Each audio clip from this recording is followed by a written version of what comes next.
Now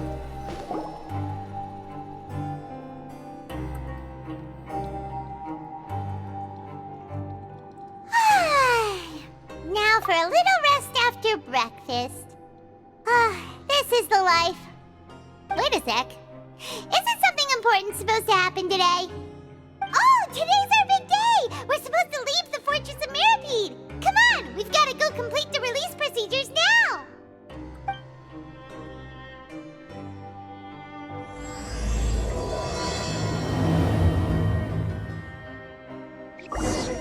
Please, sign here. This document will be effective immediately upon signing, and you two may exit the Fortress of Mirapede via the regular channels. It's been so long since we've been to the surface. Let's hurry up and... Huh? What's happening?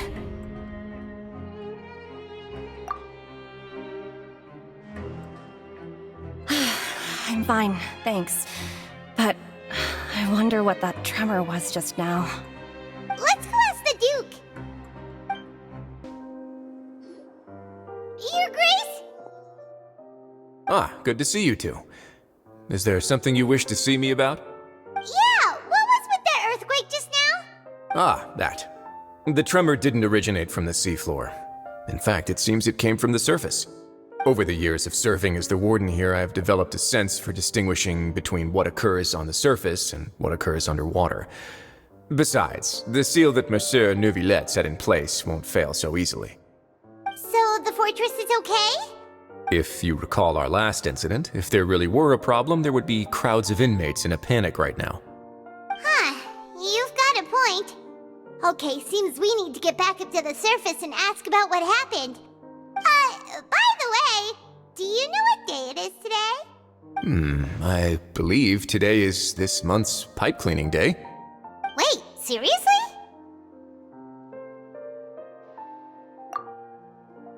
Aha, yes. Have you completed your release papers? Yep. It's you two. Are you leaving now? That's right! Today is our last day in prison! But now that Paimon says that, it doesn't feel like we were confined here. It's actually been pretty nice. Oh yeah, Paimon feels fond of this place now. Then be sure to come back and visit. I'll miss you. If you've signed the release papers, then you're free to go. The guards will escort you out. You're not going to see us off? I knew you'd ask. All right, sure. Let's go. Well, you actually agreed. No worries, you must be busy. Paimon was just joking. Ah, so you do have a polite side, I see. After being down here for so long, I imagine you must feel like you're lacking companionship. Shall I come along too? Yeah, don't worry, we'll come back to see you. Paimon really likes the cafeteria here. The chefs sure do know how to make good grub. I hope you won't be here as convicts the next time I see you. We'll do our best to stay out of trouble. Well, it seems our work in the Fortress of Mirapede is finished. That's the end of another chapter in our journey. And since Neuvillette was the one who asked us to come here, we should probably go report to him now. Next up, the Palais Mermonia. You're going to see Monsieur Neuvillette? Please pass on our kind regards. I'm sure just your regards will do, no? I believe it would be the polite thing to do. You're right. I've heard the Palais has been terribly busy these days. Tell him that I hope he hasn't been overwhelmed by the recent string of troubles. If you're concerned about things at the Palais, why don't you take some time to go up and check things out? I believe you should still have some vacation time to spend. Thank you for being so understanding. It means a lot. It's been some time since I've gone to the surface. I must say that I've started to miss it a little. The Palais Mermonia sure is buzzing with activity today.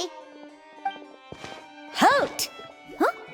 Oh, it's you two. Apologies. Monsieur Neuvillette did say you'd be welcome at any time. Excuse me, would you mind helping me take a look at this report? I'll be right there. Sorry, I've got my hands full here. You can see yourselves in. Everyone's so busy. Seems a lot has been happening.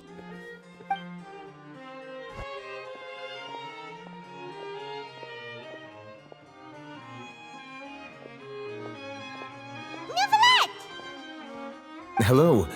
You've come at the right time, but you'll have to wait for just a moment, as there are some urgent matters I must tend to first. In the meantime, please, have a seat. If you'd like to have something to drink, let the Melusine outside know. That's all right. We just ate. Very well, then. Let's take a break over there while we wait for him to finish his work.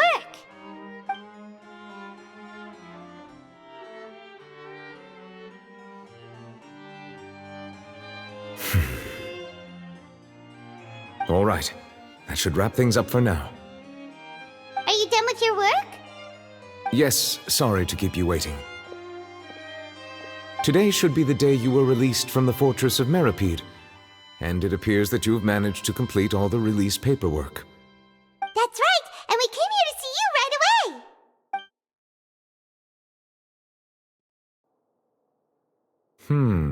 A massive whale. Do you have any idea what that might be? Judging from your description, that cannot have occurred in any ordinary waters, but rather something like the primordial sea. A whale of that size and shape cannot usually be found in the waters of Tevat.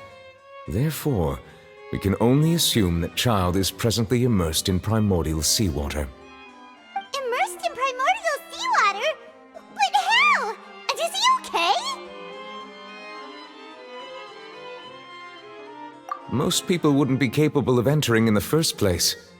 I'm not completely sure how he could have gotten there myself. Yes? What is it?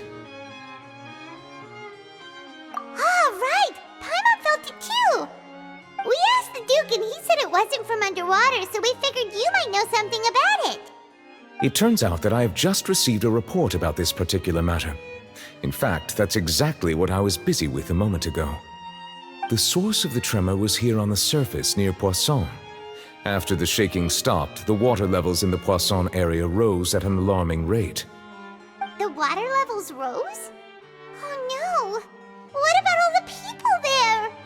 Fortunately, the water levels only rose for a short period of time and have already returned to normal now. However, I still have a bad feeling about the whole phenomenon. If the change in water levels is connected with the leaking primordial seawater, then the situation in Poisson may be much worse than it appears. Navia should be in Poisson, right? We need to go check on her! I would also like to go there as soon as possible, but I'm afraid I can't leave just yet. We must immediately formulate disaster prevention plans for the surrounding coastal areas to avoid potential catastrophes. I'll have to ask you two to go to Poisson first. I'll meet you there to check on the situation once I've finished things here. There's no time to lose! Let's get going! Please be careful.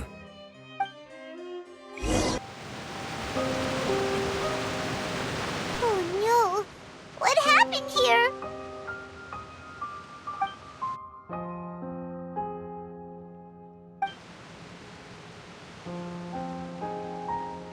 Navia should be around here, right? We need to make sure she's still... Paimon means we need to check on her. We haven't seen a single soul all the way here. Oh, this is getting scary. What will I ever do now? Look! There's someone on the roof over there! Just stay put! We're coming up! Watch your balance! All right, just hurry!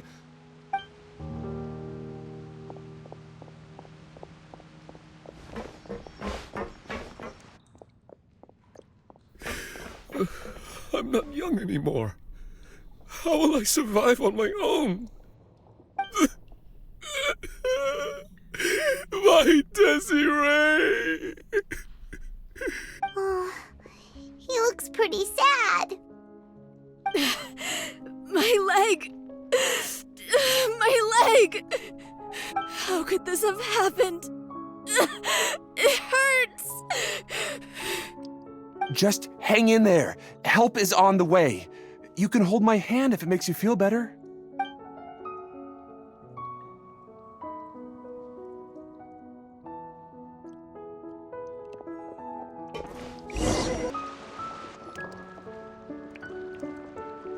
Oh, it's Navia. She's over there. Hey, Navia, are you okay?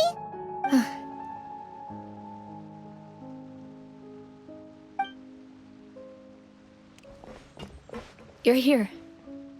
We heard there was a situation in Poisson, so we came as quickly as we could. Yes. As you can see, the water level suddenly rose. It caused quite the disturbance, in fact.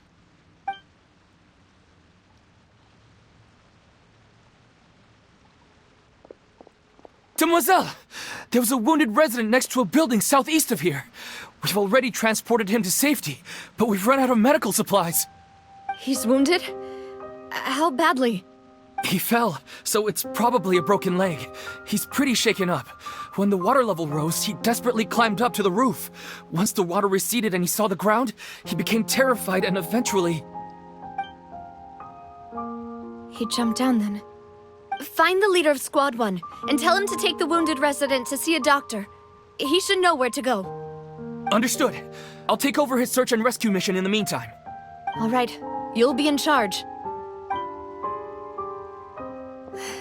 I'm sorry. Where were we? The situation in Poisson? Right. Allow me to explain. A little earlier, we suddenly heard a loud noise. At first, everyone thought that something might have exploded on an aquabus. But before we knew it, water started pouring out from everywhere.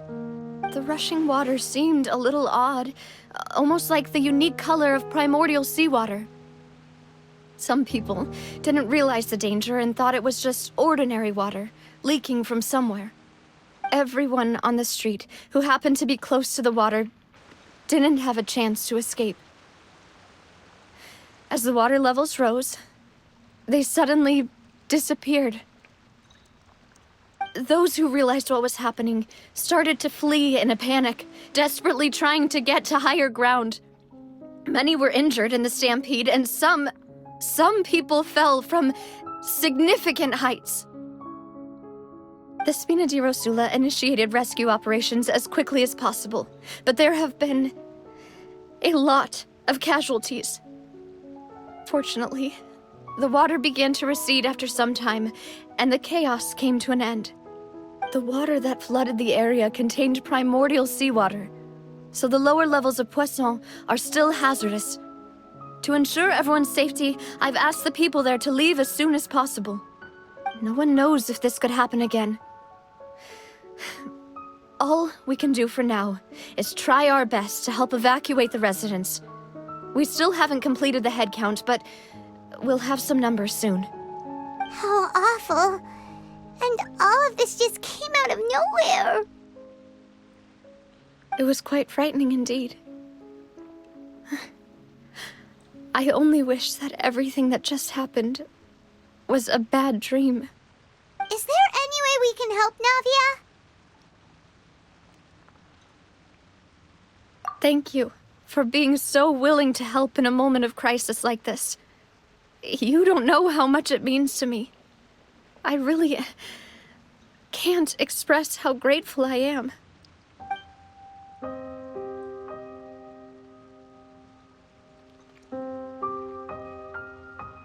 Don't say that, Navia. That's what friends are for.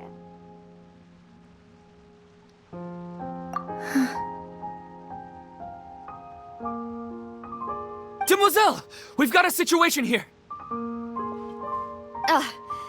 I'll be right there. Sorry, I need to go for now.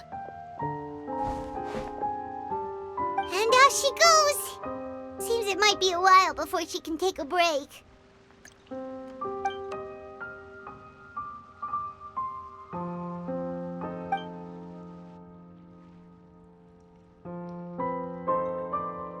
Okay, the wounded are being tended to, and we finished a preliminary head count. More support has just arrived, so I suppose I finally have a moment to focus on my own matters. Of course, we should remain ready for anything, and continue doing our best to rescue others. I'll be sure to have everyone at the Spina di Rosula ready to render assistance. Traveler, Paimon, would you two accompany me to my father's grave for a moment? Huh? Right now? Thank you.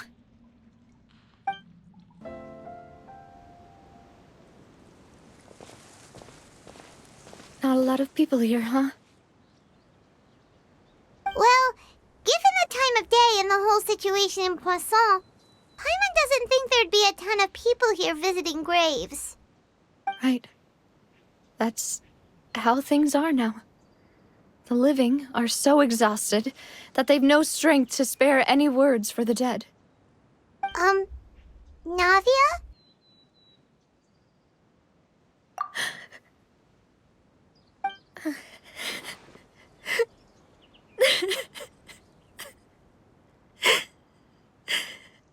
Navia, what's wrong? Sorry. I just... Malus and Silver... They won't ever come back here again. What should I do, Papa? Huh? What happened to them? Everyone agreed on the rescue plan, but still... I was the one who initiated it. They were helping evacuate the residents, but they couldn't leave in time. And they were caught in the seawater.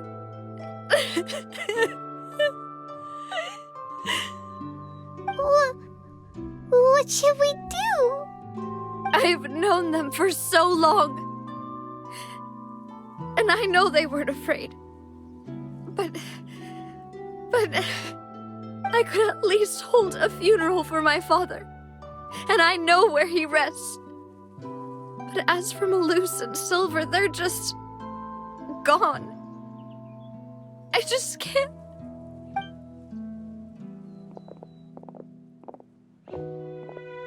Everything looks so clean after it rains. Even the gravestones. I didn't expect that you'd enjoy a glass of red wine in front of Master Callus's grave. I can understand. Besides, the scenery here isn't half bad.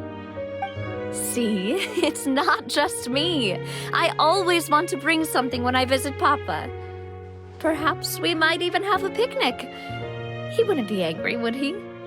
How could Master ever be upset with you, demoiselle? Yet the cemetery is the home of those who have passed, is it not? Everyone ends up here sooner or later, no matter who you are. Buying yourself a plot in advance, are you? No need yet. But when I do, I hope you'll let me be buried beside Master Callus, demoiselle. Hey, stop joking around. I'm quite serious. That way, it will save us both the trip to see each other whenever you visit your father's grave.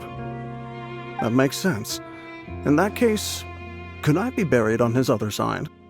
After all, besides you, demoiselle, the two of us could certainly be considered Master's closest companions, no?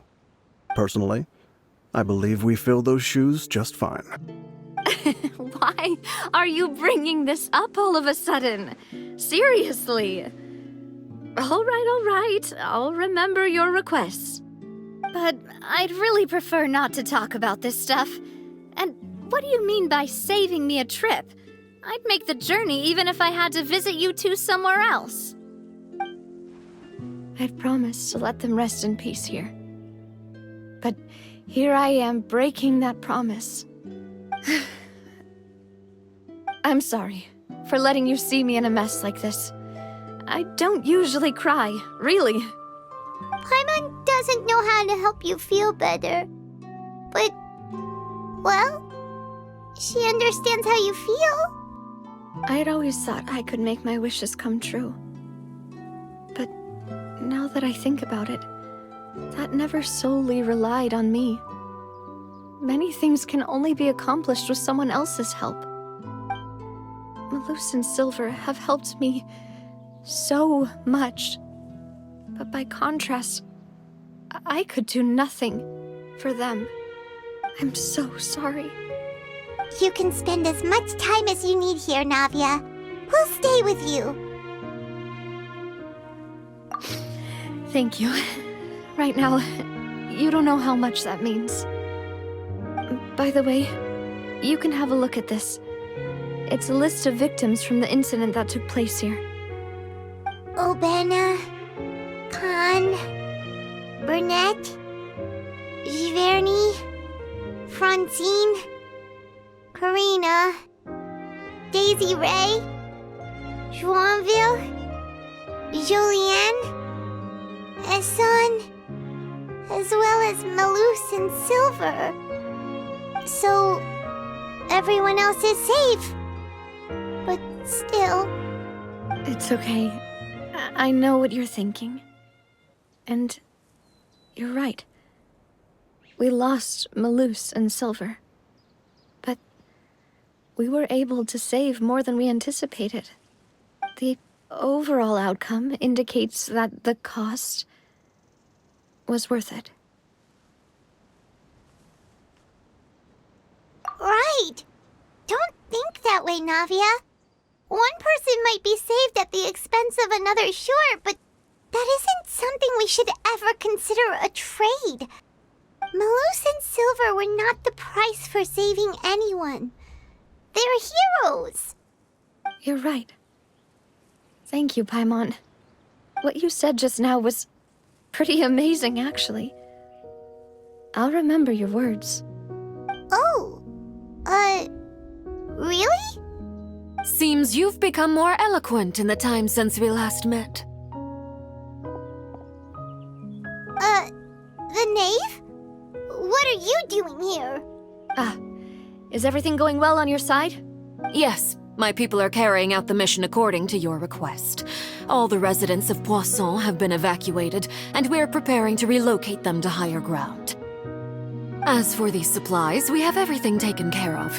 There is no need to worry. Thank you very much. Wait, do you two know each other? We just met recently. Right, Miss Navia? Usually, I would call this a coincidental encounter, but that doesn't quite fit this time. Besides, it never even crossed my mind that a Fatui Harbinger would come looking for me. Thanks to the Knave, Spina di Rosula received generous support from the Fatui, which allowed us to complete the rescue and evacuation work so quickly. Mutual aid is essential to fostering positive developments. We were already in the area, in any case, so it was nothing. That said, I must say that you're a lot sharper than you let on. I'm sure you understand what I mean. I apologize for all the ways in which I tested you previously. We've never worked with a Fatui before, and it's extremely important for us to know who we're working with. My subordinates have reported that Fatui soldiers have been observing water levels and taking head counts in various locations. I hear that they've also prepared a large amount of emergency supplies. I'm quite surprised. This is nothing to brag about, nor do I intend to. It is simply the way of powerful organizations to act forcefully, whether they are doing good or ill. You've witnessed that firsthand, in any case. As I've told this traveler before, I know of the prophecy, and I intend to prevent the impending disaster. Lending your organization a hand was a natural first step in accomplishing that. As such, do not be troubled by this token of our sincerity. Perhaps one day, you'll also be able to help me in the same way. Without your help, there would have been many more casualties. I won't forget your kindness. Furthermore, I sincerely regret what happened to Malus and Silver. I only wish that my people could have arrived a little earlier to prevent this from happening. Don't say that. You and your subordinates did everything you could. As Paimon said, Malus and Silver didn't choose to sacrifice themselves for any specific person, and they weren't the price paid for other salvation. They chose to become heroes themselves. I've never liked hearing people put it that way. It's like trying to relieve pain by saying some noble-sounding words. But right now, there's nothing more suitable. They really did become heroes. You're right. I'm sorry for your loss, Miss Navia. Water is life to Fontaine's people, and it also spells disaster. It's no wonder that people always say that prophecies represent fate. Fortunately, I've never been one for such opinions. So, you're one who will try to change fate then? Of course. That is why I'm going to Hotel Bouffe de Thé. I still have some things to take care of, and the children need my attention. By the way, Traveler, Paimon, one more thing. Alright, then we'll just... Huh? This isn't right. Paimon thought you would ask us to walk with you for a moment so you could tell us something in private. That is a clever and useful conversation technique, which I do like to use when necessary. But there's no need today. It would not hurt to have Miss Navia listening in. Traveler, I'm sure you remember that I said we could work together when we had the chance. You and I both know that there may be issues with the Primordial Sea. Previously, it was the Fortress of Meripede's sluice gate, and this time it was the water levels in Poisson. These are both signals. Indeed. Allow me to share the latest intel I've received from the House of the Hearth's intelligence network with you. During some recent investigations, a child claimed to have discovered some ruins near Poisson. The ruins date back to ancient times, and seem to be worth investigating in many ways. Judging by the dating of the ruins, they may be related to the prophecy and the coming crisis.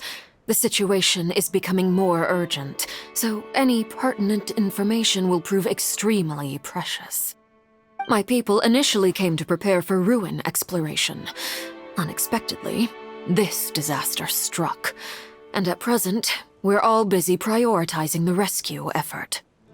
So that's why the Fatui were already in Poisson. I wanted to take the children along, but unfortunately, Linny, Lynette, and Fremine have all been dispatched to higher ground to assist affected residents. Linny told me that outside of the house, the person they trust most is you. Which is why I want to give you this task. The House of the Hearth's members see each other as family, but Linny, Lynette, and Fremine said that they also see you as such, even though you are not from the house. I'm sure you already understand how earnest they consider their friendship with you to be. Oh, that somehow makes Paimon feel kinda happy. The intel I just shared about the ruins could fetch a high price. But since the children consider you family, it's only natural that I freely share it with you. Got it! So all we gotta do is go to some ruins, right? We can handle that. Excuse me, but may I tag along? You wish to join, Miss Navia?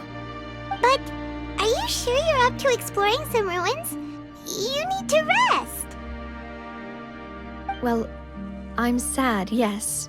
But I can't just go back and plop myself into a chair by the roadside and do nothing. There's no point in being depressed while we still have a disaster on our hands. As my father's successor, I must live up to the hopes he had in me. Besides, I'm also doing this for myself. I need something, a distraction, to keep my mind off Malus and Silver.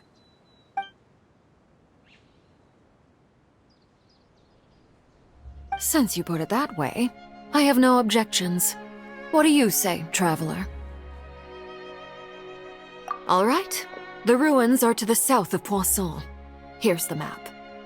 Okay, the three of us will handle it. Come on, let's pack up and get going. So, are these the ruins the knave was talking about? Whoa, talk about old. They seem to be pretty ancient, all right. Let's go in and have a look. Just be careful.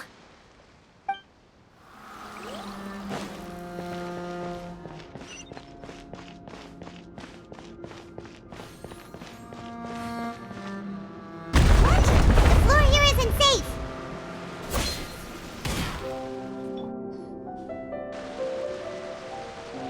This place has also been contaminated by primordial seawater.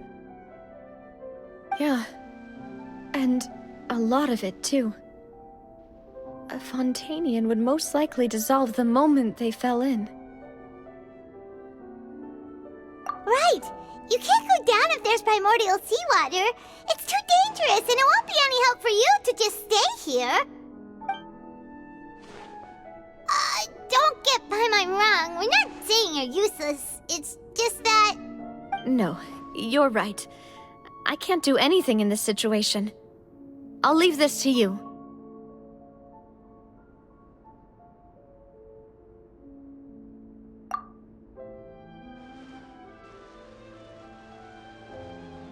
That complicates things. Maybe the only way left is forward. In that case, do you want to wait for us here? The water levels here are unstable, and there's a chance the water will rise. So staying here wouldn't be safe either. I'll go together with you. Perhaps we'll find the exit just up ahead. All right. Come with us for now then, but please be careful.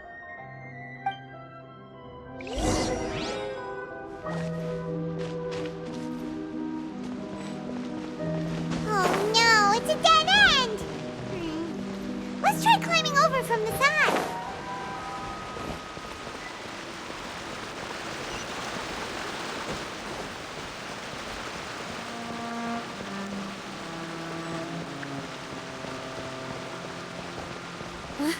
Wait, there's something wrong with this bridge! Run for it!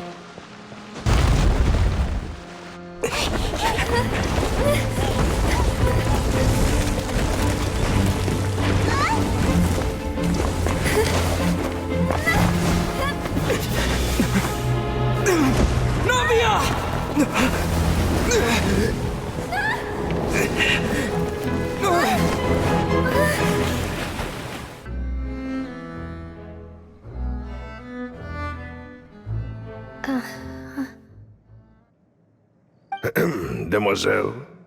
Huh?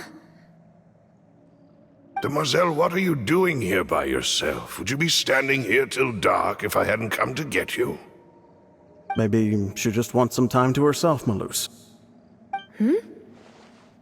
Oh, was I sleeping? Yes, it would appear so. I must be tired.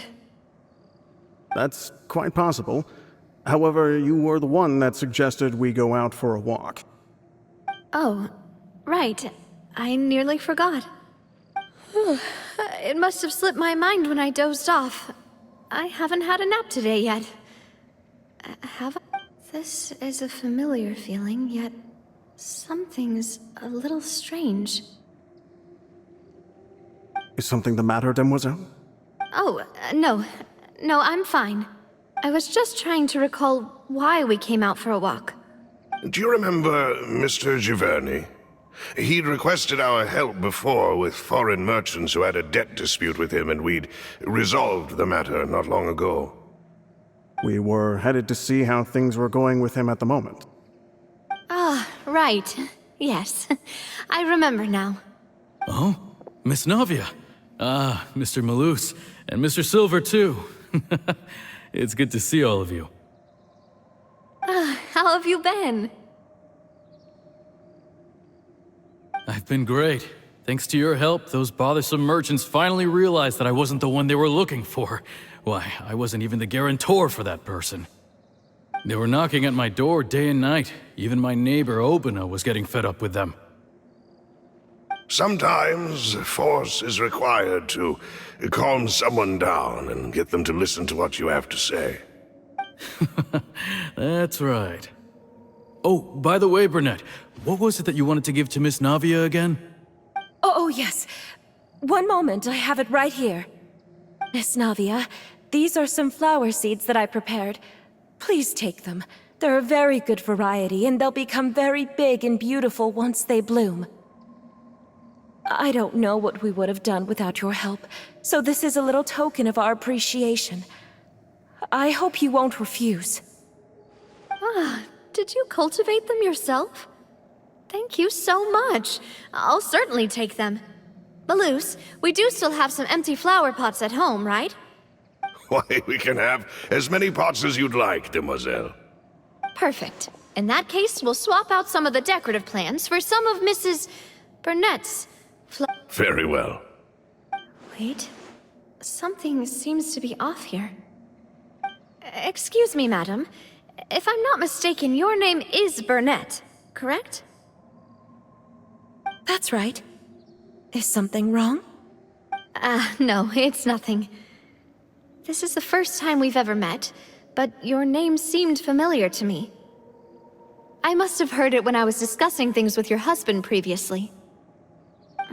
I've heard this name before. Sometime recently, I'm sure of it. And why are there so few people around here? Where did everyone go? We must mind the time, demoiselle. We still have important things to attend to today. Huh? We do? Like what? Well, now, did you forget? Miss Navia, here you are! I've been looking for you. Please, come to the Opera House. Your trial is about to begin. My trial? Wait, why would I need to go to the Opera House? Yes, she's right, demoiselle. It's just about time now, so we should get going. Oh? All right then.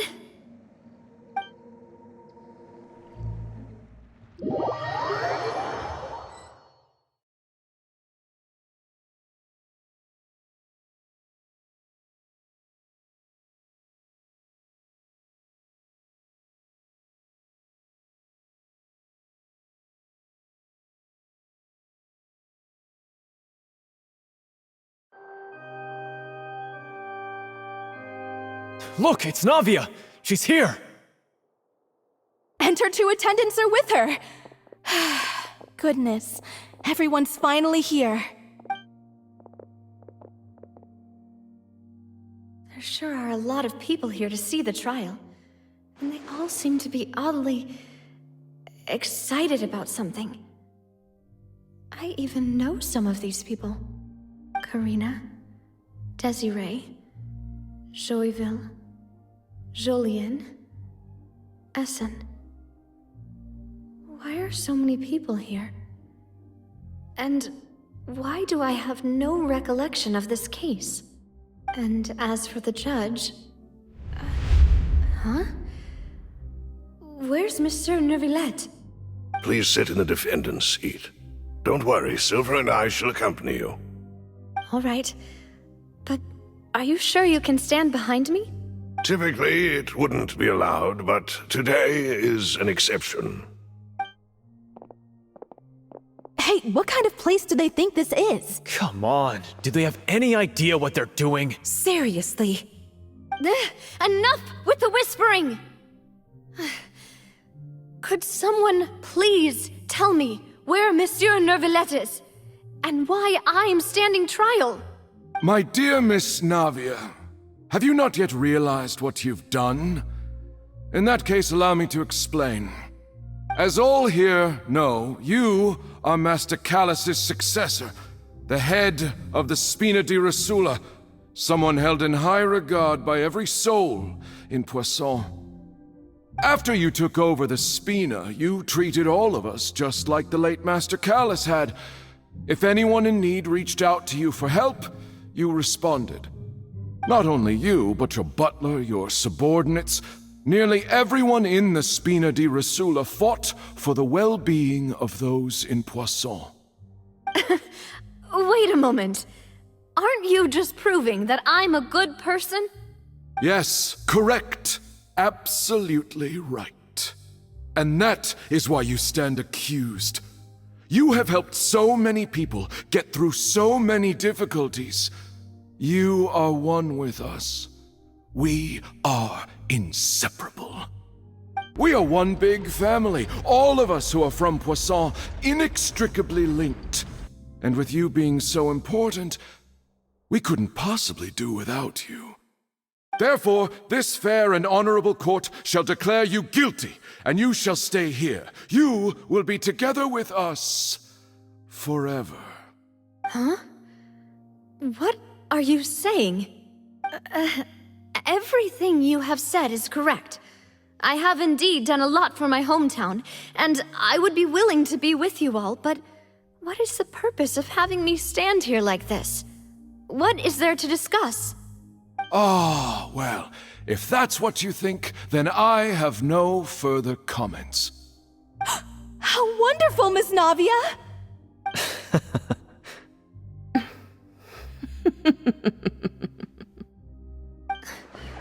I know all these people. Why are they laughing? I seem to remember now. Yes, I get it. This trial is... Wait just a moment. This isn't right! Malus? What was that, Mr. Malus? Our conclusion is very clear and unanimous. Let the court judge her now. She's guilty! Stay here, Navia! You're one of us! Demoiselle, don't admit guilt. This trial means to keep you here forever. I wish to exercise my right to defend Our Lady. Mistress Ronville, you only know of Navia's goodness, but nothing of her utterly independent mind.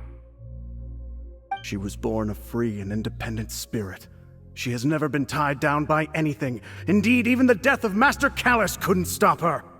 Her actions cannot serve as proof that she identifies herself as part of any group. She merely acted as an individual, extending her hand to help others. Please do not mistake her actions as being otherwise. Really? As an individual, you say? Don't forget, we are all Fontainians here. This is the nation of justice, the nation of Hydro! Even if Miss Navia only voluntarily rendered her assistance, that doesn't change the fact that her beautiful soul must return to everyone. Water accepts all, blends with all. It will surely accept her kindness. Everything is measured here in the nation of Hydro, and in the end, everyone shall meld together. Thus, when a unanimous opinion emerges, that opinion represents justice. Now I speak for everyone. Our opinion is consistent. Navia should stay. We and Navia are one. And you would call this justice? Preposterous. You are merely jealous that Demoiselle still has a chance to exist as an individual. Have you forgotten how much you all once longed to become individuals, to become independent? Do you mean to defy our justice? If your justice is flawed, then why should we acknowledge it? As you said, we can also have our own justice. Silver and I shall defend Demoiselle. And that is how we will enforce justice. Ugh, my head... Demoiselle! Silver, it hurts. My head is spinning. All I can see is stars swirling in front of me. I remember now. Everything that seemed odd from the very beginning.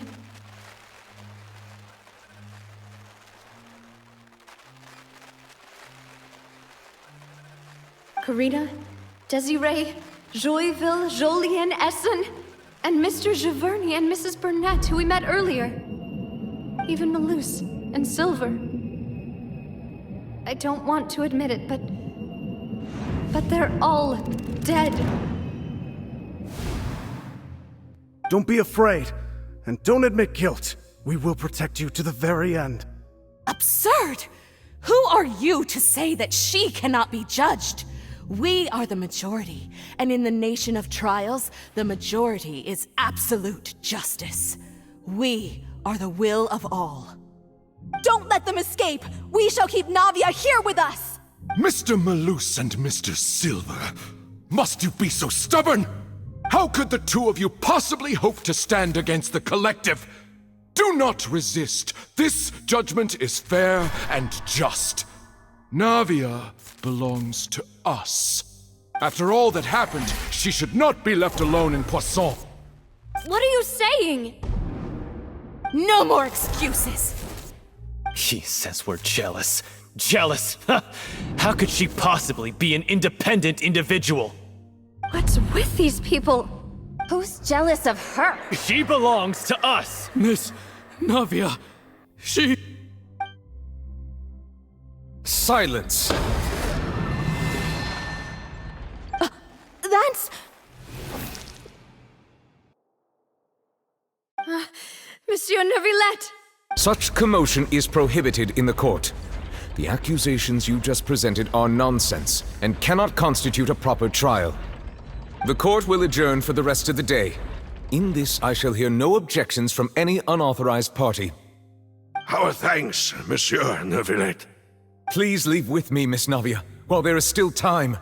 But... Go on now, demoiselle. This is your only chance to leave this place.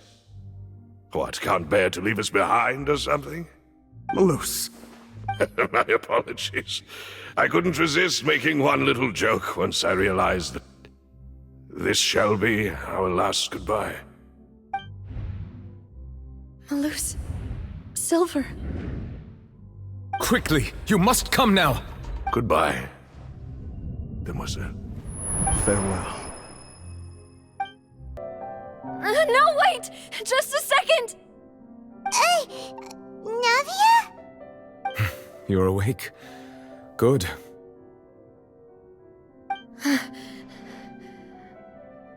I must have been dreaming. Malus and Silver were still alive, and they were defending me at some insane trial. It looks like you're all right. Did all the sad feelings cause you to have a nightmare? Paimon could give you a hug. The ruins you were exploring suffered a cave-in. When I arrived, I found you falling toward the water. You were just about to be dissolved within, but I... What is it? I think I saw 2 Oceanids protecting you. It was only for a moment, perhaps even a fraction of a second, but they gave me the chance to retrieve you. Were it not for their intervention, I would not have been able to rescue you before your consciousness dissipated. Wait, did you say Oceanids? You mean like what happened with Vache? Perhaps those 2 Oceanids were the people you saw in your dream. I always told them that they didn't have to protect me. To think that they'd keep doing so even after death.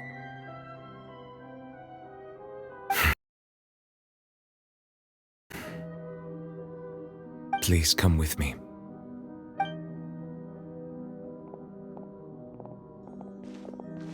Neuvillette, are you okay? Oh, I am quite all right. Perhaps there's something we could chat about? Why do you look so stiff all of a sudden? Oh, Paimon knows. You're the type who feels awkward when there's nothing to talk about, right? I merely thought that we should give Navia some time to herself. Huh? Why didn't you just say so then? Don't you think it's even more awkward to call us over like this and then have nothing to talk about? I suppose so. Ah, Sigewinne. I hope all is well with her these days. Her work in the Fortress of Meropide has not been too much for her, has it? No way, don't worry. She's doing fine down there. She's an amazing head nurse. I see. Well, that is good. I have always worried that Sigewinne would need a lot of time to understand the world of humanity, just as I have. Oh, and the Duke also says hi. Even though Sigewinne made him do that. He hopes that you haven't been overwhelmed by all that's happened lately. Thank you. I have indeed been busy lately, and I also hope that everything is going well in the Fortress of Meropide. He still doesn't know what to talk about. Let's chat about something else then. So, Neuvillette, you're probably quite the swimmer, huh?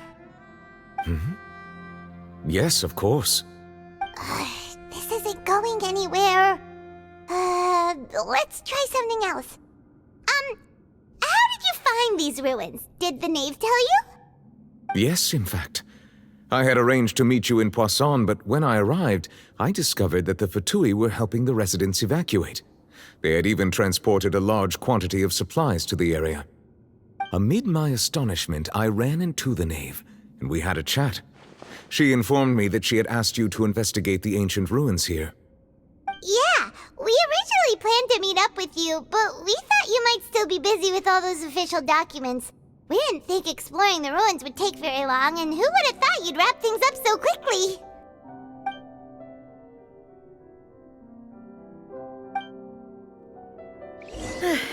I'm sorry to have kept you all waiting like that. I'm feeling much better now. I guess we should get going again. Will you come with us, Monsieur Neuvillette? Yes, if you wouldn't mind my company.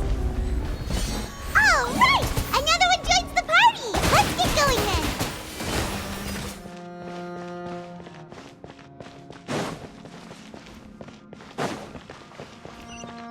Oh no, another unstable path. Watch your step! Watch out! There are rocks falling over here!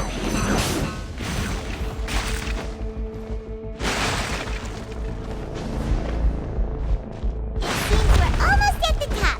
Keep it up.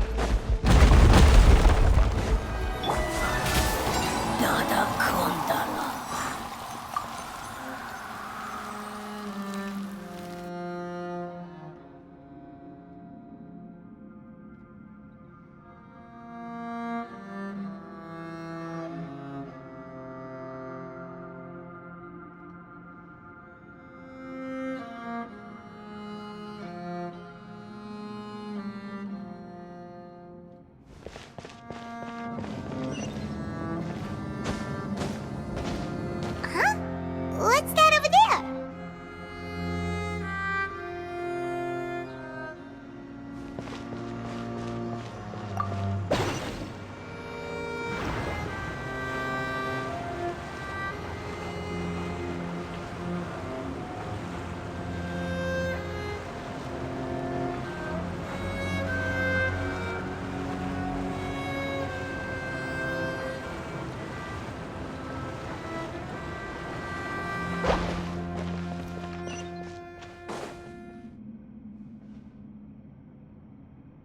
Looks like we've reached the end. This is the place.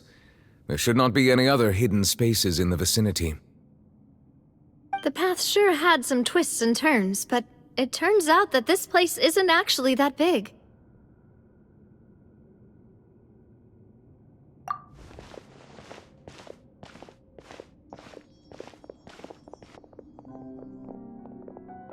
Stone slates.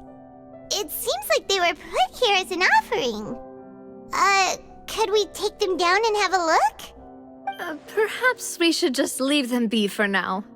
There are 4 locations in total, but only 3 stone slates. The slate that should be in the first empty spot is missing. The surrounding walls also show signs of damage. There's something written below. Let Paimon see. Reason dictates that this nation be destroyed. I shall record the history of its future here in its past. Say what? It feels like someone left these slates and these words here for a purpose. But does he mean that Fontaine should be destroyed? That would fit the circumstances dictated by the prophecy, yes. Indeed, the slate's contents correspond to it. Take the second slate, for example. There's a person kneeling here. She seems so dedicated. And there's a whole bunch of other people behind her doing the same. She's facing this...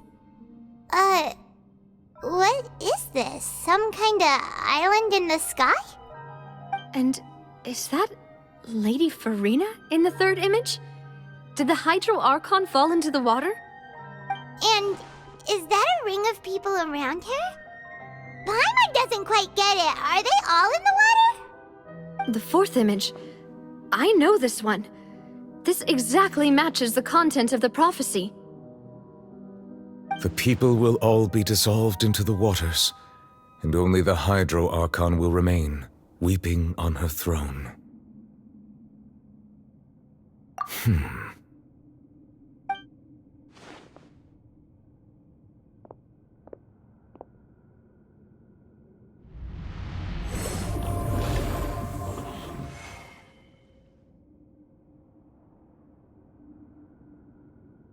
More information should be hidden in these slates, but I fear I cannot easily uncover it, most likely due to us missing the first slate. I am very sorry. Don't blame yourself, Monsieur Neuvillette. Deciphering ancient stone slates isn't one of your duties. Ooh, Paimon's getting the chills just looking at these slates.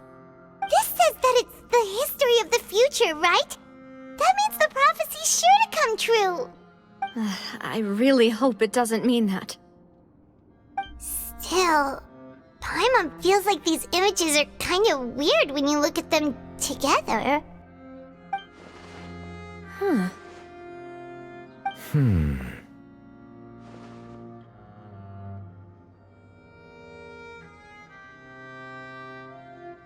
That's right!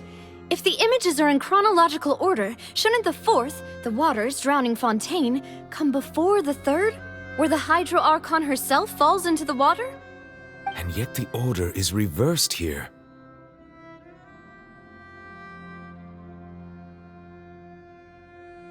If we go by timing, Lady Farina only emerges in the third image. That means that the person in the second image might be the previous Hydro Archon. Egeria, then. I had never met her, but her appearance here does match the records. The previous Archon kneeling before the floating island in the skies, as if confessing a sin. Did she herself commit that sin? And if not, why would she be in such a posture? Also, I'm still wondering why these ancient stone slates are here at all. Judging from their contents, could this place be the origin of the prophecy? Does that mean that someone, or some people, once saw these slates? But who would have created these slates and left these words here?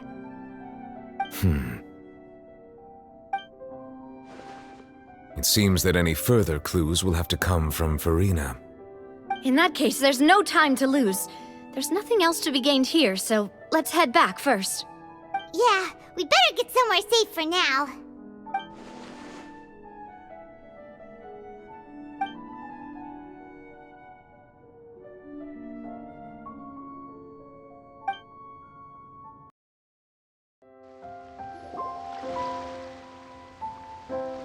Let's split up here. I'm going to check on what's happening with the Spina. You know how it is. There's some things you just need to be there for yourself. You still have energy for that, Navia? Paimon's already beat! Just head back to the Fleuve Cendre and have a rest then. Thanks for keeping me company all this time. I'll depart as well. Thanks for your hard work today. Rest well, everyone. Traveler, I will go talk to Farina tomorrow morning to ask about the stone slates. I'm sure that you're concerned about this matter as well. If you have time, drop by my office. I will share the results of our discussion with you. Are you really gonna talk to her about this directly? Will that be a problem? Paimon's getting a little scared now that it's come to this. She has long been harboring secrets and will not give them up easily, which makes it all the more my duty to ensure that she understands the present situation. Alright, we'll leave it in your hands then. You're probably the best person to talk to her anyway. I will be carefully considering my words tonight. Traveler, Paimon, our safe house at the Fleuve Cendre is always open to you as ever, so please don't think you're an imposition. Alright, I'll be on my way then.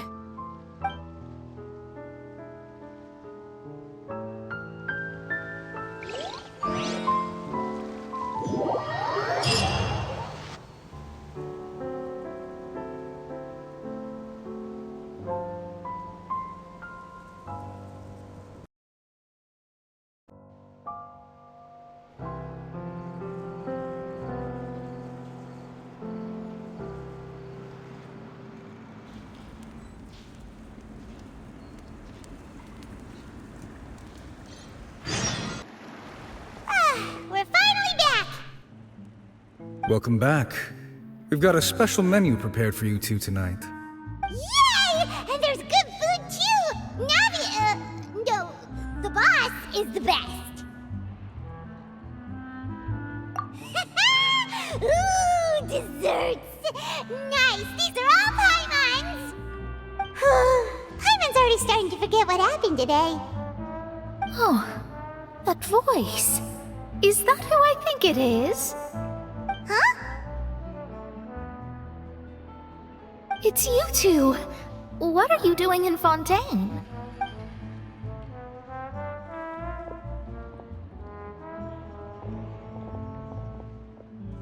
Mona?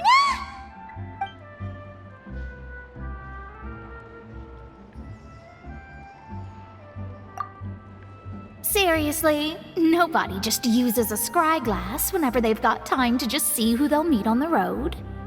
Still, we didn't expect to see you here. Wait, you're not a Fontainian, are you, Mona? Well, I have some business to attend to here, so I booked a hotel in the city. I was just out for a stroll when I bumped into you. Quite unexpectedly, if I might add. Why did you think I was from Fontaine, though? Is that because Magistus doesn't sound much like a Mondstadter surname? Yeah, let's go with that. Well, I used to have my own surname, which was, well, some other thing.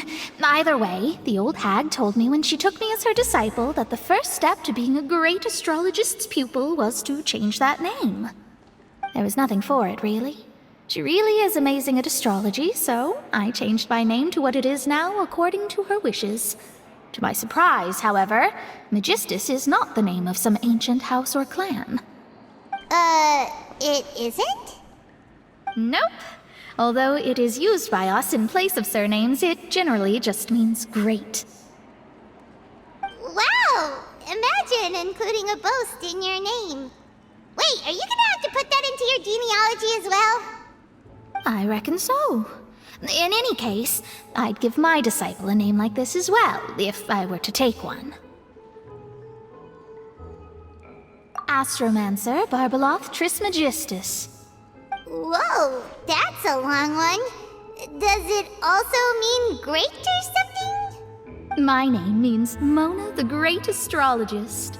As for the old hag, hers is, in plain speech, the thrice-as-great Scholar of the Stars. Just take it as a title specific to astrologists. Thrice as great? That's so petty. I know, right? That's just how she is. She used to call herself Magistus, actually, but once she took me in, she changed her name to Trismegistus. Talk about excessive. Magistus is thus the calling card of our school, so to speak, which makes it about the same as a surname. It's all right if you don't get it. You can look into it further should you need to study astrology more deeply. That sounds terrible! But anyway, you're not Fontainian, are you, Mona? You're from Mondstadt, right? Well, I was born in Mondstadt, yes. My parents migrated to Dorman Port, and I traveled with the old hag for a while, after which I settled down in Mondstadt City. Oh, that's a good thing then. At least we know you won't be dissolved by Fontaine's waters. Speaking of that, I'm sure you're aware that a bunch of things have happened here in Fontaine, right? I know you're not a local, but I'd avoid getting too close to any water that looks strange all the same. There's something ominous about it. Well, the water, I mean.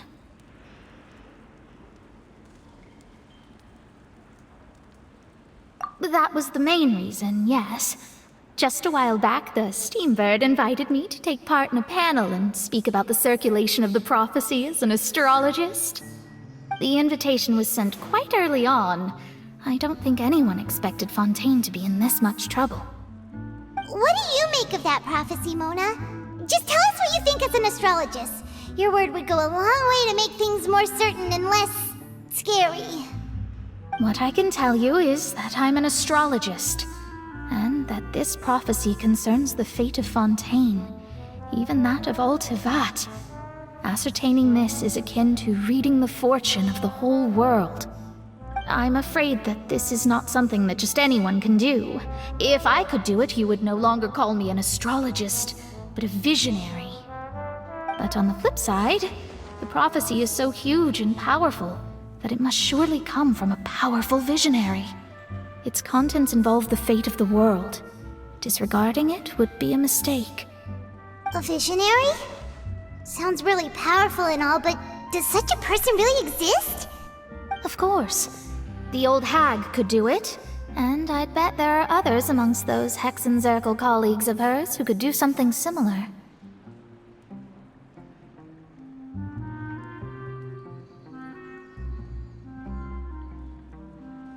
Huh? Are you sure? All right, I'll help you. It isn't often that I see you with such a serious look on your face. I'll tell you once I hear back from her. Thanks, Mona. You're amazing as always.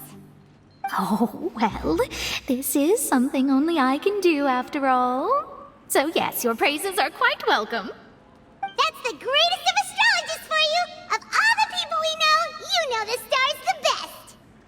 Indeed. That's the spirit. Oh, sorry. I came to see what all the commotion was about. If there's anything you need, do not hesitate to inform the Spina di Rosula. Oh, whoops. Guess we were getting a little too carried away there. Well, I'll go tend to my own business now. If I receive any news, I'll be sure to come find you two again. And there she goes, quick as rushing water. And here we are with the Spina guy giving us suspicious looks.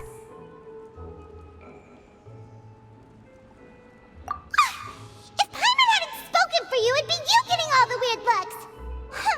The things Paimon does for you.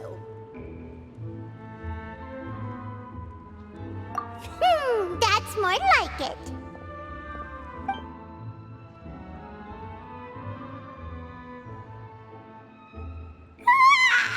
Good morning. To be honest, Paimon's still feeling kind of sleepy. But it's time to get up, Traveler. We agreed to go see Neuvillette, so let's pack it up and get going.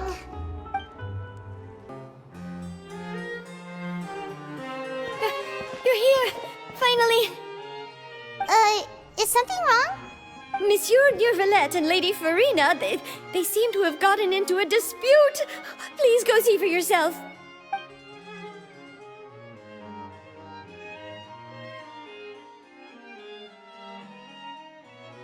Like I said, I've already explained everything! And yet the problem has not been properly solved. There is little space for excuses between us. It is not my intention to offend you, but please, tell me where you stand. You are the Hydro Archon Focalor, are you not? Look at this. This is a list of the victims from the recent Poisson incident.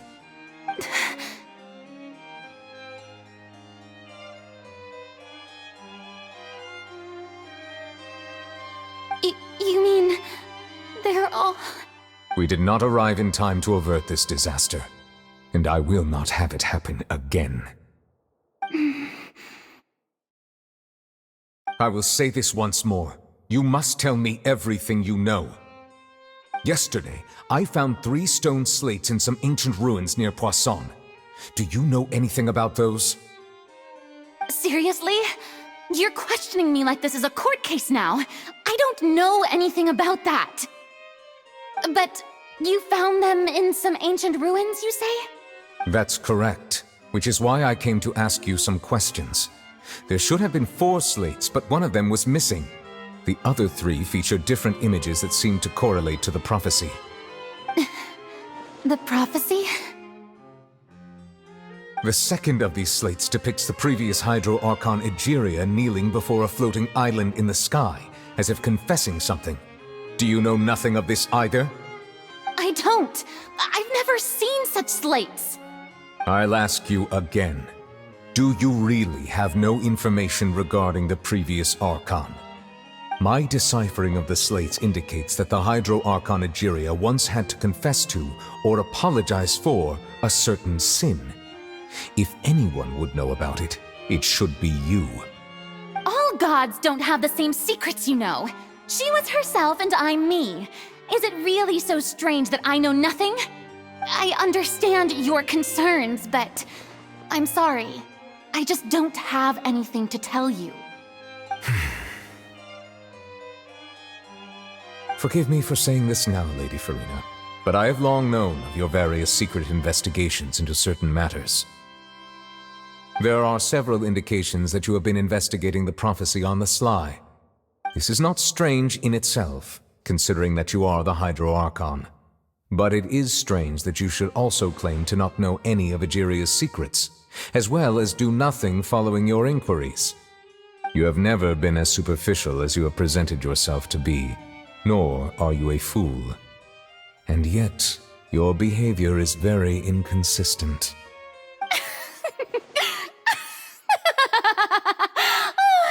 So you've been watching me all this time, have you? I didn't think you were that type. You... Well, since you know about my secret investigations, then you should know I'm actually working to take care of it. There's no point questioning or suspecting me. You're the Eudix, but you're still my subordinate. You should be following my lead. Just trust in me, your Archon, and do as I say. Never mind whether you can truly convince yourself to or not. It'll all turn out fine. That's all I have to say. We do not discuss this matter again. Oh, the opera's about to start. Toodles!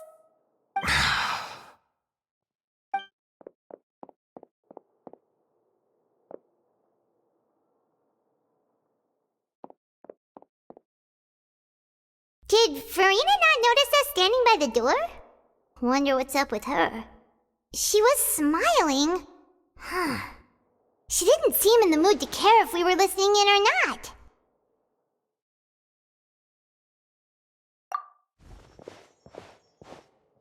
I assume you've been outside for a while now? Oh! You noticed! Seems Farina didn't even realize we were here. She was in a great panic, though I cannot discern the reason. Our discussion reached impasses time and again, a state of affairs that we cannot allow to continue. Still, I do not understand. Dialogue is the basis for understanding, so why did she keep refusing to engage?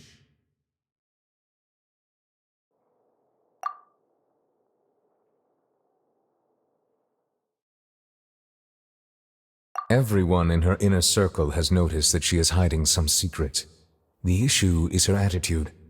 I fear that she will not reveal anything unless absolutely forced to. We may have to create a situation in which she will have no choice but to speak. Oh? Like what? Normally, people will only reveal the truth when standing trial. Perhaps we must have the Hydro Archon experience just such a scenario. But Farina's seen so many trials, and she's really good at dodging questions. How do we make sure that she won't just slip away at the first chance she gets? We will need to consider this thoroughly, join forces with various parties, and then do what we can.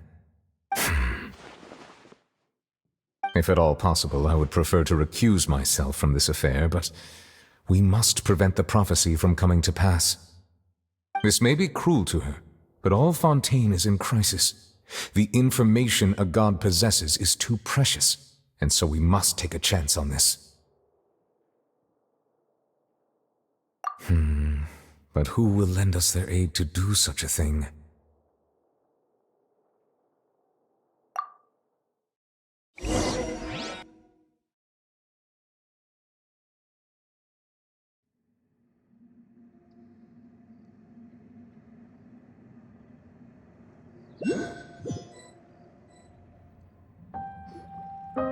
Well, that's everyone, huh? Speaking of which, it was pretty smart of you to think of hiding here.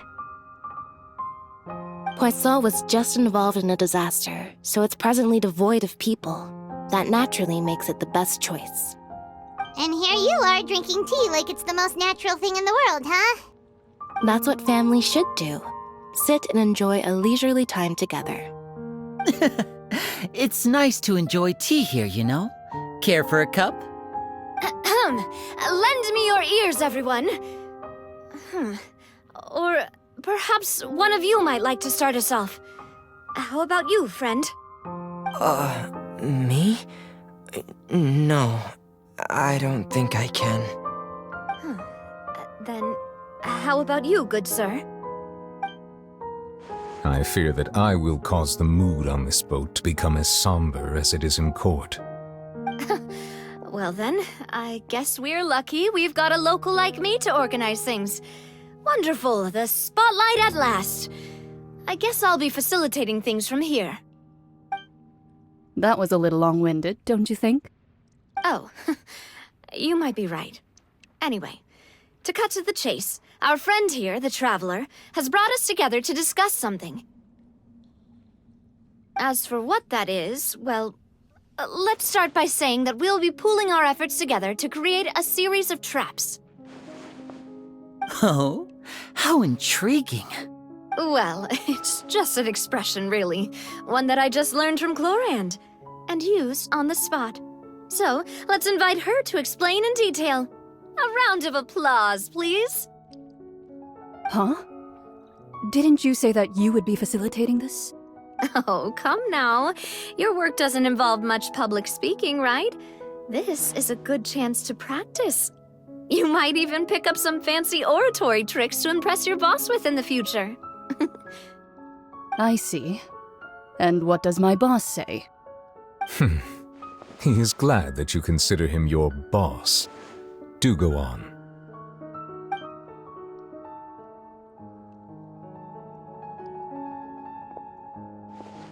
In that case, do any of you have experience hunting? Not that I recall. Fremine and I once used a wooden stick in a basket to catch wild rabbits when we were younger. As for Lynette, oh, right.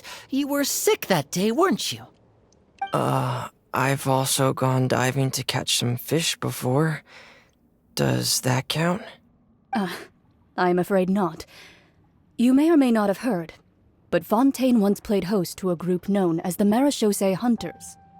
Though that was their name, they did not hunt animals, but rather various monsters left behind by the ancient dynasty of King Remus. Today, Fontaine's monster population has already thinned greatly, so the hunters have blended back into society, taking up arms in other lines of work. They even left a unique methodology of hunting in their wake. A trap comprises of the following components: bait, a trigger, and a containment device. Sometimes a lethal implement will also be necessary to deal with the prey. So, if we were to build a trap together, right now, what would you choose to build it with? For me, I would prefer something basket-shaped. Pigeons and rabbits will see the bait and naturally enter the snare. Our line of work requires a deft hand, and we're some of the best in the industry, so you can count on our techniques. You used some of those techniques while moving the people of Poisson, didn't you? My subordinates mentioned that you even performed some magic for the bawling children. Yes, and I even managed to gather some intelligence in the meantime. I'm quite the multitasker if I do say so myself. I'm afraid I can't claim that as my strong suit. I prefer more stable methods, like placing bait in the water and waiting for the fish to come within reach. That's the kind of method I would count on. Calm and steady. Exactly the kind of person who would catch loads of fish. And I can be their assistant. With discretion, I'm sure. I'd probably use some sort of mechanical animal. Papa once bought me some small clockwork squirrels, mice, and such. When placed in the forest, they can attract others of their kind. I remember that you liked those too, didn't you? I did. And that would be a good way to go about it. If they're realistic enough, animals of the same kind will follow them all the way to the trap. What about you, Monsieur Neuvillette? I fear I do not have any related experience. That makes sense. You usually solve problems directly, without the use of any such tricks. But I do have one more question for you, Monsieur. If we were to create a trap now, how would you design it? I would like for it to be effective, but bring no harm to the prey. A more gentle trap would be ideal. Kind, as always. However, our intention doesn't necessarily change the containment device and the type of implement we need. If we wanted to kill the prey in one strike, we would need a powerful implement. However, that also goes for prey that must be captured and safely contained. Wait, why's that? Only a hunter who's a true expert at subduing their prey can snare it without harming it. The line that divides life and death is often exceedingly thin. So are we going hunting together? Huh. We hadn't thought of seeing ourselves as hunters. It kinda works, but maybe it's still not the best metaphor. If our means of capturing and dealing with our prey is to put them on trial, then the hunting metaphor is actually quite accurate. But we shall require much more courage than any hunter to judge a god, a being whose seat is an exalted throne. Oh, so that's what's going on. Sounds very interesting.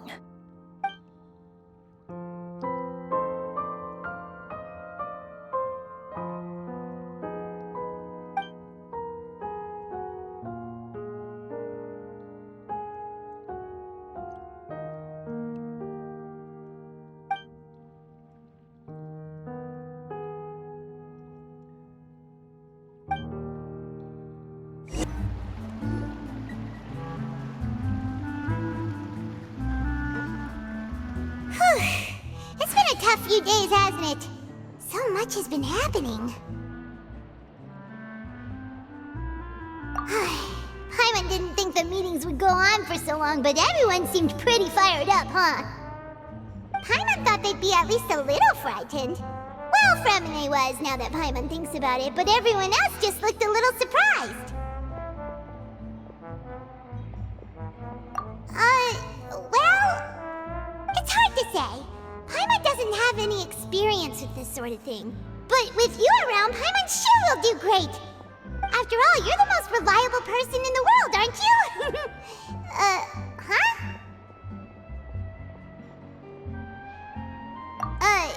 Did you just pour some tea? Paimon didn't notice you doing that at all. Then what's that? Paimon's never seen that cup before. Don't be frightened. I'm just joining you two for tea. I merely refrained from saying anything till now. Who's that voice? But there's no one here. Aw, have you forgotten me already? Wait, you are familiar. You're the voice we heard from the sky in Sumeru. The voice from the sky, I fear that description is wrong. Though, not completely wrong.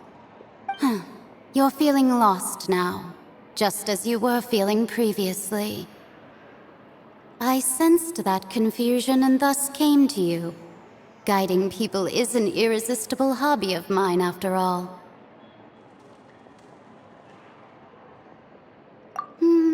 Consider me a passerby, just accepting a commission from my friend's disciple on a whim. The prophecy. Yes, what has been prophesied will be fulfilled. You may view such things as the history of the future. What?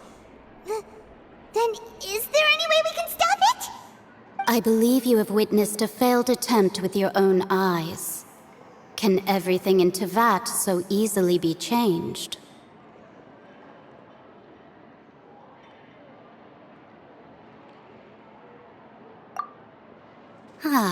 So you've caught on. Just as prophecies are usually only the future as seen from the perspectives of the gods, could things be happening in hidden corners where the gods' gaze does not fall? Are the things that you shall see different from the fate that the gods perceive?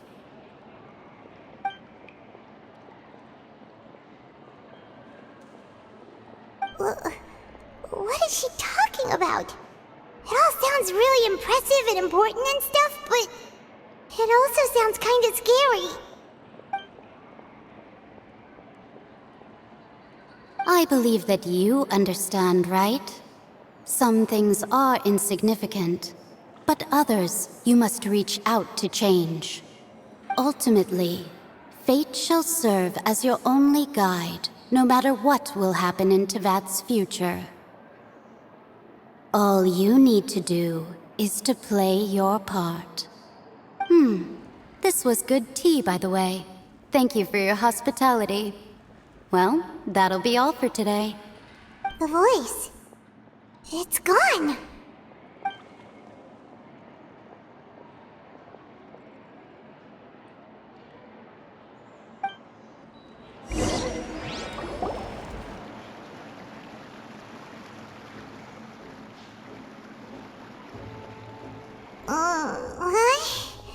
I want to hear someone talking.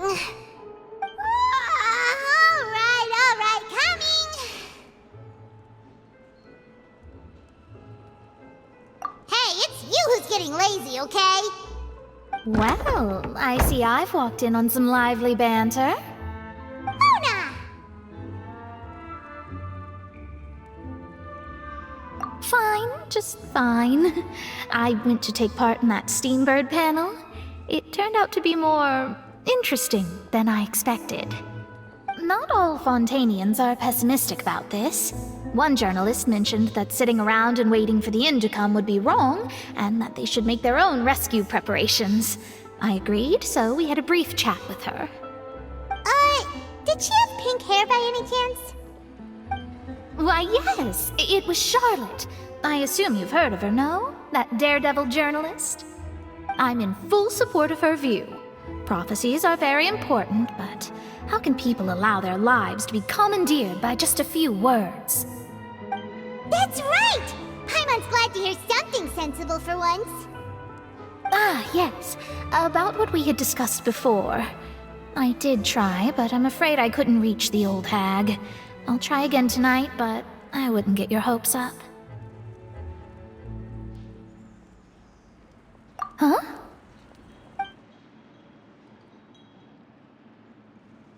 Goodness gracious.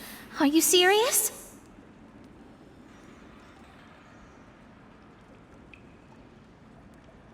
She said that even the god's gaze has blind spots. Pretty bold if you ask Paimon. Most people would believe the gods to be all-knowing, right? The Hexen Circle members are certainly anything but ordinary. As for the mage named N, the old hag has mentioned her a few times. She said that N's sense of direction is incredible, and that she loves guiding those who are lost. But I've never met her, and if she were still alive, she'd be... well, suffice it to say that the hag's at least a few hundred now, and N's been around for longer than that. Whoa, the Hexen Circle sounds like a scary group. But they must really stay in shape to live so long. Their abilities alone are pretty terrifying. If she came to see you personally, then the problem you're facing must truly be of great importance. Well, it's not like Paimon could understand anything she said. Yes, she was quite cryptic, but I suspect she means that there is still a way to turn things around. She didn't say when or what that would be, though, so... perhaps it is something that you cannot know right now.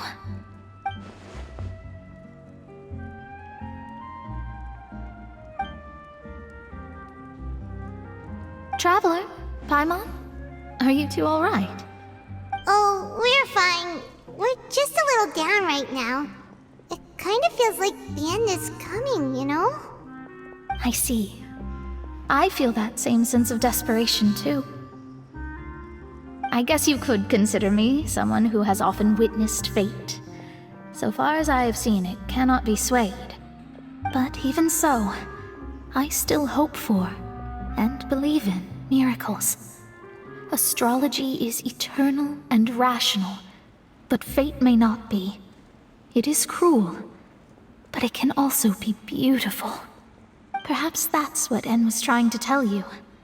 Not to lose heart, and to believe that what you are seeing playing out before you is not yet set in stone. I did originally think of steering clear of all this, but I couldn't. Even if this is all futile, I still wish to help everyone. If we don't struggle to the last, then how can we face the end when it comes? Huh. You do have a point. There I go, talking about astrological principles again.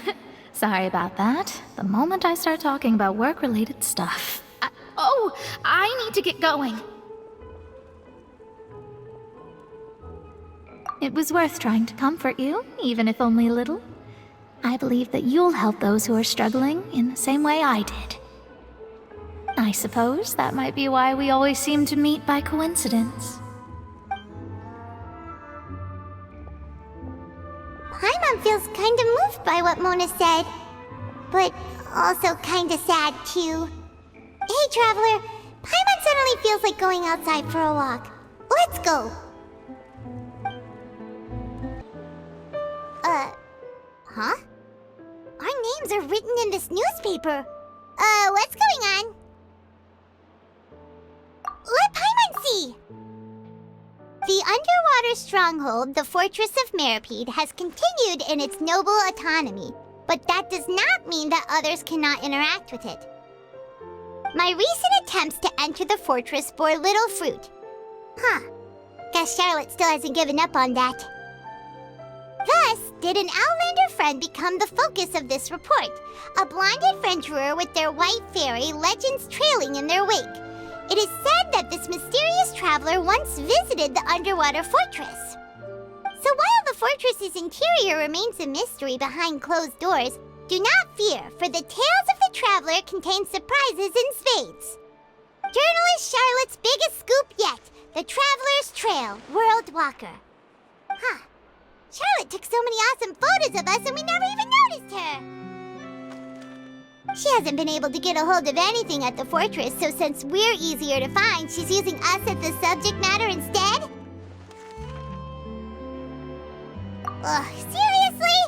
Well, fine. Those headlines and photos do look cool, so Paimon will forgive her this time.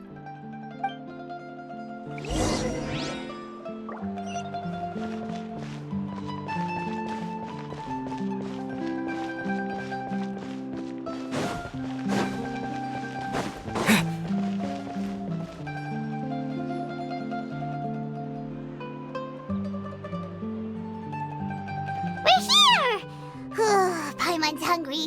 Should we go in and get something to eat?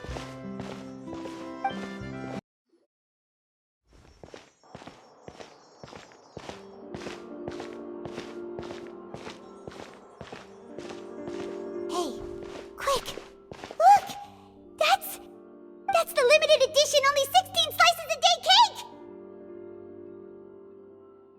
It was so delicious the last time we tried it! Despite the tense situation we were in, let's give it another go. Paimon's sure it'll be great. One slice of cake, please. Someone showed up after all. Oh, wait, you're the one from the Palais Mermonia. Oh, are you here to buy cake too? It seems Monsieur Nervalet was right. You really can eat. Wait, did he really say something like that? That's right. Even he has his own preferences when it comes to food. As for me, I love the cake and coffee here. Do you come here often? Usually every day. Every day? It's part of my daily schedule, apart from work. I shall have my cake and coffee. Then what if someone told you one day that this place would be closing soon, and you wouldn't get to eat cake here anymore? But why would it close? Well, Paimon doesn't know either, but maybe the waters will rise tomorrow. You know, like in the prophecy. Oh, the prophecy. To be honest, I haven't paid much attention to that. No, still, even if there'd be no more cake tomorrow, that wouldn't keep me from having some today. No, it's the same for eating in general. You might not be able to eat tomorrow, but if you can do so today, then you should carry on. That's what people call living, you know. Huh. Don't be sad. Excuse me, could I have 2 more slices of cake to go? These 2 slices are for you. Sijuin said that this kind of expression you're making is what humans call being sad. Oh, you know Sijuin? I sure do. She was born before me, and she sometimes comes to the surface to teach us things about humans. She said that humans are creatures that are saddened easily, yes, and you can only lift their spirits by feeding them delicious food. So please try the cakes here. I've got something else to do, so I'll be going now. You two try to stay in a good mood after eating, all right? Bye.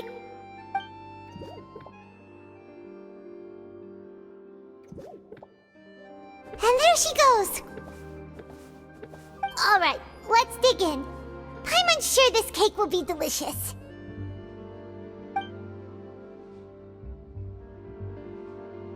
It's more delicious than last time, and the flavor gets even better with a sip of tea. It sure would be nice if we could come again tomorrow. Sure would be nice if we could always eat delicious food here.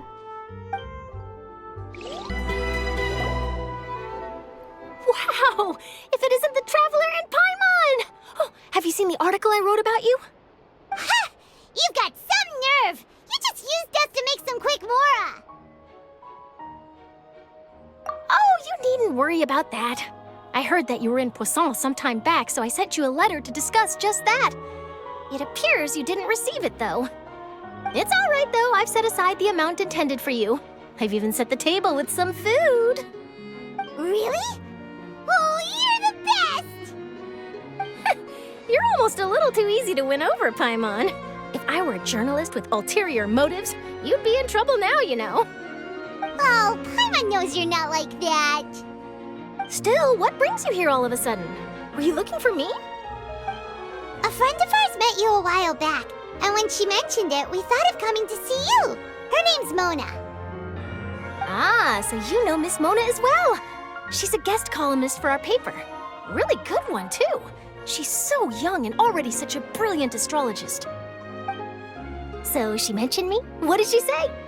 She said that you're a real daredevil of a journalist. Nice. In which case, can this daredevil journalist dare to request an exclusive interview with the legendary Traveler and Paimon? Huh? So your article in the paper today doesn't count? Oh, of course it doesn't. That was more like live photography. What I'd like to do is dive deeper and ask you to talk about the things you've seen and experienced. Yeah, are we even qualified enough? Why not? If I say you're worth an interview, then you're worth it. But not right now, of course.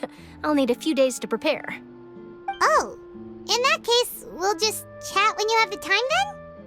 Oh, so that's a yes? Ooh, splendid! I'll tell the editor-in-chief immediately. I'll have to apply for lighting, a venue, some props, and... Whew, so much to get done now. Talk to you later. Wait, Charlotte, Paimon's still got a question for you. And what's that?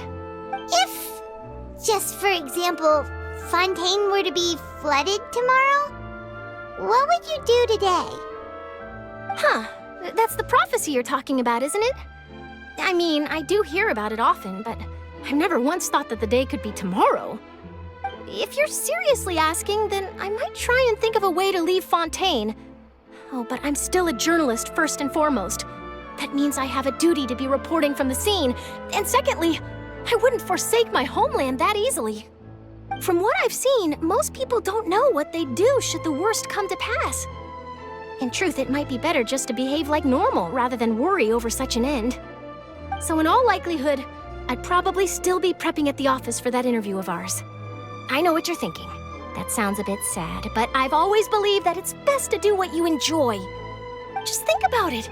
If this nation really were to be suddenly destroyed tomorrow, but I still successfully finish an exclusive interview with a truly unique person, then the story I would wind up writing would truly be timeless.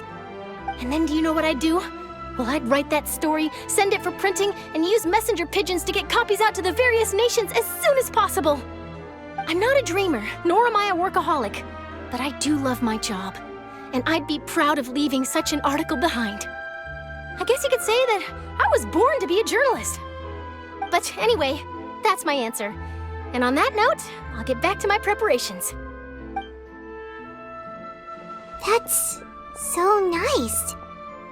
All of a sudden, Paimon actually kinda envies her. Anyway, let's go and take a look at the sea, shall we? The sea breeze and scenery can be a pretty soothing combo, huh? Paimon's been thinking. If it wasn't Fontaine, but all of Tevat that would be destroyed tomorrow, where would we go and what would we do? No, Paimon should ask, if you could choose, what would you like to do?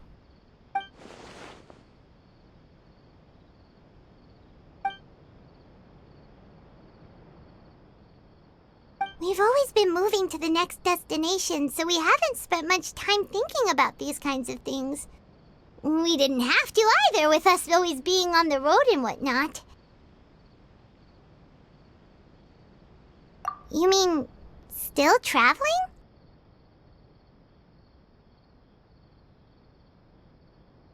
Huh. Wait, isn't that what we've always been doing?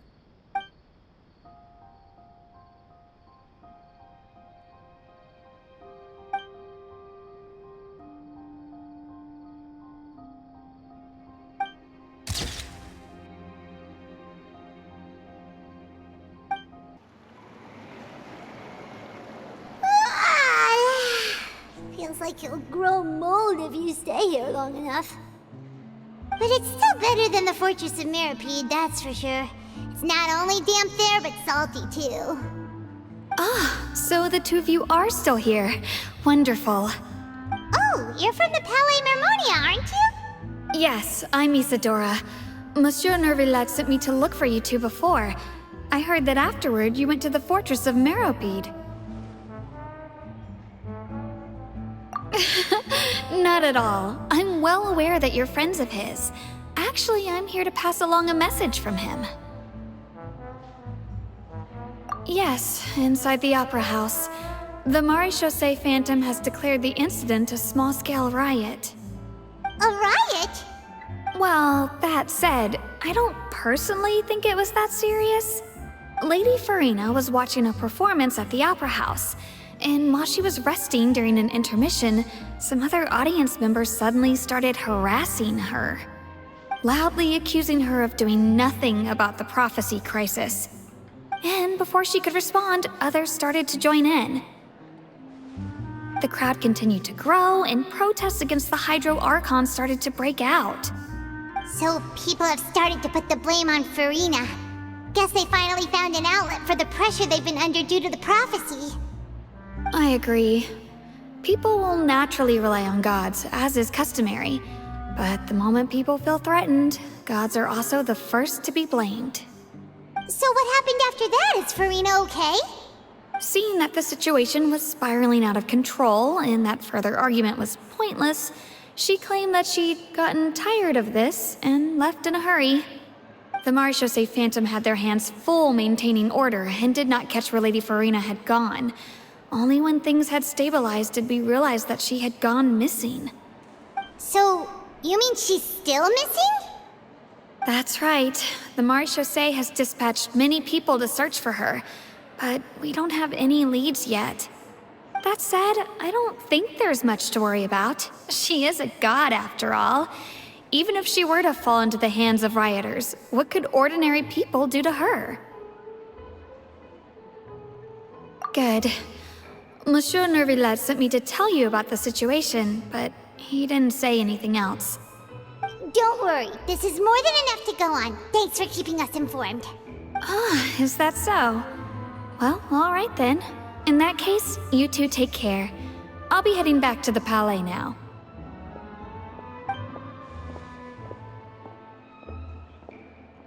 Well, sounds like we should hurry over to Poisson then. If we know Farina, she won't try to fix things in this situation. Instead, she'll look for a place to wait out the heat. And, as we also know, she may be loud and dramatic, but she doesn't have a heart of stone. When Nervillet was talking to her in the Palais Mermonia, and she heard about Poisson, she couldn't hide her sadness and remorse. It would be hard for her to ignore being accused by the public today. Paimon thinks Farina's probably taken the opportunity to slip away to Poisson and try to relieve the sense of guilt that she's feeling. Huh! Well, what do you think?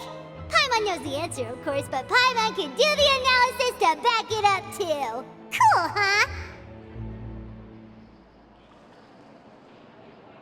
In that case, there's not a moment to lose. Poisson, here we come! This place looks deserted. Guess all the survivors must have evacuated already. All that's left here are signs of devastation. Could Farina really be here? Let's try to find her as soon as possible.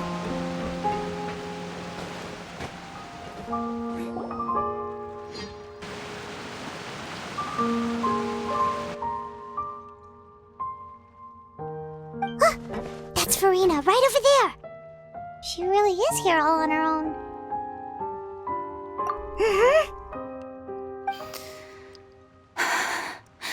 Should I just give up? This is all meaningless. What was meant to happen did happen after all. Everyone's dead. I'm sorry. I'm so sorry. Give up, Farina. There's no point in holding out. I'm sorry. But what can I even do other than to repeat meaningless apologies over and over? Who's that? Don't worry, Farina. It's just us. So it is you, blonde traveler from another land. Why, I almost thought you were someone from that mob of my ignorant subjects, come to kneel and beg for my forgiveness. Farina, you were crying just now, weren't you? The tear stains on your face are obvious. What do you mean, tear stains? Oh, I remember. The show at the Opera House earlier this morning was so moving. I'm still trying to process it. Who did that uncivilized rabble think they were, disturbing my enjoyment of the arts? They even dare to tout their Archon. I must teach them a lesson. I can just imagine their twisted and frustrated faces once they realize that I'm nowhere to be found. Oh, and I'm sure Nouvellette and those people from the Maréchaussée Phantom are freaking out right next to them, too.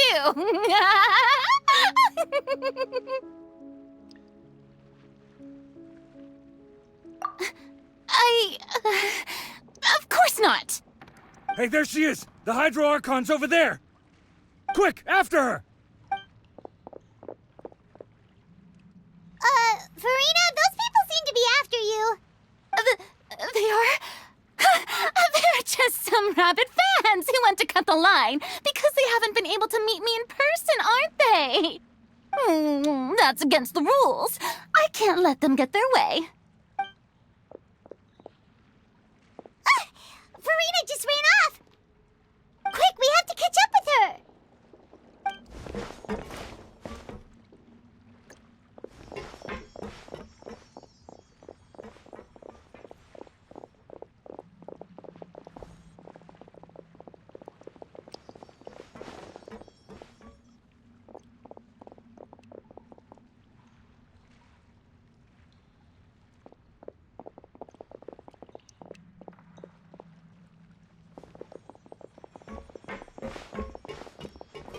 This should be the place, right? Hey, Farina! There's a good hiding spot over here. Quick, come to Paimon before the rest of them catch up to you. What is this place? Hurry, they're almost here! Fine. I suppose haste is warranted. Lead the way.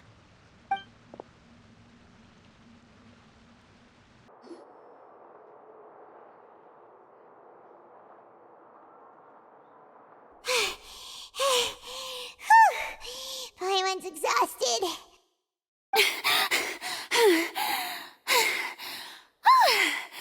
I'm so tired. I I totally thought they had caught me. No, I mean, I merely gave in to the sheer enthusiasm they displayed.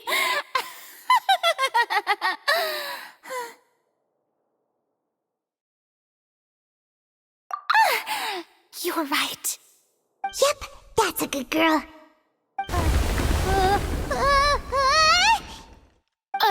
What's happening? The ground's shaking. Is it an earthquake? Yeah, a quake of this kind preceded the flooding in Poisson, didn't it? It can't be. It's happening again. Well, there's no need to worry too much about that. Neuvillettes made some emergency plans, so the evacuation should go a lot smoother this time. Yeah, I hope you're right. But the people of Poisson, they've already...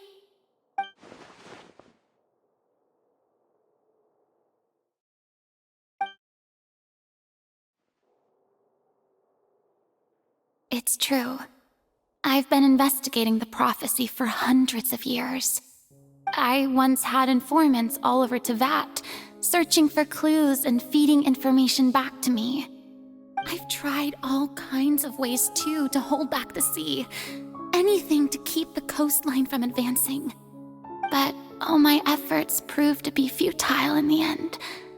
Really, the truth has been clear to me for a very long time. We cannot make an enemy of the divine. No matter what we do, the will of the heavenly principles will have its way, and the prophecy shall be fulfilled.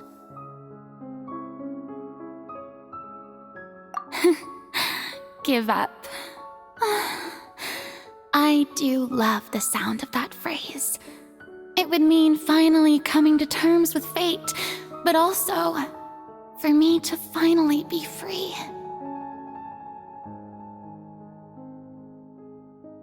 Indeed, I've thought about giving up so many times, especially after we almost lost Poisson. Fate is really unreasonable, isn't it? It has no heart and obeys no rules. The prophecy has only just started to come true, and so many people have already lost their lives. But just now, it all became clear to me. I still don't have the right to come to terms with fate on behalf of everyone else. As long as the final moment hasn't come, it's still not too late. Don't worry. I will keep hope alive for everyone until the very end. Well, that's enough for now. I got the impulse to play the stricken maiden, but honestly, considering my rank and station, that wasn't a good fit at all. Don't take any of what I just said seriously. How could I possibly let Fontaine fall to the whims of trivial prophecy? Come on! Paimon could have sworn you were actually being honest just now.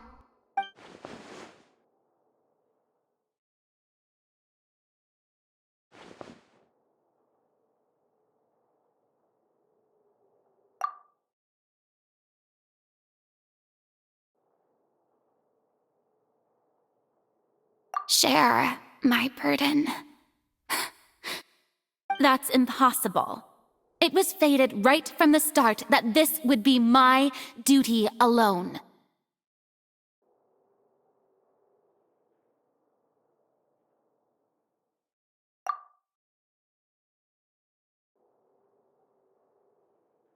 A witness. Yes, I've heard that you came to Tevat from beyond the stars, yes. In other words, you never belonged here.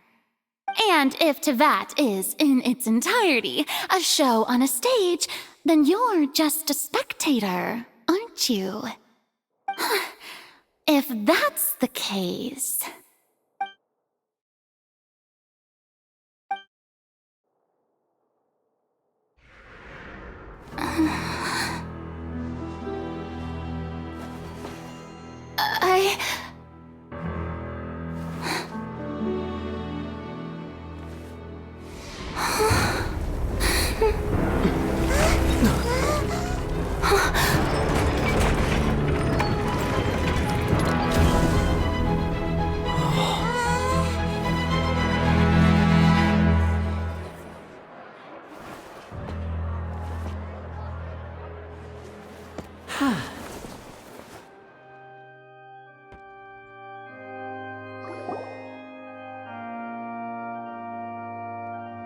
Ladies and gentlemen, this concludes my opening performance.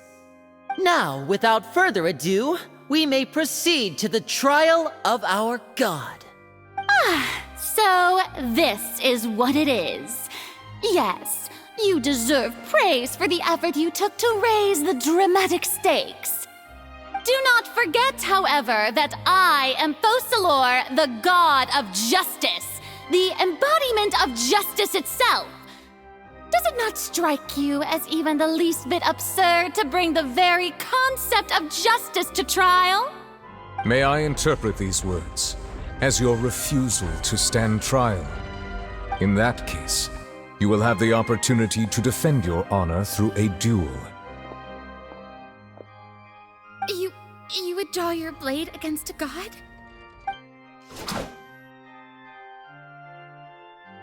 I see. It seems like you have made up your mind.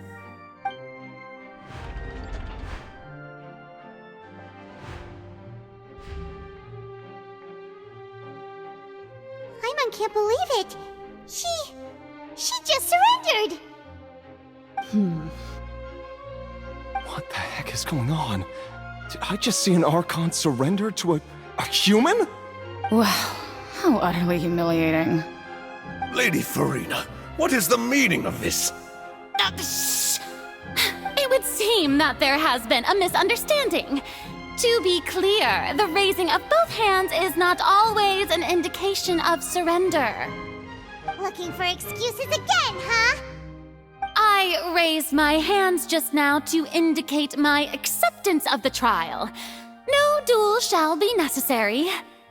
I will admit that I've been running away for a long time. I'm sorry, everyone. I was unable to protect the people of Poisson. It is my duty to stand trial for my crimes. You are not the only ones to be disappointed in me. I, too, am exceedingly disappointed in myself. But now, it is time for the Hydro Archon to show you her courage and resolve.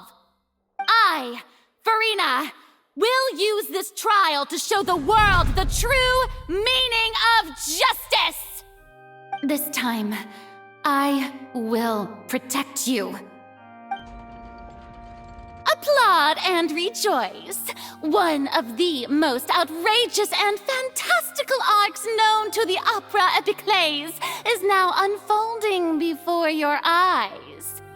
Mark my words, this shall be one of the most exhilarating and brilliant shows ever to grace the stage of Fontaine!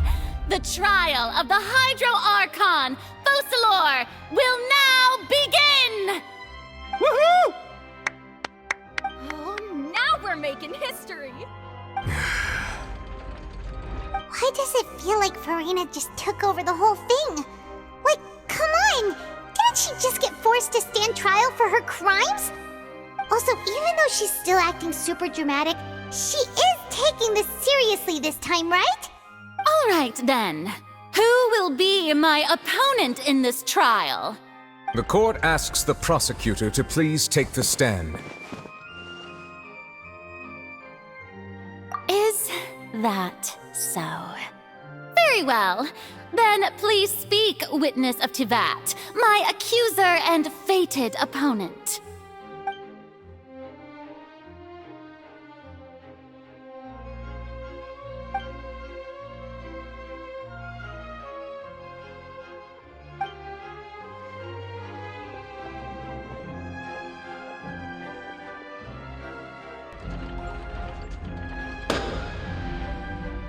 Also, please allow me to ask, as a final question before the trial begins.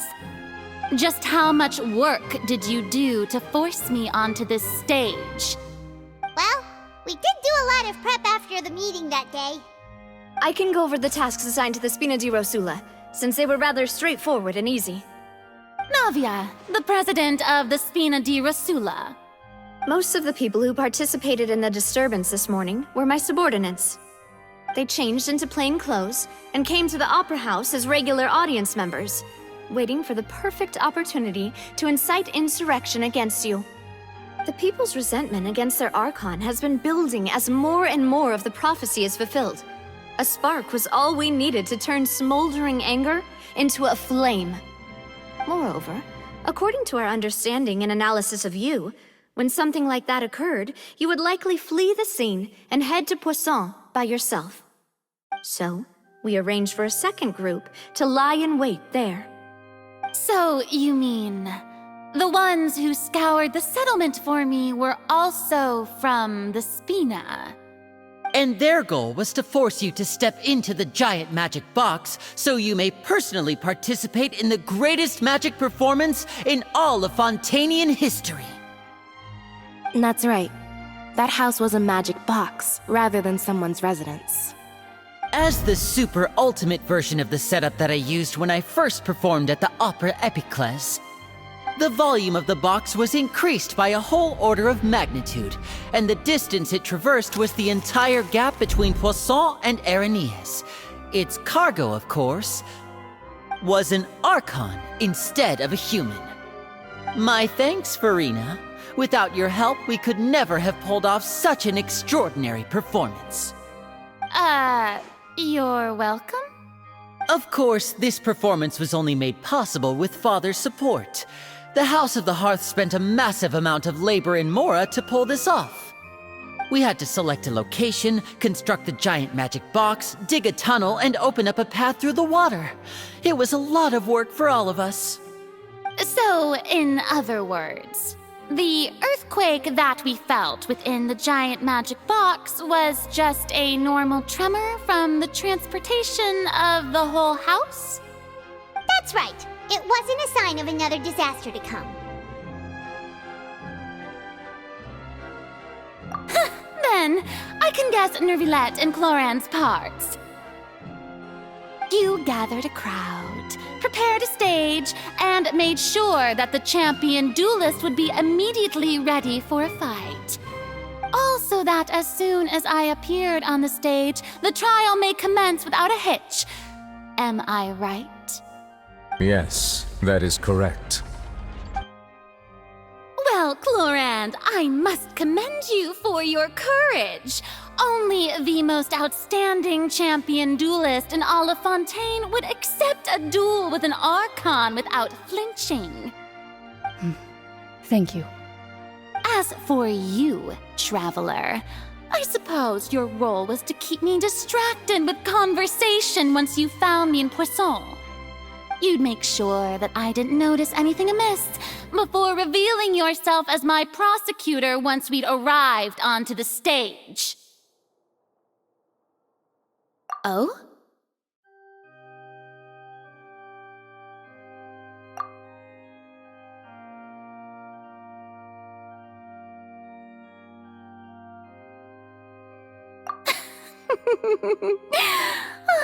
Is that so? Then I suppose I must have missed my final chance. It's fine. It matters not. What's done is done. The stage is already set, so there's no reason to disappoint the audience. Let's see this trial through to the very end.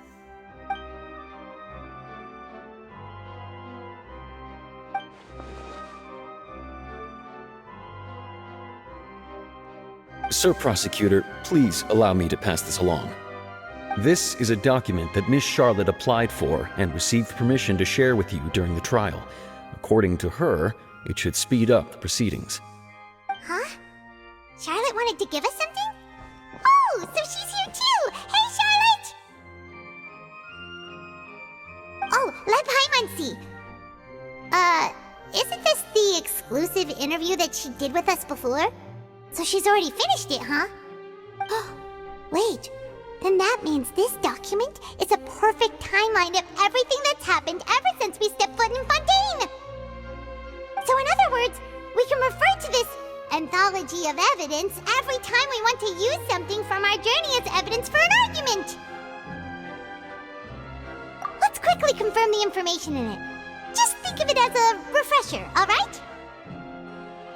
You defeated the Hydro Archon in the very first duels you took part in at the Opera House. That's one for the history books, all right. You defeated the Hydro Archon in the very first duels you took part in at the Opera House. That's one for the history books, all right. I didn't think that you'd wind up getting to the bottom of the case I'd been following all this time. I guess you could also see this as a happy coincidence. This is the first time Monsieur Nervillette had a difference of opinion with the Oratrice. Even the Hydro Archon can't figure it out. A Fatui Harbinger. She's an extraordinary person. Her instinct must mean something. The fortress of Meripede was almost destroyed in a single day. That I didn't witness that scene personally will always be a source of professional regret, I think. According to Monsieur Nervillette, both Child and that whale should have been in the primordial sea at that time. I nearly lost my awesome friend Navia. To be honest, that still gives me shivers. The words of someone as extraordinary as a witch can probably only be truly understood when something surreal happens to you.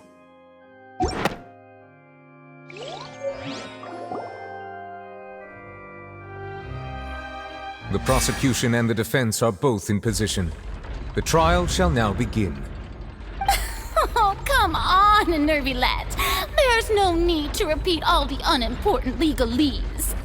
Just fast forward to the part where the prosecution lays out my offenses. As the defendant and the lead actress of this performance, I still haven't even been informed of my supposed guilt in all of this. Of course, it is only natural for humans to struggle to understand the actions of a god. However, you will need more than that to convict me of a crime. That's true, but my charge here is unrelated to your conduct as an Archon. Instead, I would like to charge you as a fraud who's never been the Archon in the first place. Wait, what was that? Lady Farina's a fraud? Hey, I came here thinking that we were going to try the Hydro Archon for forsaking her duty, but did I hear that right? She's not our Archon at all? Charge accepted. Lady Farina, do you plead guilty to the charge? Lady Farina. I plead not guilty. How can I be guilty? There is no way that I, Focalor, otherwise known as Farina de Fontaine, a member of the Seven and the Regina of all waters, kindreds, peoples, and laws of Fontaine, could be anything other than your true Archon. Yeah, even though Lady Farina can be rather eccentric, isn't it going too far to doubt her very identity? Yeah, I've never questioned her identity either. Sure, Lady Farina can be super irresponsible, but what grounds does that prosecutor have to make such a huge claim? I have cause to believe that common sense will prevail in this case. Many of the members of the audience have known me as the Hydro Archon ever since they were born. There would be no fooling their memory. See? Even the Oratrice has decided to show me its favor. Are you sure you want to commit to a charge that will never be upheld? If you wish to drop the case, I can promise you as the God of Justice that you will not have to face trial for making a false accusation. We will treat everything that's happened as a dramatic spectacle and move on with our lives. What do you say to that? Huh. An argument with near impossible odds, huh? We have to not only refute Farina's claims, but also overturn the long-held beliefs of the people.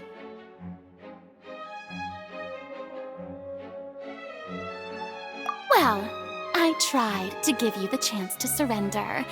If you must persist, then let me ask. If you believe I'm not the Archon, then what manner of being do you think I am?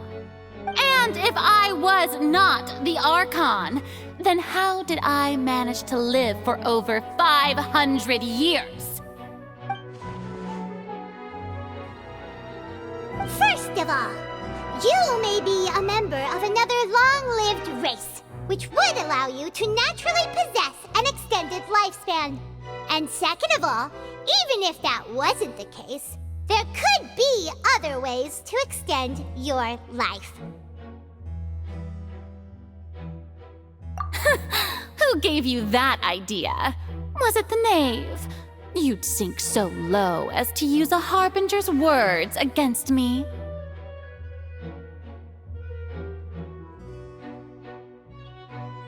A curse?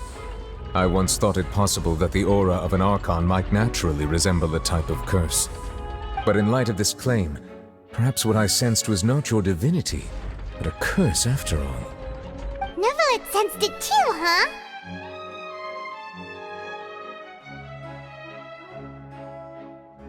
Lady Farina is actually a human? Well, it is true that it's extremely difficult to tell humans and gods apart just by looking at them. It's not impossible.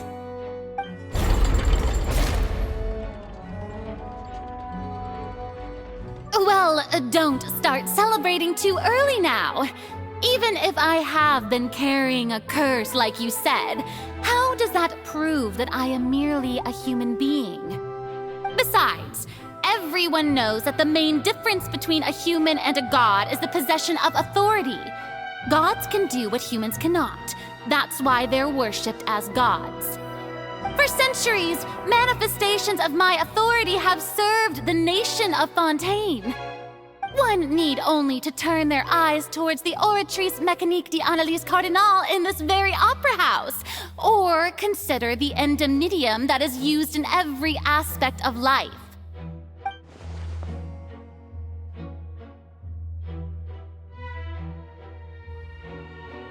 You tried to reference the Oratrice, but weren't you as confused as all the rest of us when the Oratrice declared Child to be guilty without any proof? Otherwise, you should have come up with a good explanation for that by now. Didn't I make myself clear at the time? The decisions of the gods are naturally difficult for humans to comprehend. There is no need to provide an explanation. Lady Farina, I believe a reminder of your current circumstances is in order. While the court is in session, the principles of justice and the law must come before all else.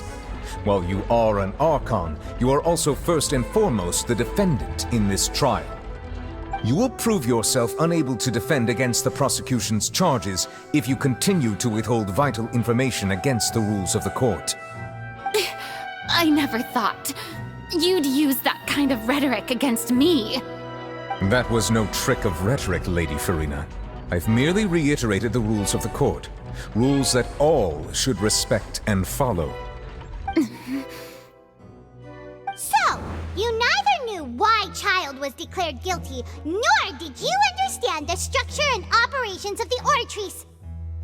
Instead of having been created by you, the manifestations of authority you mentioned have been made by the real Hydro Archon, haven't they? The real Hydro Archon? Well, now you're really losing me. It is true that I did not know why the Oratrice gave out a guilty verdict that day. But the Oratrice handed out that verdict unilaterally, and it has been operating independently ever since it was first created. You can't argue that just because a divine creation is flawed, that the god behind it must also be no god at all. She's still throwing out all kinds of excuses. Seems like she's confident that we won't be able to produce proof that she has no power over the Oratrice.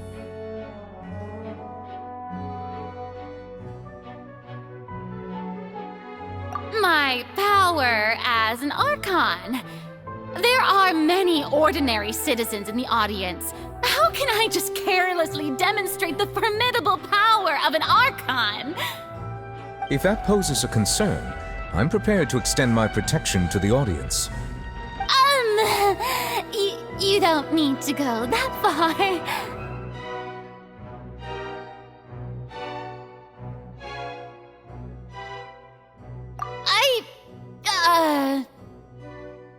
Aren't you the Hydro Archon? Or is it that you can't even wield the power of Hydro, much less the authority of a god? In Indemnitium! Yes!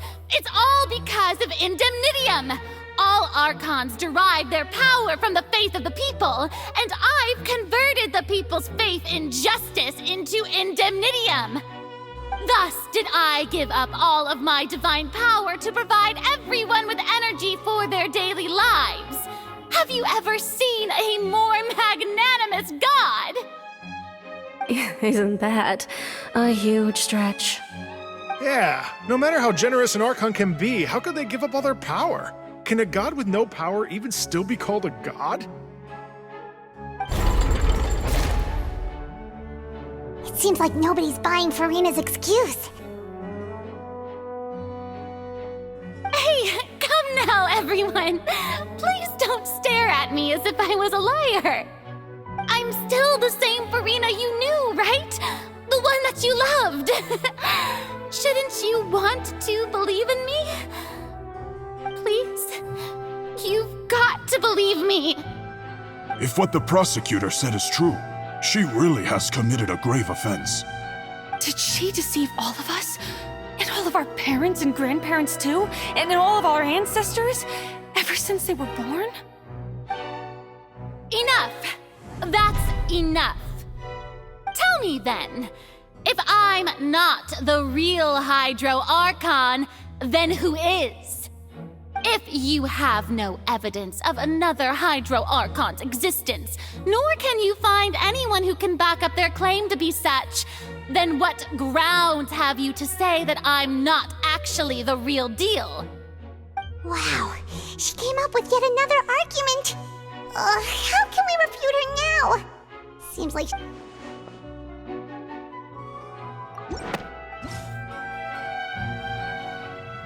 It has been established that all Fontainians can dissolve in water from the primordial sea. And that means... Since you insist on claiming to be a god and not a human, then there's a method that you can use right here and now to eliminate all suspicions of you being the latter. Miss Navia, please apply to serve as a temporary attorney for the prosecution before addressing the court. Though you act in partnership with the prosecutor, you must still adhere to proper procedure. Super sorry, Monsieur Chief Justice. I swear this really will be the last now. I've brought some seawater from Poisson. As everyone knows, a massive flood struck the area not long ago, taking many lives, including those of some of my closest friends. So, Miss Furina, would you dare to touch some of this seawater? If we are to believe that you are indeed the real Hydro Archon, touching this seawater would have no effect on you. All it should do is strengthen your case. But if you don't dare to touch it, then we would have basically proved the reverse. Oh, and I must remind you that after the disaster at Poisson, nobody wants to see any more people dissolve. I do hope you'll act prudently and choose the simpler path of admitting guilt. Navia from the Spina di Rosula. The Spina has governed Poisson for many years. I guess her suggestion is valid. If Lady Furina is indeed just a human, she's probably Fontainian like all the rest of us. Would she really dare to try?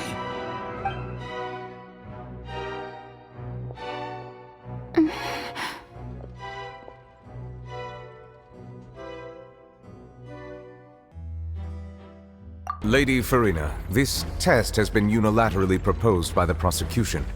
As it falls outside the realm of standard court proceedings, you possess the right to decline participation. Well, of course he had to tell her that. But refusing to participate is basically the same as a confession of guilt. She's just staring at the water without saying a single word. It really does seem like she's quite terrified of it. That could only mean... What's going on?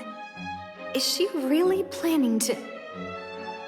That's not what we thought she would... Due to the inherent risk of the test, Lady Furina, you may... Hey!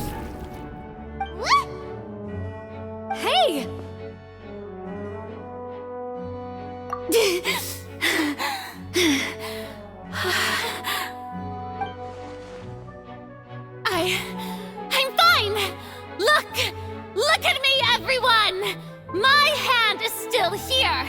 I haven't been dissolved! Will you believe me now? I really am your Archon! I'm nothing like a normal human who would fall apart as soon as they touch this water! Really? Was this not the most obvious thing in the world? Miss Siegewing? If you are present, Miss Siegewing, please come forward and attend to the defendant. Siegewing? Don't be nervous. It'll just take a few seconds. Let me see. That should be enough. Please announce the results of your evaluation to the court, Miss Siegewing. As everyone doubtlessly saw, Miss Farina was displaying symptoms of hyperventilation and flushed skin. These indicate that she was experiencing the adverse effects of exposure to primordial seawater. The extent to which she was affected is the same as other humans when exposed to primordial seawater of a similar concentration. Thank you, Miss Siegewing. Lady Farina, you may return to the defendant's stand. Oh wait, what did she just say? I didn't get dissolved! Shouldn't that be enough to prove my innocence? Well, considering your tendency to run from your problems, we did originally prepare a direct sample of the seawater around Poisson.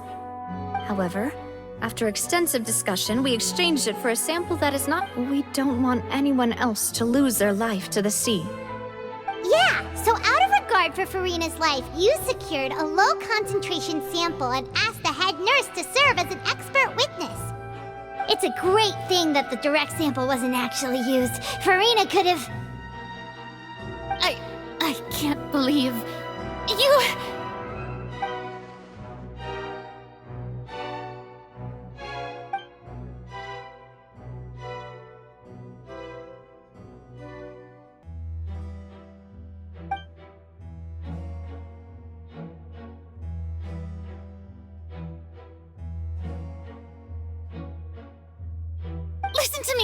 Listen to me, everyone! Please don't give me such cold and disdainful looks!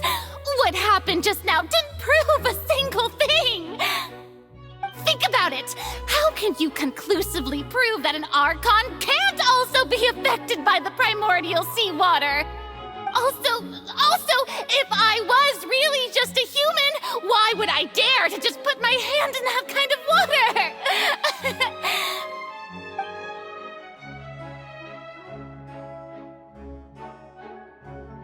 Please, anyone, just listen to me!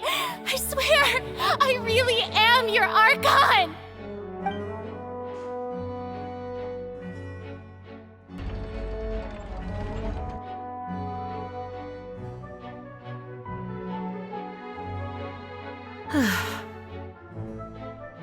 I don't think anything she says at this point will sway anyone. The odds are just too stacked against her now. With all the things that have been said, Paimon doesn't think there's any way left for Farina to win. I believe the time for arguments and presentation of evidence has come to an end. If there are no objections, we will move on to the final judgment.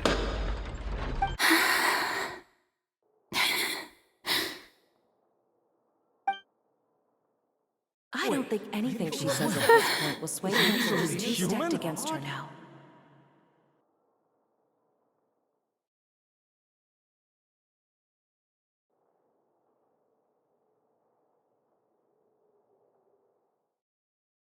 In my capacity as Chief Justice, I shall now render judgment on Farina's misrepresentation of herself as the Archon of Fontaine. As a human who knowingly deceived her fellow citizens, Farina is... guilty.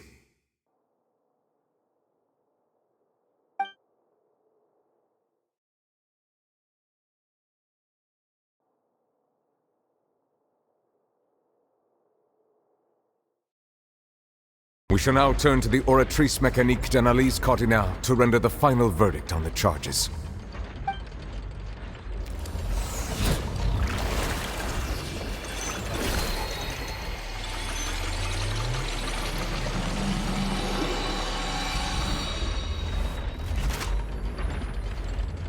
According to the judgment of the Oratrice Mécanique d'Analyse Cardinale, Farina is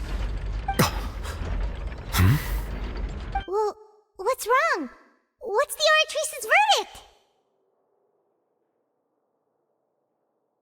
No, the Oratrice also displays a guilty verdict. Isn't that correct then? However, the exact wording of the verdict is thus. The Hydro Archon, guilty, to be punished via the death sentence. The death sentence? That's actually one of the available sentences? I've always thought that it was just a myth. The one and only time the death sentence has been handed out at the court, and it's been given to the very person we've worshipped as the god of justice? What an unexpected twist. Furina's been sentenced to death by the Oratrice? We just wanted to use the trial to show her the seriousness of things so she'd tell us the truth. How did things escalate this quickly? This outcome is indeed quite strange. According to Fontaine's current definitions of justice, as well as its recommendations for criminal sentences, is this sentence really appropriate for the crimes that have been committed?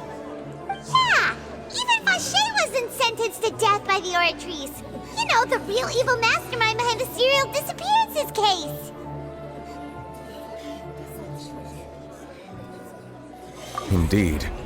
Not only is Furina's sentence overly excessive, the very point of our trial today was also to prove that Furina has never been the Hydro Archon in the first place. But now, the Oratrice seems to have deliberately invoked the title of the Hydro Archon. What does this mean?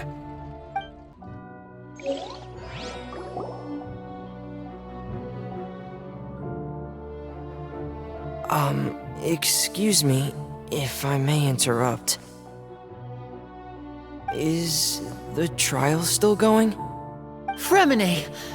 You finally made it. I assume this means you've completed your mission? Mm-hmm. Any mission Father assigns to me will always be top priority.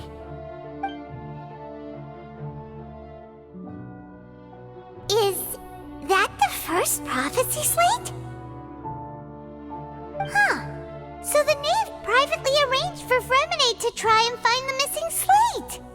I looked everywhere and finally found it at the bottom of the sea. It took me a long time to get around some dangerous stretches of water. But has the trial already concluded? Then doesn't that mean I've come too late? Oh no. Father will be disappointed in me.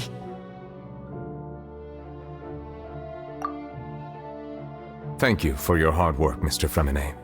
Please allow me to review the record left on the slate. Traveler, I believe that you have already seen the other existing slates, and would like you to come here and confirm their contents.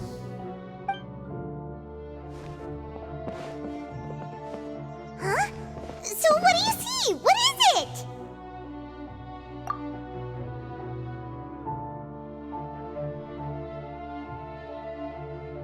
I believe I have now made sense of the Hydro Archon's crime. It has to do with Fontaine's lost history. Huh? Isn't the Hydro Archon just guilty of deceiving her people? Oh, wait, no, that's Furina, and we've already proven that she's not the Hydro Archon.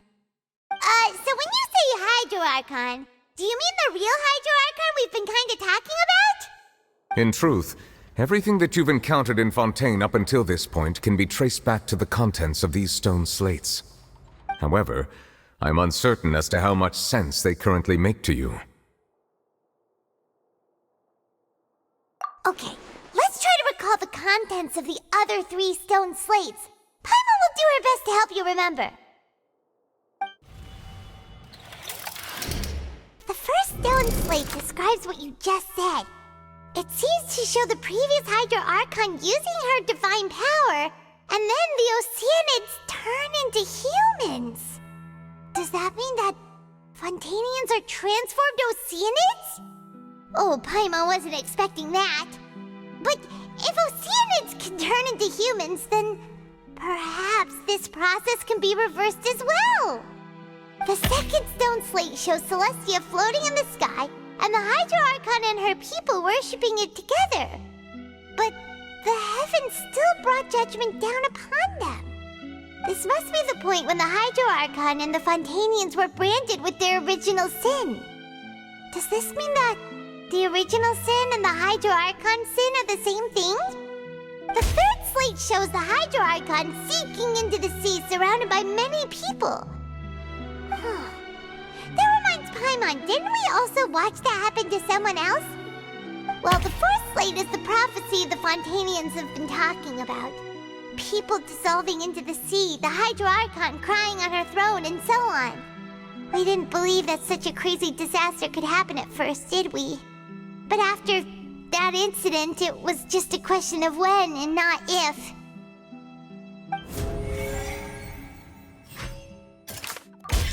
We know from the case of the serial disappearances of young women that Fontainians can be dissolved in primordial seawater, and the first stone slate tells us that long ago, the Hydro Archon used her power to turn Oceanids into humans. This might be the reason that Fontainians can dissolve.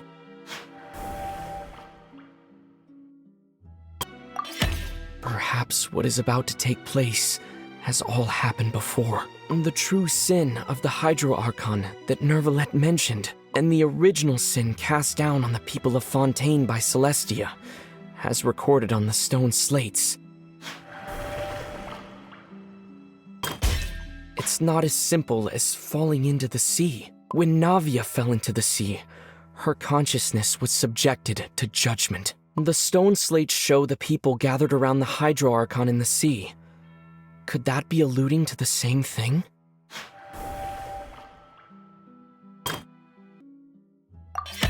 The prophecy from the stone slates found its way into society, but not many people believed it at first. The fortress of Meropide was nearly flooded with primordial seawater, which we know can cause Fontainians to dissolve.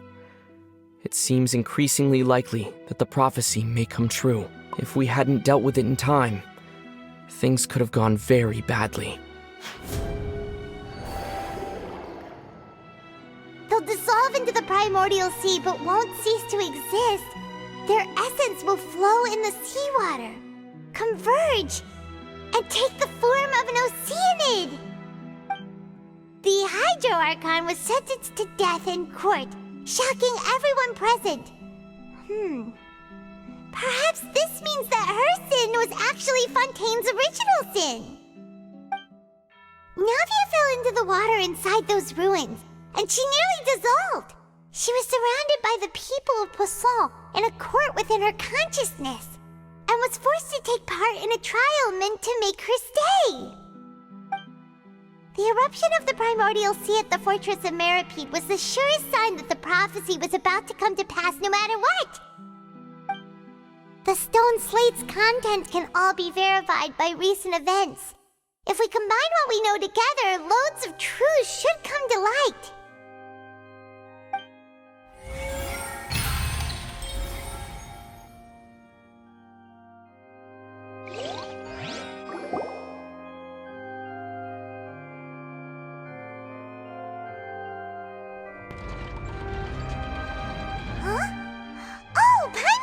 Now, so that's how you can make sense of it. But then it feels like we're going to have to share some truly shocking revelations. Let's hear them.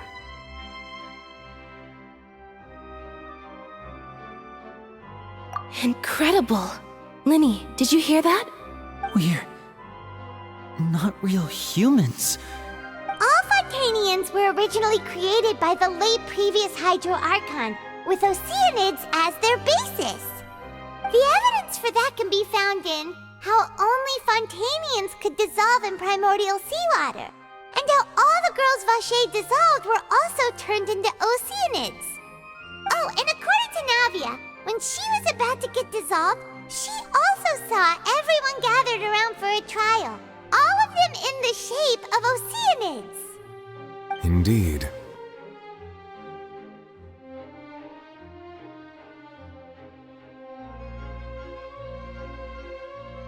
Yeah, and it follows from the content of the first slate that she probably anchored Celestia by creating humans without prior permission.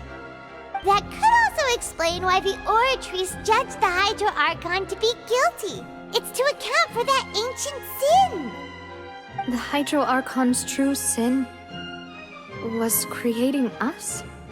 And yet, after many hundreds of years, the Hydro Archon's creations have turned around to try to judge the Archon within the Opera Epiclese.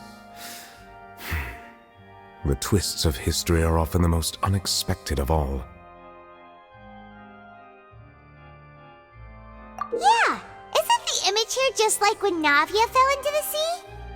So wouldn't it be trying to show the image of the Hydro Archon also falling into the sea once the prophecy has been fulfilled in the fourth slate?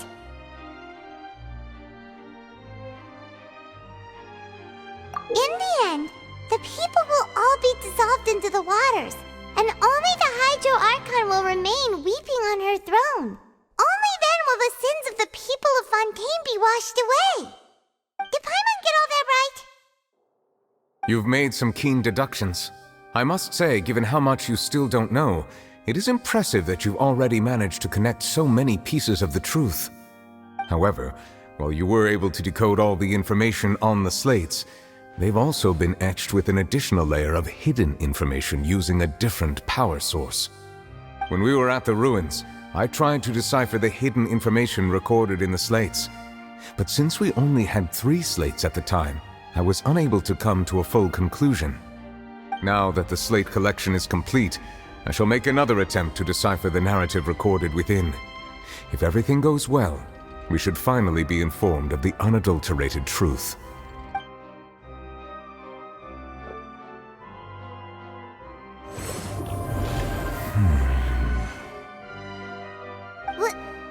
Well? Did you get it? I believe I should share this truth not only with you, but with all the people of Fontaine as well. I will try to briefly summarize it for you. Your hypotheses regarding the origin of Fontainians and the sin of the Hydro Archon were both correct. In the Fontaine of old, the previous Hydro Archon sensed the yearning of her Oceanid familiars for life on land.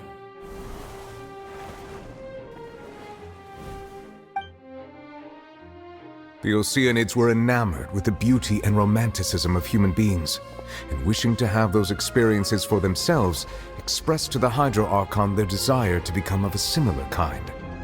However, even though water as an element is intricately linked with the power of life, the Hydro Archon, as one of the 7, did not possess the authority to create a new form of human life.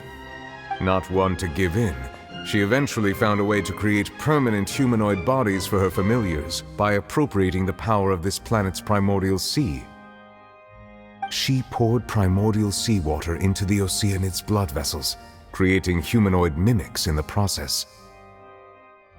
But if Fontainians were to ever come into direct contact with water from the primordial sea, the power within their bodies would escape these artificial restraints and return to the sea.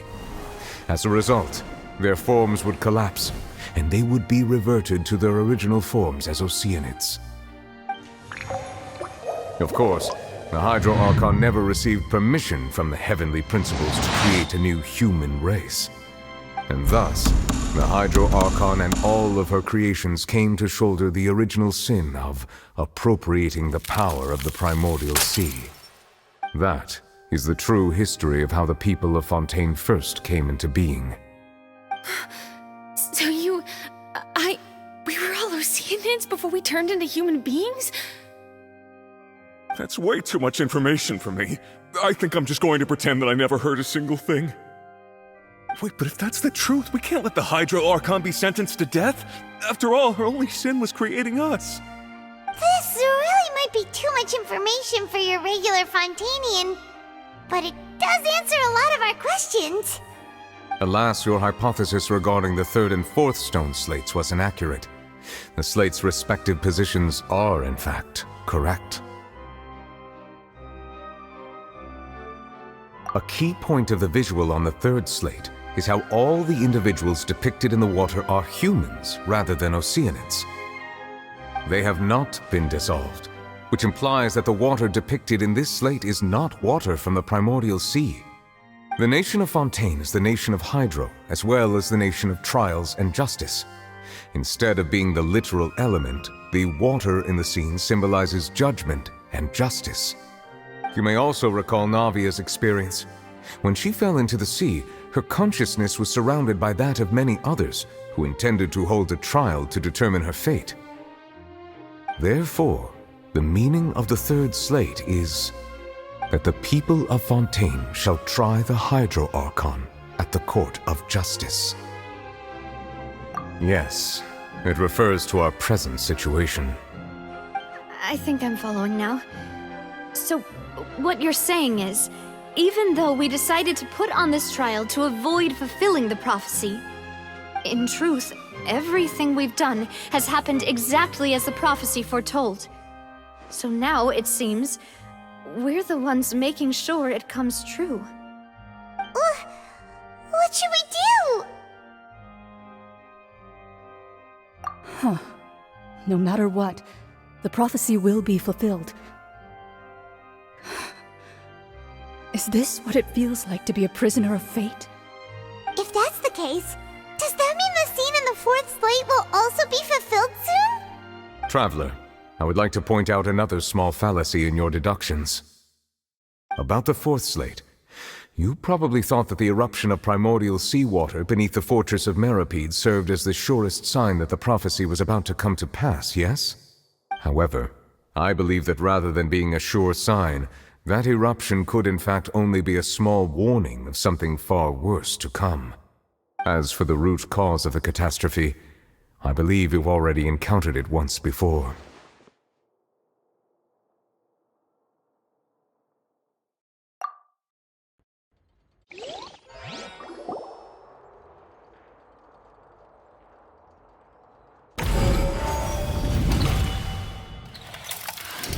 This eruption was just a small warning of the things to come. We must find the root cause of the disaster.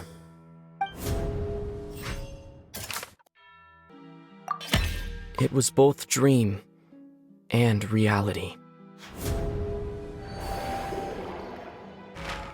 If we're talking about a true culprit, that could only be that thing inside the primordial sea, right? The truth, the original sin, the trial, and the root cause of the disaster.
That was way too close!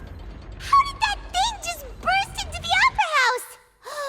Wait, was that the huge whale you saw in your dream? So we've met it at last. I understand very well why it has chosen to make an appearance here. That whale does not belong to Tevat. It is a monster that has traversed the stars, weeping all the while. It has been greedily consuming the energy from the planet's primordial sea, using it to grow. That is the main cause for the rising sea levels. And once it has finished consuming all of the energy contained within the sea, its next step will be... You said that when the Hydro Archon first created Fontainians out of Oceanids, she filled their blood vessels with primordial seawater. Precisely. That whale finds the blood of Fontainians nigh impossible to resist. Therefore, when it left the primordial sea, it decided to make its next stop a packed opera house full of food. Food in the form of Fontainians. We just barely managed to push it back, right? In that case, won't it come back to target the people again once it's managed to recover its strength? That is correct. Indeed, it is more accurate to say that we should thank that Harbinger for buying us some time. Without him, the whale would have likely come onto land far sooner. From the way he looked, he must have been fighting the creature for quite a long time. That battle maniac. We've always known that he had a special connection with that whale, but we definitely didn't expect it to help us out like this. Anyway, now that we know that this whale is the actual cause of the disaster recorded in the prophecy, all we need to do to stop the prophecy would be to find a way to beat it up, right? It is too late.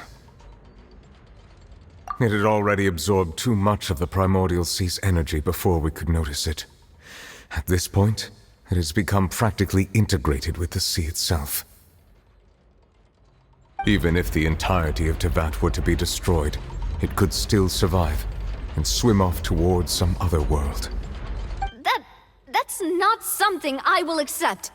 We've already done everything we can, and we even found the true culprit. We've come so far.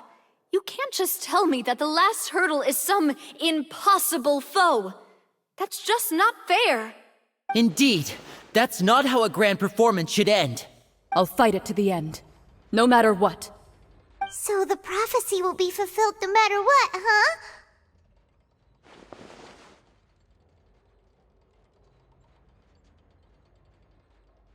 The prophecy. Yes, what has been prophesied will be fulfilled. You may view such things as the history of the future.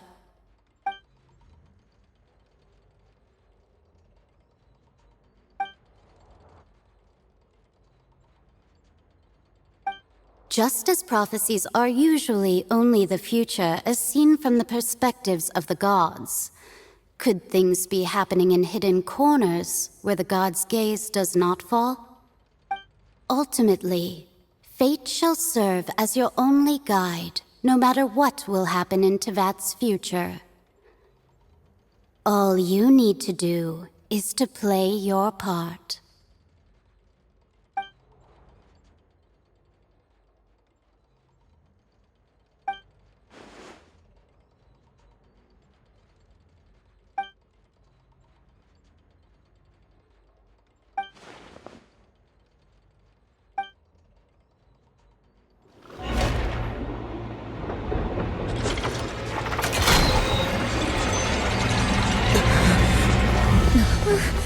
What's happening with the oratories? I believe it is preparing to carry out the death sentence.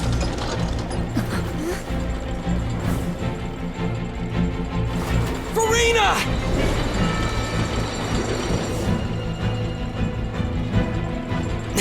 No, I still need answers.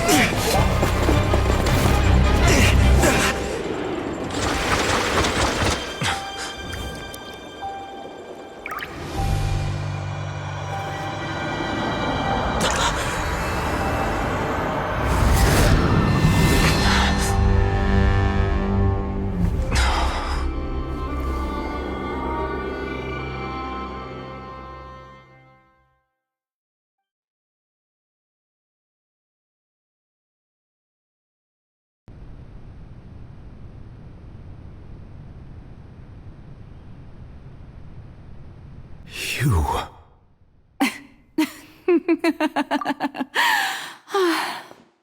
Sorry. That shocked expression on your face is just too amusing. I couldn't help myself. You are not Farina. Who are you? Ah, the sweet sound of bewilderment. Marvelous. A sure sign that my attempt to deceive everyone was a resounding success. But to answer your question, I am Focalor. You know, the god. Focalor? Why did you deceive us? Oh, that wasn't my goal, of course. Goodness, no. But I had to fool everyone else too, if I was to stand any chance of deceiving the heavenly principles. Deceiving the heavenly principles? It's all because of that pernicious prophecy. Dreadful, wasn't it? Everyone doomed to dissolve. Fontaine condemned to be flooded. One was not amused. In fact, one was positively bemused when that problem was thrust upon me by my dearest predecessor. That's the former Hydro Archon Egeria, for the uninitiated. It hardly gets more disastrous than a preordained national catastrophe, now does it? She knew full well that the prophecy would surely come to pass. And as one of the seven, she also knew full well that one defies the heavenly principles at one's peril. So yes, as you have no doubt surmised, it was a rather impossible situation that I found myself in. I spent a terribly long time mulling it over, alone on the ocean floor. And I was almost growing barnacles by the time I finally realized there was only one possible solution to this confounding conundrum. I had to outwit the heavenly principles, allow the prophecy to be fulfilled, ostensibly at least, while saving everyone at the same time. I'm a genius, I know. I can only assume that's why Egeria chose me as her successor. Although, looking back now, it was hardly the inheritance one dreams of. Between the task of saving the nation, the quotidian duties of the Hydro Archon, and not to mention the original sin of creating a new race of humans, I dare say she left me quite a colossal mess to clean up. But one can only play the hand one is dealt. I did not choose this, any more than I chose to be one of her Oceanid familiars. So you were also once one of the Oceanids, transformed into a human by Egeria's hand? Yes, I was. I always dreamed of becoming human. And I still do, even now. In my eyes, to be human is to be part of the greatest opera ever known. After becoming a god, I separated my divinity from my body and spirit, leaving behind only a self that was as naive and bewildered as my past self on her first day as a human being. The me you see before you now is that divinity, and the human counterpart I left behind, I named Furina. She could feel joy, sorrow, and everything in between. She could be as vain and conceited, or as meek and vulnerable as she wished. Her strengths were of a kind only a human could possess, as were her shortcomings. But in my eyes, Furina's humanity was what made her perfect. She was perfectly human in every way, the person I always wanted to be. Anyway, so then I cursed her. All part of the plan, of course. The plan to deceive the heavenly principles. Do you still remember the final scene of the prophecy?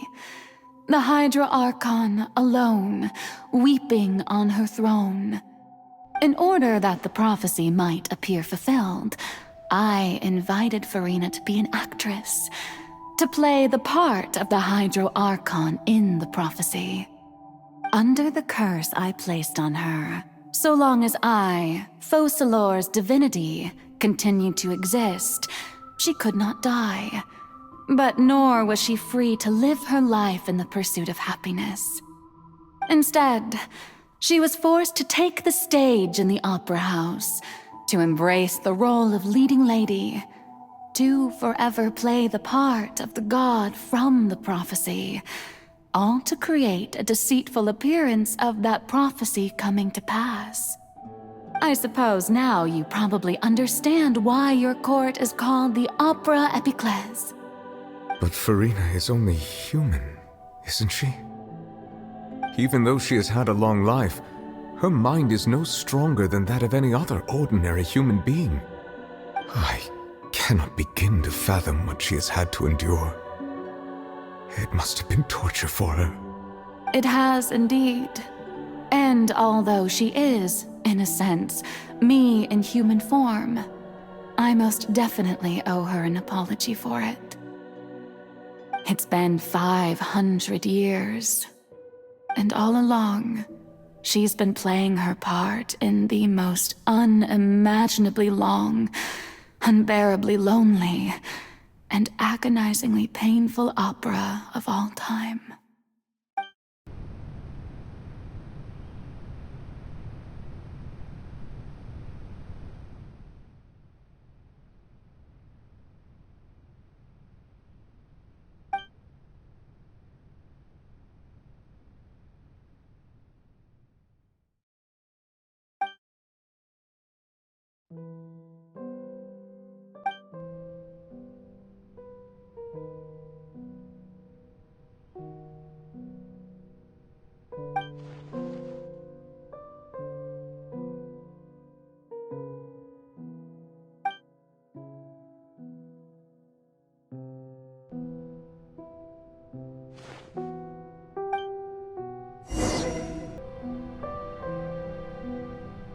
Oh, who permitted you to come onto the stage? Now, I understand your admiration for my august self, but I must ask you to keep to the rules. All right. It is not my intent to reprimand you. There is no need to state your name. Just be off with you.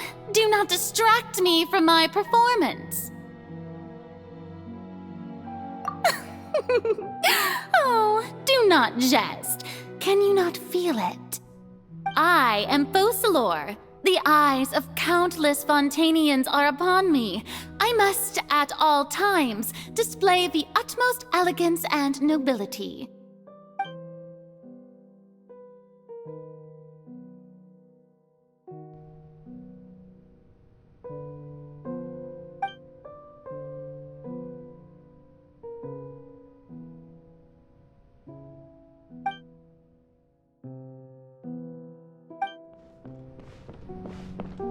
Dear audience, the performance is experiencing a technical difficulty, but worry not. The guards shall resolve it soon enough. Hey, what gives? The audience is still watching me, you know. Guards? Wait, where are the guards? Guards!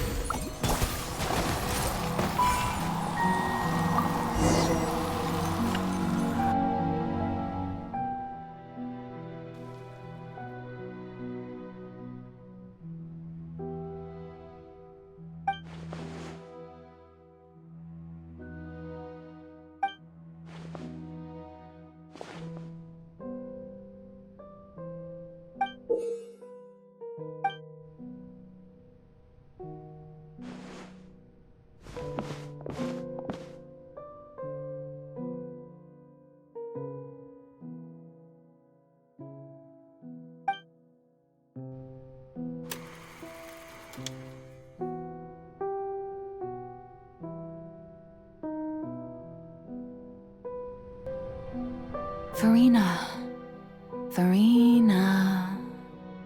Huh? Who's that? Who's calling me? Where are you? Be not nervous. Be not afraid. I am before you. Wait a moment. You're near me? How can this be?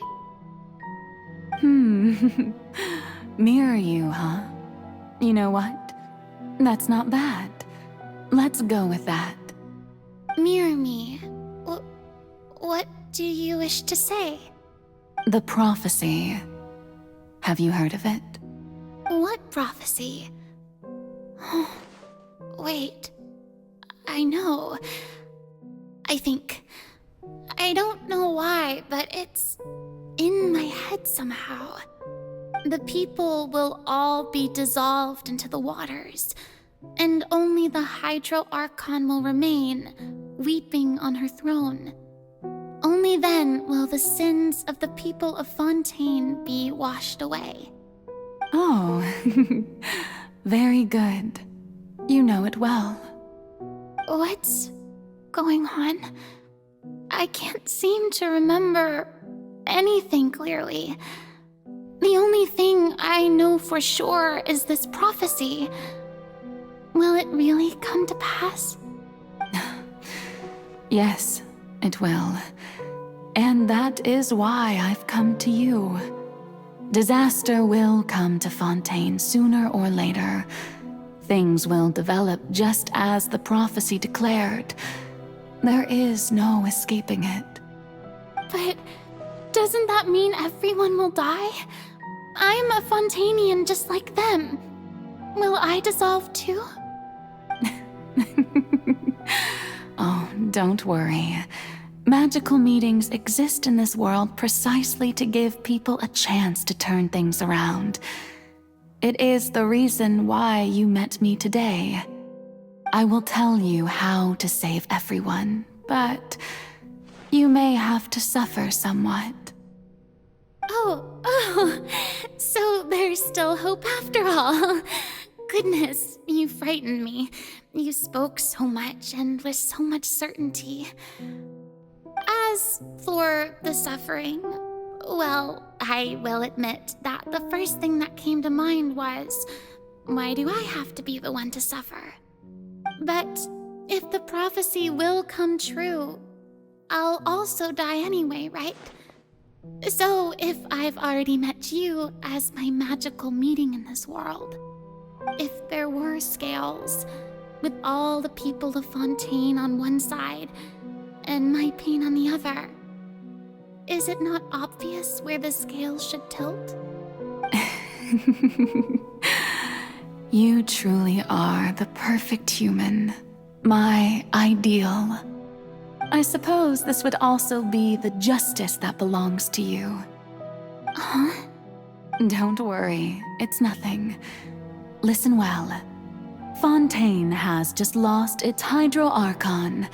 I need you to play a role, that of the new Archon.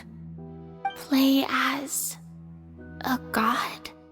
That's right. You must begin a never-ending masquerade. You must never let anyone suspect your identity. If you can keep it up, then I shall have my way of defying this prophecy. But should your identity be revealed, then all hope will be lost. But how will I do this?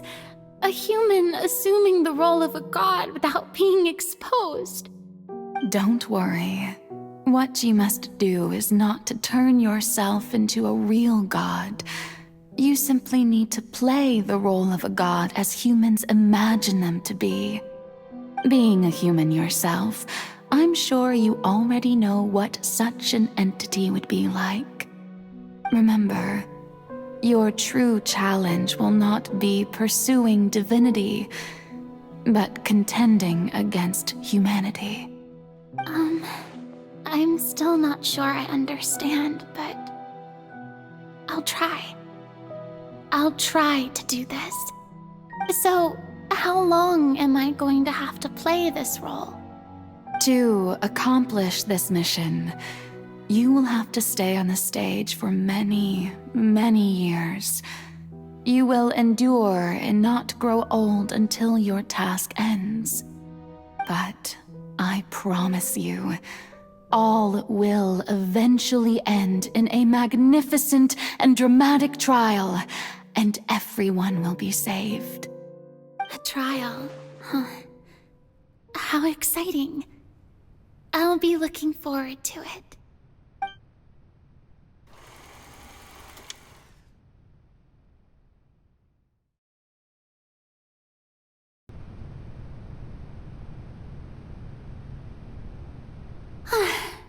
The Maison Cardinalise has announced my accession, but this is my first time facing the people. What should I say to most appear like a god? To be honest, I still don't know. Perhaps I should first try to act natural. Ladies and gentlemen, good evening, and welcome to the Opera Epiclese. I'm sure you've all heard about how I have taken on the role of Hydro Archon. Indeed, I am Verena de Fontaine, your new Archon. In truth, I know little about becoming a nation's new god, but it will be my honor to guide you all. As the god Focalor, the god of justice, I shall do all within my power to lead you into an age of fairness and justice. Once again, thank you all for coming. If you should have any questions or suggestions, please send them to the Maison Cardinalise. The future of Fontaine will require us to work together, after all. This should do it. I thought I might stammer, but thankfully, I was able to convey my thoughts just fine. Okay, and next. That's the new Hydro Archon. Is this some kind of joke by the Maison? I would have thought that a being that surpasses humanity would be a bit more assertive. Hey, did you hear that? She even told us to send her suggestions there at the end. Shouldn't gods be all-powerful? She's being so modest. What's the difference between her and an ordinary person, then? If you ask me, perhaps the succession didn't actually happen. She might just be a Maison-back puppet. Wait, what's going on? Why is everyone suspecting me of being a fake? Oh, this is bad. If I get exposed here, there'll be no saving the people from the prophecy. Right. Mirmi said that I just need to play the role of a god as humans imagine them to be. Calm down, Verena. Think. What do the people want? How would they imagine a god to speak and act? Assertive, with a strong sense of presence. One who can dispel all doubt. That is the character I'm fated to play.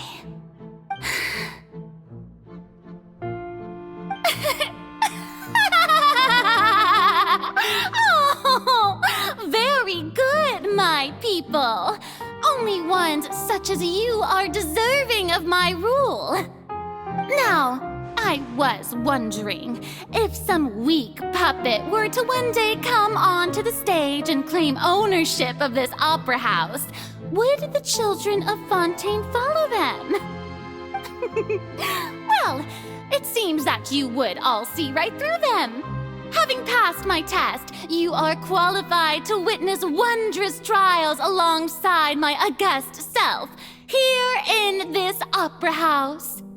You may consider my previous act a door gift of sorts. I thought it was a debut that suited the atmosphere.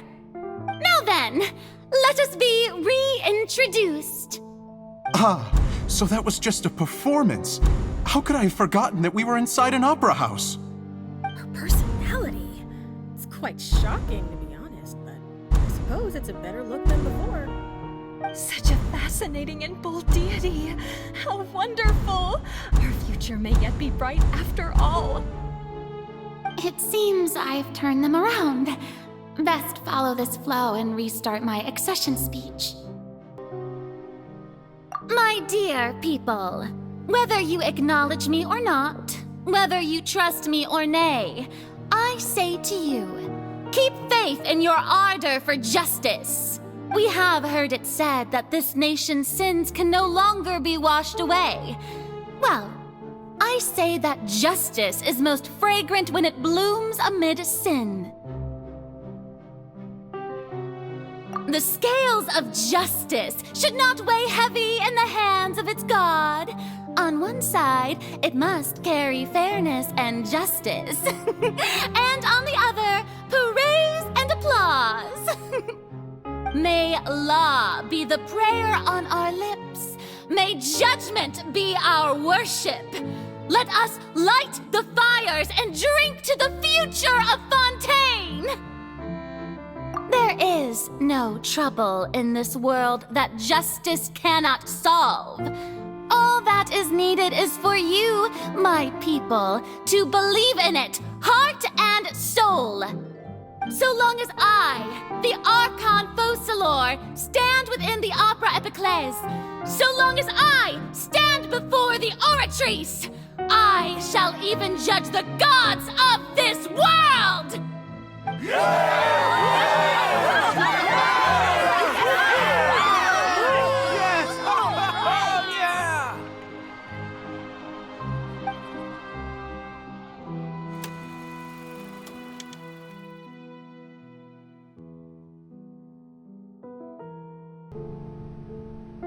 Lady Farina, here are today's case reports, as well as a summary of the follow-up for your perusal. Come now, was I not just at the Opera House in person? Leave these kinds of things to Neuvillette. Besides, none of these trials were the one that I'm looking forward to the most. If I may be so impertinent, what kind of trial are you truly looking forward to? A magnificent, dramatic, and wondrous trial. A trial to end all things. How could you hope to understand? That's true. I fear I lack the ability to grasp your divine thought, Lady Archon. No need for fright, and do not take what I said before too seriously. Go now, do your duties. The trial I await. It will come one day. Lady Farina, I don't know what to say. Thank you for agreeing to see me. No need to thank me. Or rather, thank your own sense of perseverance instead. Long have you stood in line to meet me, have you not? Oh, I'm afraid that's just an inevitable consequence of my divine charm. All right. Deoteria, is it?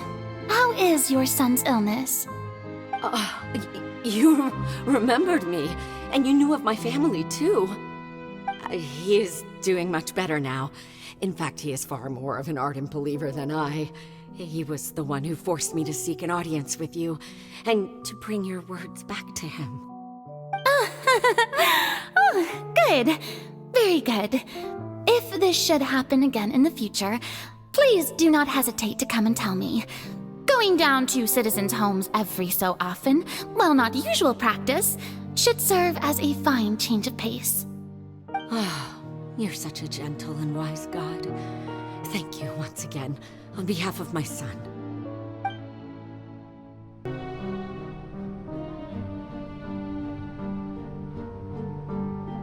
Lady Farina, here are the latest hydrological reports. As for the specific parameters you asked to take note of, I'm afraid things still don't look good. I see. It's as I thought then. As your god, I did already expect this, but I wanted to see how far your human wisdom would allow you to analyze it. All manner of signs indicate that the prophecy will still come to pass. Forget it. That's not something you need to worry about right now. Well, as I understand it, the Fontaine Research Institute is also trying to find a way to counter the rising water levels. Really? Have they found anything? I'm afraid that they haven't found any effective solution thus far. Oh, is that so? Well, no wonder. This issue has reached the realm of the gods, after all. Still, their spirit is praiseworthy. the day is finally over. I haven't had a moment to breathe this whole time. But it's good to see that everything's getting on track. There are no longer any voices of suspicion. Maybe this is fine. I just need to keep going, and everyone will be saved. Alright, Farina, don't think too hard about this. You need rest. Tomorrow's a new day.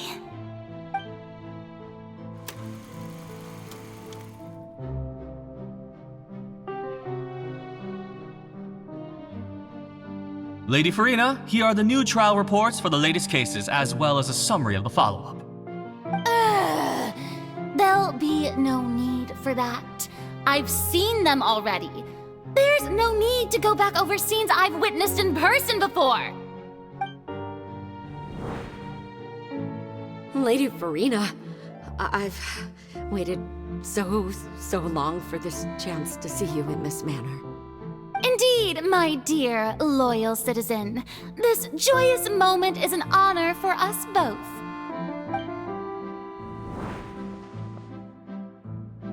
Lady Farina, we're detecting significant hydrological anomalies near Poisson. Understood. Keep monitoring. Keep me informed should anything come up at the Institute.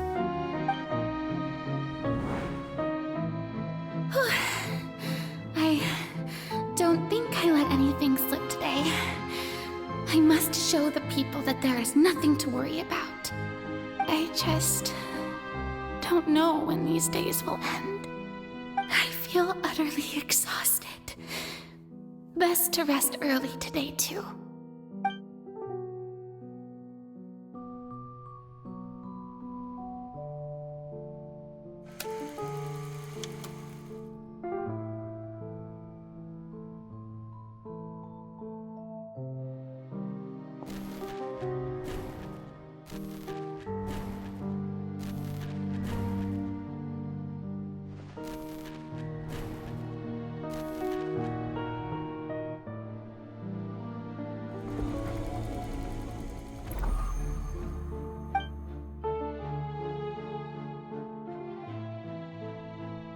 Lady Farina, it's like a dream being able to speak with you up close like this.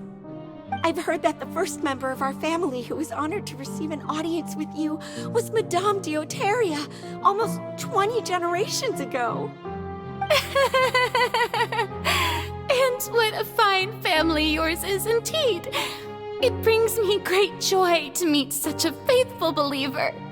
A descendant of a line most ardent. Surely you exaggerate, Lady Farina. My lady? What is it, good citizen?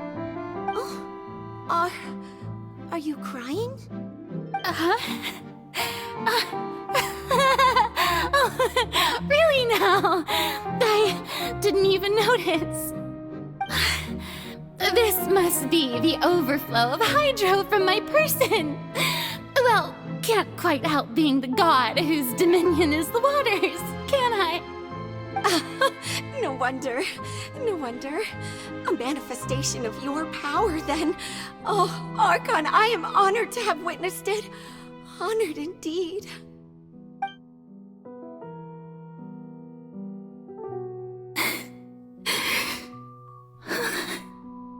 So interminable.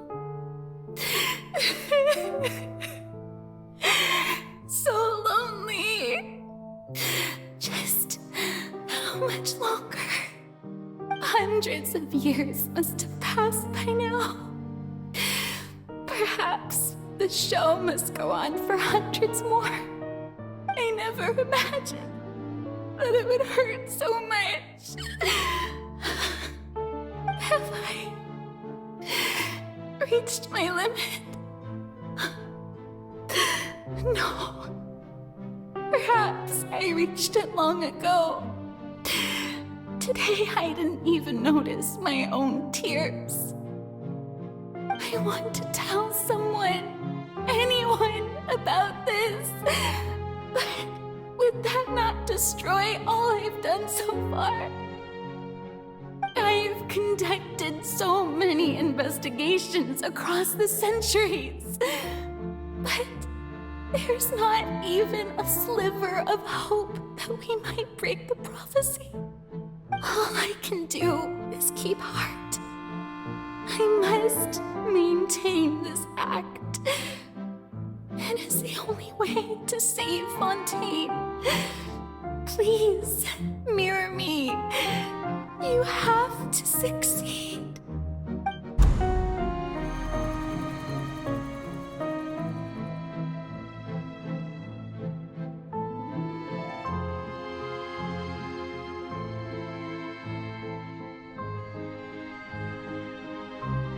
Furina, you don't have to shoulder this burden alone. Although I don't know what you might be keeping from everyone, your people are more than willing to share your burden with you.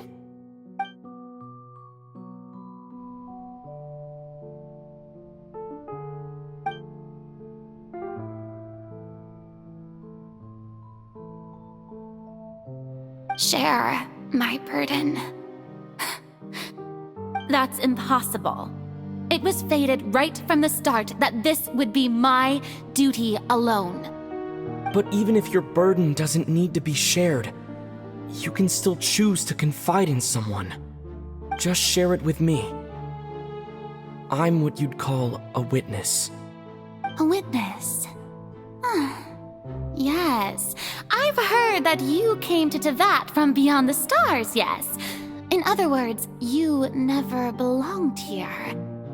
And if Tevat is, in its entirety, a show on a stage, then you're just a spectator, aren't you? If that's the case... He's right. I could confide in him, couldn't I? But if things don't play out as expected, the people of Fontaine will be the ones to pay the price.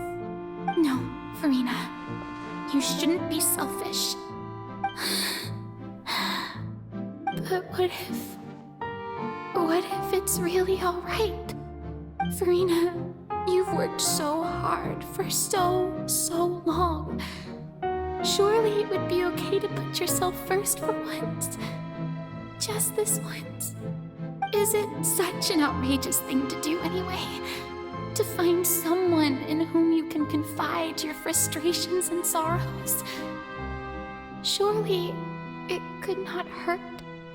If you let this opportunity slip through your fingers, it might never come by again. Think about it long and hard.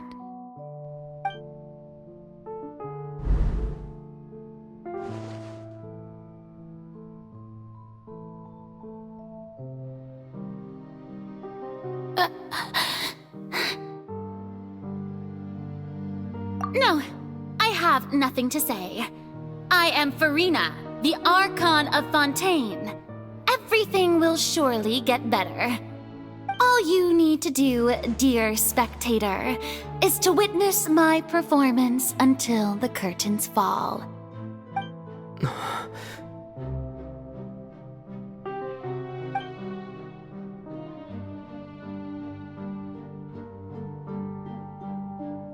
Fine.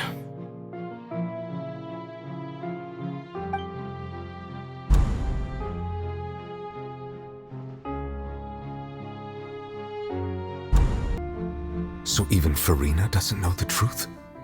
You've never once let her in on the full plan? Yes, it had to be done. To deceive the heavenly principles, you must first deceive yourself. She did very well. If she had let her resolve falter even once in these 5 centuries, Fontaine would have been doomed to the most tragic fate. It seems that trusting humanity was the right decision after all. I believe that I understand how your deception works, but that is only half the truth, is it not? How would you build on this foundation to save the people of Fontaine? That is the most important thing. Ah, good, good.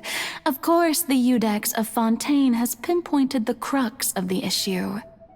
I'm sure you've long sensed that the Oratrice is no simple machine, yes? I've always suspected that it had its own consciousness. And Lenny did mention that he heard a human voice within the core chamber. It now seems that that person was you, hidden within the machine all along. Am I right? And then I became one with the Oratrice, taking Fontaine's gnosis with me. Yes, it would seem so, wouldn't it? Alas, your understanding of this device still lacks sufficient depth. In truth, it is no enactor of justice. It is, in fact, a device created to kill the god of justice. I beg your pardon? Oh, you have it. And to be more precise, not only will the Oratrice take down the god of justice, it will also take down the divine throne upon which she has been placed. I mean, did you think I would be the sort to enjoy peaceful repose while Furina suffered? My work over these last 500 years has been to constantly accumulate indemnitium within the Oratrice. But really, some have already discovered that only a small fraction of the energy generated by the device was ever used to provide power to Fontaine. The vast majority has been, had to be, accumulated to enact this death sentence. It was all a part of your plan then? Both the trial and the sentence? Indeed. This power, accrued over 5 centuries, could have sustained Fontainians for millennia had it only been used for that purpose. Almost all of it has now been stored within the Oratrice. But only power of this magnitude could hope to destroy the Hydro Archon's divine throne, shaking the rules established by Celestia and breaking through the institution that is the Seven. So the Oratrice's call for death was for neither Furina nor Focalor, but for the Hydro Archon. The destruction of that divine throne. If I do not misunderstand your intent, you must be... Returning what's rightfully yours to you, of course. In other words, this was all done to return the authority of the Hydro Archon to the Hydro Dragon of this planet. But...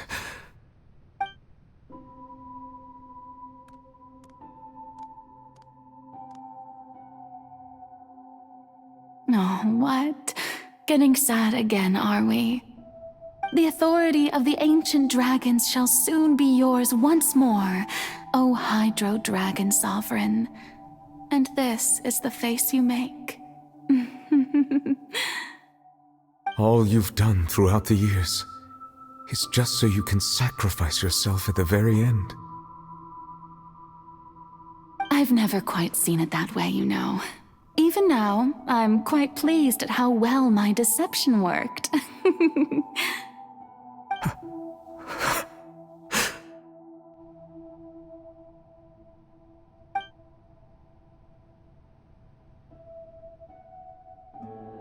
Hydro Dragon, don't cry. I must say, had it been within my rights, I would have loved to judge the heavenly principles themselves. Were they not guilty of essentially the same crime? Egeria stole the power of the primordial sea, and the heavenly principles stole the power you ancient dragons possessed. I, for my part, am the god of justice. And is it not just that your original powers should be returned to you? Speaking of justice, I have always believed that justice lies in the process of pursuing human existence itself. So, if the theft of the primordial sea's might was Fontaine's original sin, then, leaving matters of procedural right and wrong aside, The descent of the Fontainians as humans and their right to exist in this world would be Fontaine's original justice. In other words, existence was Egeria's justice, and to me, justice is the continuation of that existence. Defying the prophecy and ensuring that Fontaine's people shall live on, that should be the justice enthroned over all others. At this point, we, whether it be myself or all other Fontainians, have shouldered the burden of this sin for far too long. Iudex Nervillet, the highest judge in our land, when you regain your full power as an elemental sovereign, what verdict shall you pass upon us? So when I was invited to the court of Fontaine to serve as Iudex, I see now that that was your idea too. At last, I now understand the true purpose behind this position. In the beginning, I was uninterested in human existence. But these 5 centuries of living alongside them have gradually brought about mutual understanding between us. And I have even attempted to feel as they feel. You are a devious one, Fussalor. Things being as they are, surely you know that I could never declare them to be guilty.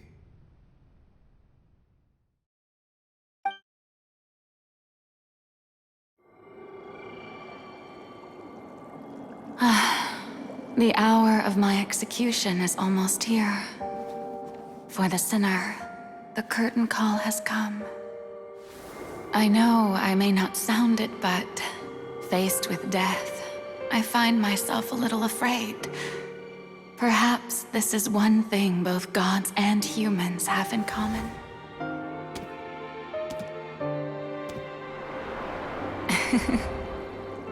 Farewell, Nervillet. I hope you've enjoyed the part you played these 500 years.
Iudex Nervillet, hereby declare, people of Fontaine, your sins are forgiven.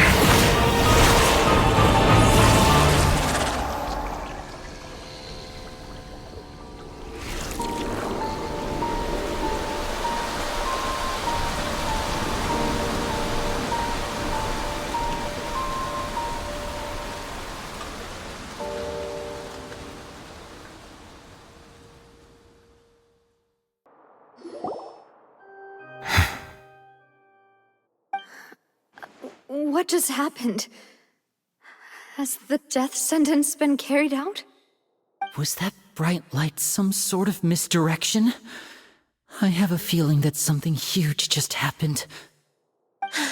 But since we're all still alive and haven't been dissolved, I assume whatever happened was good for us. It's time to end this. We must mete out punishment to that beast.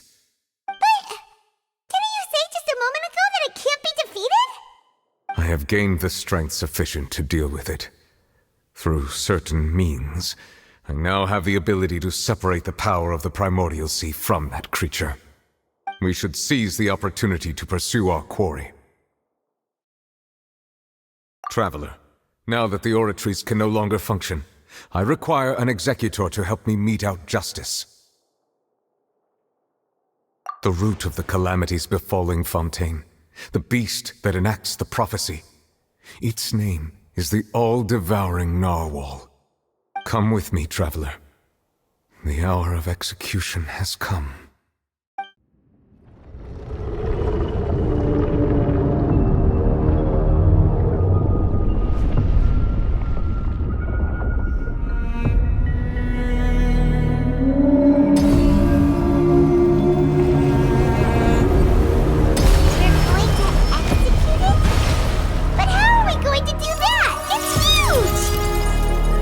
I've already done my best to separate the power of the Primordial Sea from the whale. Considering the size of the beast, I cannot reach the power source.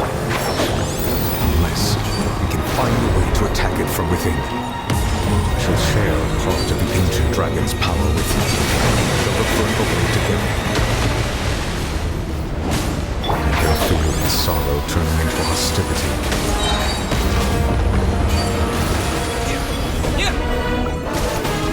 The all-devouring narwhal cannot resist its instinct to devour. Continue to trigger its hostility. The chance will present itself.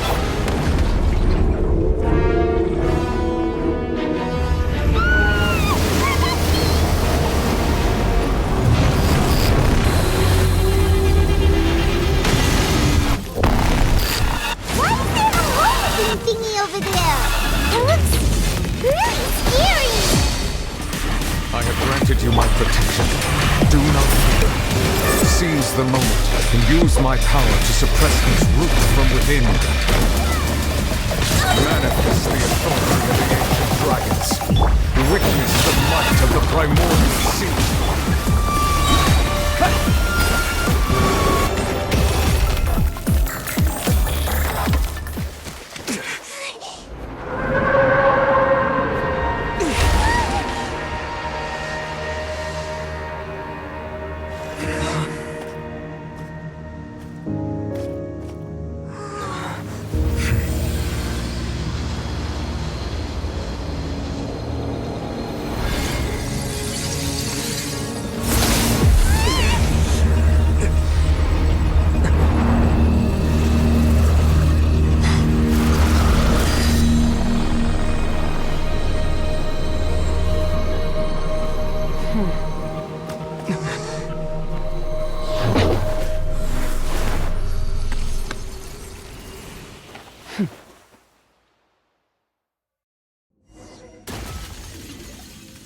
Thanks for helping with the cleanup.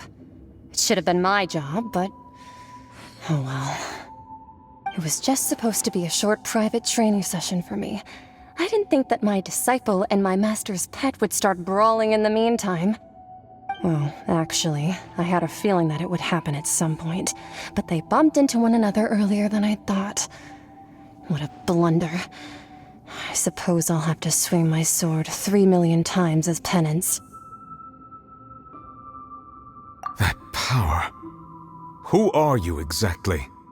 Paimon has an idea. From what she said earlier, she must be Child's master. Skirk, right? It's just that he gave us the impression that she was the less talkative person. I simply did not have anything to say to the weak. But you, on the other hand, managed to defeat the all-devouring narwhal without using power from beyond this world. So you may speak to me as equals. I have to agree. It's a strange use of a planet's primordial waters just to raise an all-devouring narwhal. That kind of power is wasted on it, It's not cooperative. It eats too much. And I have more important things to do with my time than pet sitting. The only thing that creature has going for it is its looks. All in all, it fails as a pet. Miss Skirk? I think you might have missed the point. The point being? Well, being that this pet almost destroyed an entire nation. So what sort of person is your master? Well, child's master's master. Wait, is that right? Oh, right. So you don't know him. Sorry, I assumed you did. His name is Cerita. Huh? I am unfamiliar with that name. Huh. So Master isn't sufficiently famous. How should I describe him then? Have you heard of the name The Fowl? The Fowl? Still nothing? Well, how about the Visionary? Vetterfulnir then? Or Gold Rhindaughter? Ooh, that one we've heard! Rhindaughter's part of the Hexen Circle. She's Albedo's mom, right? Oh, so you do know that name. To be honest, I also heard all of those names and titles from my master. I don't actually know them either. But I suppose you understand now, yes? My master is likely a similar sort to Rhindaughter. They are both pursuing some form of perfection. Wait! Didn't you also mention a visionary person? Paimon didn't quite catch their name. Actually, never mind that. I believe it expedient to inform you that the all-devouring narwhal used up nearly all its strength fighting you. Such roiling hydro energies will prove difficult for the planet's deep seas to digest. As such, the Fontaine back on the surface has most likely been thrown into chaos. In other words, the prophecy that you've been fretting over should now be in full swing. What?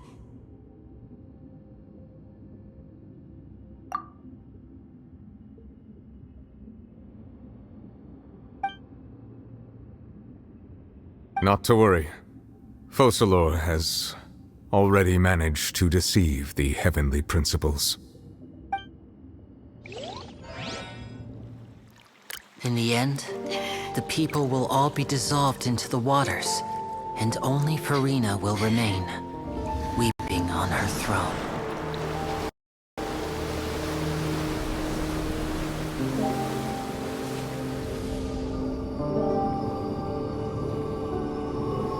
Only then will the sins of the people of Fontaine be washed away.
All hands, initiate emergency rescue!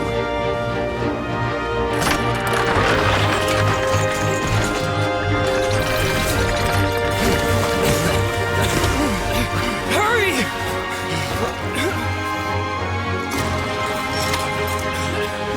Hey, lend a hand!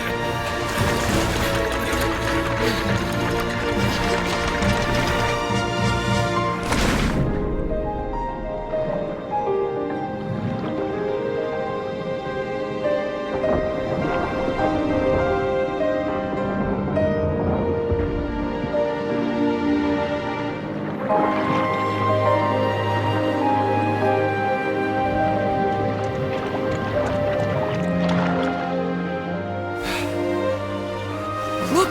The water's receding!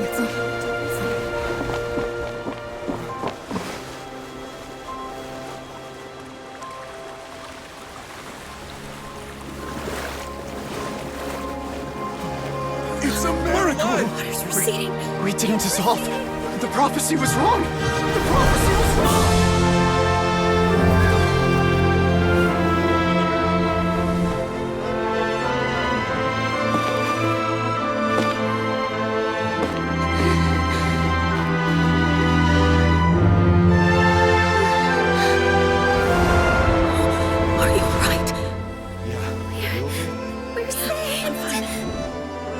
The prophecy was wrong.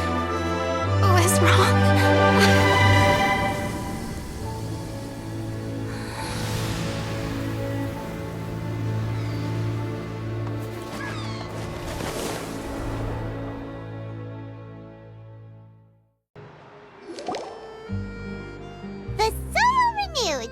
The Cerita di Rasula talks post-disaster rebuilding. I recently visited Poisson to meet with Miss Navia, spokesperson of the Cerita di Rasula, and we spoke about Poisson's present and future. Old soil can still give birth to new bloom, Miss Navia stated. Hope is like seeing a small cookie when you're starving late at night. You just need a little of it. Skyship Winglet, lunar brain of the Fontaine Research Institute. The various disputes that have arisen on account of Mr. Edwin have suddenly become a shield over the Institute, with Jurier turning out to be a once overlooked hidden gem. People always call the first researcher mad, but few know what to call the second. And should that latter person achieve a miracle, they would find it all the harder to find a word with which to classify him and his team. Wow! Paimon barely recognizes the people in the reports. Are those really Jurier and Navia? They sound like real big shots.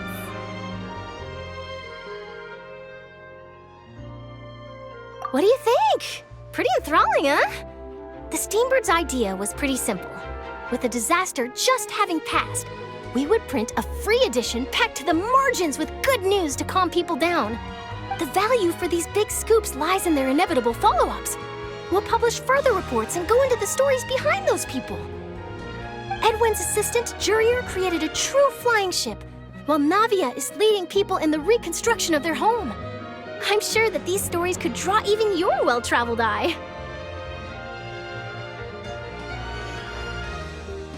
Paimon's curious too! Wait a minute. Didn't we watch everything happen from start to finish? What's there to be curious about? And that's exactly why I'd like you to come conduct interviews with me. You're the best incubators of news, if you haven't noticed. And also, with you around, I'm sure I'll get to see that Duke. Are you sure? Hasn't he turned you down several times already? Oh, this time will be different. Come on, let's head to Poisson first, and then make a trip to the fortress. There are some things you'll only know when you get there. Navia! Oh, it's you. What brings you all here? Hey, we're just having a look around. I'm here to update myself on how things are going here. Oh, the Fatui are here too. Let me introduce you. This is Mr. Garunt Snežević. He represented the Knave in sending us a large amount of supplies, and is helping with our work. Our residents are hard at work as well. Thanks to everyone, work is progressing nicely. We've lost a lot of people, but we're moving forward. That will have to be enough. Hello, Miss Charlotte. I'm a big fan of yours. I especially like that article you wrote last year about Fontaine's stray cats. But if you don't mind, could you not emphasize our role too much in your report? It's not charity we're doing here. We just happen to share the same interests as the Spina. I get where you're coming from. I'll keep it as simple as possible. Or would you be willing to feature as friendly neighbors? That would be fine. Thanks! Oh, you're back too. How are things? We finished laying down the construction materials. It'll be another hour before the workers are able to go over there. Huh? You're here too, Clarant? Well, her reputation's greatly risen after that whole duel business with Miss Farina. So she's here in Poisson to wait out the heat. All right. She really came here to help me out. There's too much to consider in the reconstruction of Poisson. The Spina has need of more decision-makers.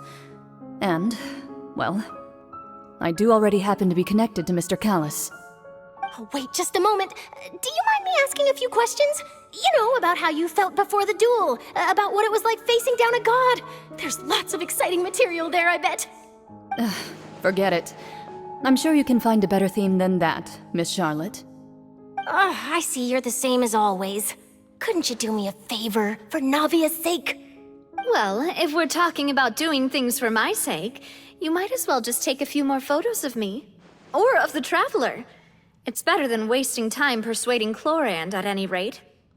Of course I will. I'm not gonna let him off that easy. All right, then everyone who wants to be in the photo, gather up. And smile.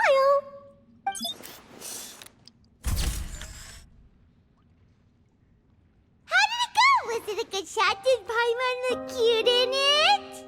Not bad. Your addition really helped the composition of the picture. All right, hang on a moment. Let me snap a few more shots.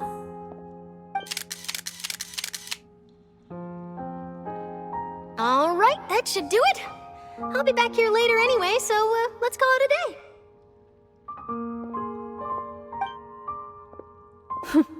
You're very quick. Speed is of the essence when it comes to the news, and freshness is the key.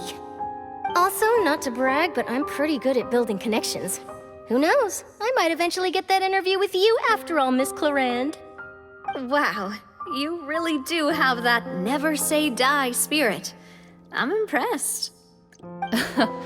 I'll hazard a guess that this is how you got that interview at the Fortress of Meripede. Whoa, you're well informed. Let me make a guess too. I asked Sijuin who told Monsieur Nervillet, and he told you, right? That's a very complete information chain. In truth, all Monsieur Neuvillette asked me was, when did the fortress become so friendly towards the media? I told him that it was best not to speak too soon. There's no guarantee that Ridsley will make a personal appearance. You're right. I've got to treasure every moment I have with them. In which case, I'll be making a move first. Stay safe now. And tell me if you hear anything interesting. I'll treat you to afternoon tea in exchange. You seem curious about the fortress.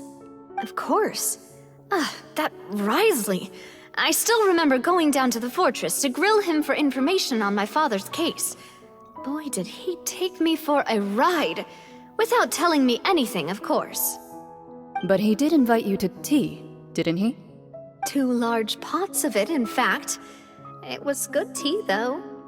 I have to agree. The tea there is very good. Speaking of that, would you like to have some today? I mean, you've got time, right? Well, I'd be partial to some shortbread.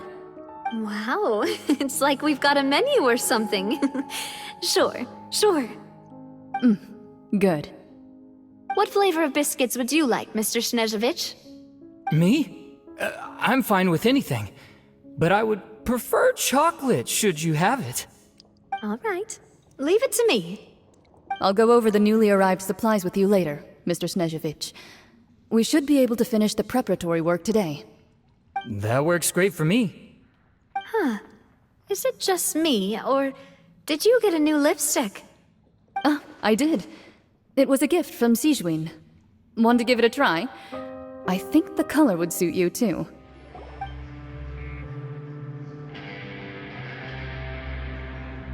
Wow, guess we're here again, huh? There's a real nostalgic feeling to this place. Looks like you've been missing us. Duke! Did you come all the way to the entrance to greet us? Of course. I'm here to welcome you and our dear Miss Charlotte, whom our good head nurse recommended to me. It's an honor to finally meet the much-rumored Duke. Thank you for consenting to my visit to the fortress, sir. No need to thank me. But that said, I shouldn't be the focus of your interview. I trust you recall our agreement? Of course. All right then, this way.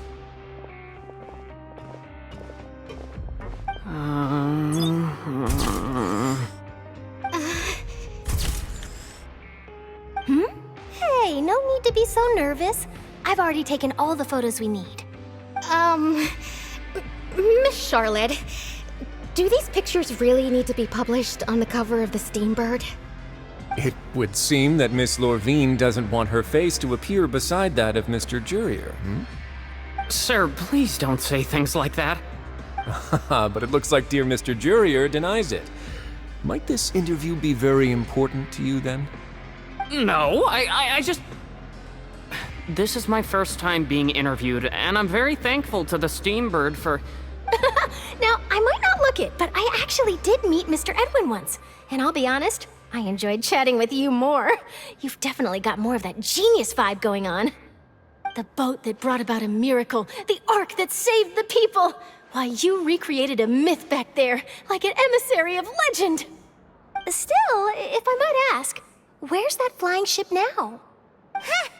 Looks like Charlotte's trying to get herself another exclusive scoop. I have to apologize, but that ship is presently in the bowels of our factory. I'm afraid it won't be easy for you to get a shot of it. Really? Well, then in that case, could I have an interview with you to make up for that loss? You already know my answer, I'm afraid. Best you interview our head nurse instead. Or perhaps you'd like to take another photo of this couple of researchers? Did you really have to use the word couple? Well, then, 2 solo photos will do. Is my hair messed up? Please, someone help me have a look. Things sure are getting pretty lively here. We've seen this kind of thing before. Oh, seems like everyone's here. Would any of you like to try this new drink I came up with? Ah, Sigewinne. Hey, Miss Charlotte. Why don't you, take some pretty photos of our head nurse? Sure. Come on, Miss Sigewinne, over this way. Let's find a brighter spot. Huh? Sure. Do I have to smile? So, how have things been at the fortress? Same old, as you can see. Fontaine's undergone some changes, but this place is still more or less the same. Other than that flying ship, it got a tad too much attention, I think. That's why I decided to let the interview go through. We should direct more public opinions toward the behind-the-scenes heroes. Am I right, Mr. Jurier? Miss Lorvine? You're too kind, sir. I believe that you too should have your day in the sun. Not that you would want that, which is a pity. I'll just leave the spotlight to you two. I see. Lots of things happened that day, huh? Anyway, regarding that Harbinger, I'm not sure you remember, but his 3 young followers are still waiting for his return. He sure did win them over, huh? I'll tell them that there's good news and bad news. The good being that their boss seems fine, and the bad being that they must face extended sentences for abetting his escape. Oh, actually, what about you? Are things gonna change for you too? What change can there be? The fortress will keep chugging along, and so will my duties. As to what Miss Furina's departure will mean for the nation, and if our laws and governance will be transformed, we'll leave those to the folks in the overworld. Hey everyone, the photo shoot's done. Good. In that case, let's call it a day here. Thanks for your cooperation. Come on, Traveler, let's go. Till next time, everyone. There'll be a next time? Maybe. Who knows? I might write a story about the underwater factory next time. Until then. All right, last stop, the docks. Oh, you know, I'd love to see you in one of Charlotte's photo shoots one day. Is that really necessary? Our line of work doesn't really require much photographing. It's precisely because we don't need the picture that they'll have value as keepsakes. You don't really look all that opposed to the idea, you know. Maybe I'm just happy that I managed to once again avoid the spotlight. I think this interview went well either way. Yes, you successfully kept prying eyes away by using Mr. Jurier and Miss Lorvine as shields. Very good. You should be happy for them. They have a bright future ahead of them.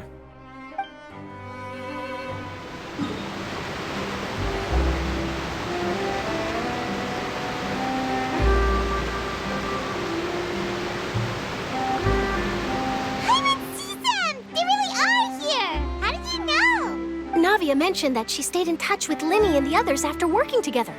Apparently, they've been at the docks distributing these strange pockets the whole time since. Traveler, Paimon. Ah, and Miss Charlotte, too.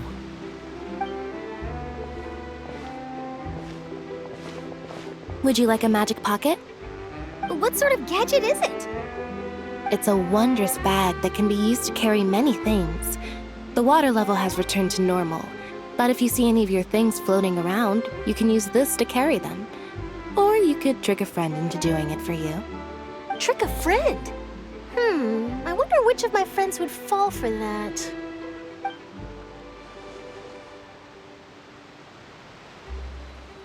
You could just make a friend like Fremine here. Isn't that right, Fremine?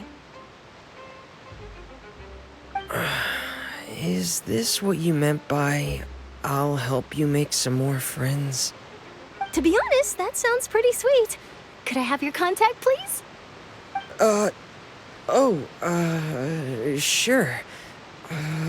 Please, write down my address. Lynette sure is working hard to help Fremine socialize. He was the one who proposed doing this. He even wants to assist in our magic shows.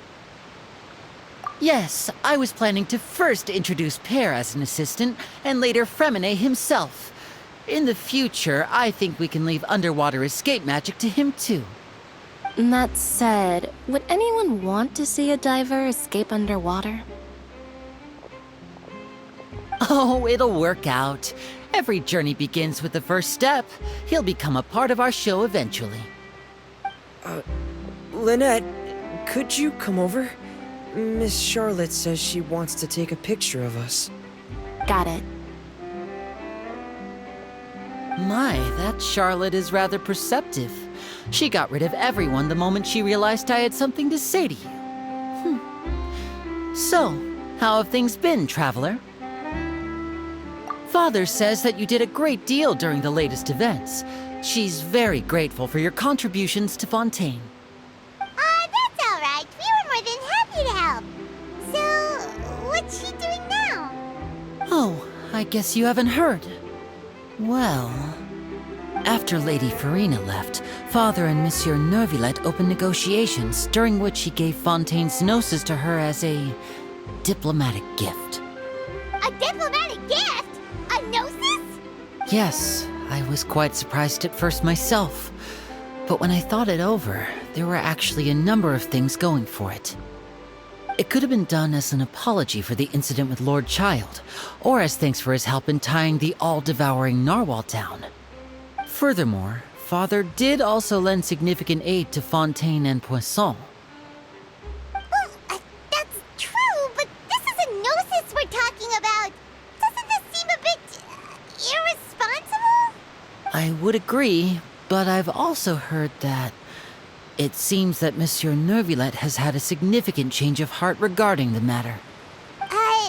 So there's some reason for this that only Neuvillette knows about? I suspect you'll have to ask him about that yourself. Ah, yes, speaking of which, I did see him strolling around the entrance to the Fortress of Meripede a while back. Isn't he real busy and stuff? Paimon didn't think he'd have the time for that. But back to the topic. The gnosis was given to the knave, right? What about Child? They say that he's returned to Snezhnaya to recover from his wounds. I hear that the recent disaster really did a number on his health. That's true. When you think about it, we've had loads of run-ins with the Fatui. To think we'd be allied with them this time. So shocked by such a simple switching of sides?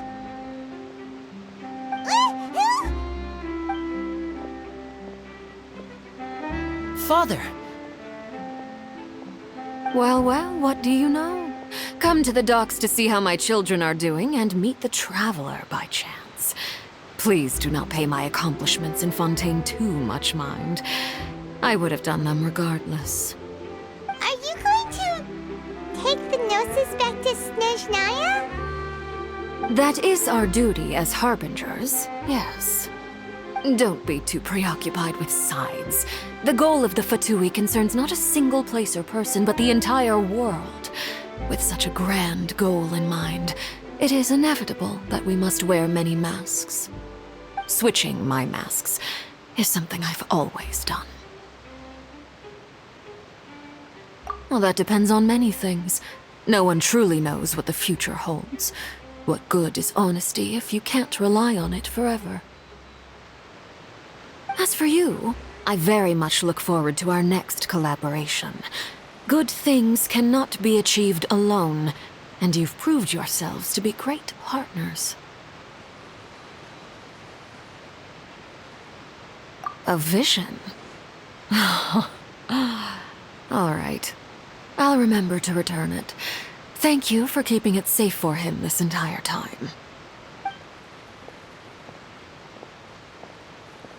And that's a wrap for me. Huh? You're... Greetings, Miss Journalist. Hello. If I'm not mistaken, there are diplomatic channels I'll need to report to take a photo of you. That is correct. So forgive me, but I will not be able to serve as a subject in your article. However, feel free to write as much as you'd like about our dear magicians and our upcoming rookie talent. I will. The sea breeze is quite pleasant. I shall continue my walk while the weather remains so agreeable. Farewell. Farewell, Father. Oh, she has such an intimidating presence. I didn't even dare to take a picture. Thankfully, I've already wrapped up all my pre-scheduled interviews. Thank you all. This'll be more than enough for me to write about, I'm sure. Don't be too nervous. Why don't you take a magic pocket before you go? Here, Traveler, Paimon, you take one too. To move things about? That's right. Funny. I was giving out magic pockets when we first met too. And what do you know? I'm doing the exact same thing right now. So many things have happened, but the pockets are still the pockets. I guess this must be life. We will all follow our own paths, and serendipity will lead you to your fated friends. All right then. We'll be handing out pockets in some other districts later, so we'll get going now. Have a good day, you two. Well, guess we sent Charlotte off. Shall we go see what Neverlette's doing? As long as he's not so busy that he doesn't have time to chat anyway. The entrance to the fortress! Ooh, he really is there!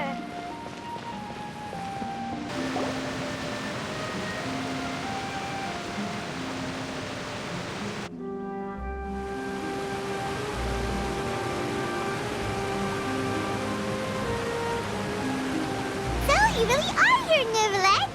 Paimon didn't think you were going to have free time this hour of the day. Really? Oh, I suppose you must have met Mr. Linney. He took the time to greet me earlier when he passed this way. In any case, you came at a good time. I was just considering reaching out to you to set up a meeting, so I may explain some things that I haven't had the time to before. Aw, Paimon's glad that you remembered. Thank you for keeping us on your mind, what with you being busy and all. Alright, let's have it then. How was Fontaine actually saved? The whole business is still quite the mystery to us. It is strange how words can often leave a bitter taste in the mouth when it finally comes time to say them out loud.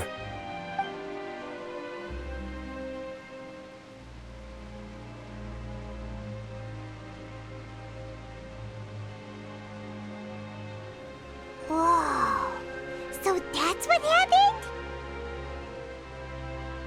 Focalor destroyed the divine throne of the Hydro Archon and restored your power to you, transforming you into a fully fledged elemental dragon sovereign!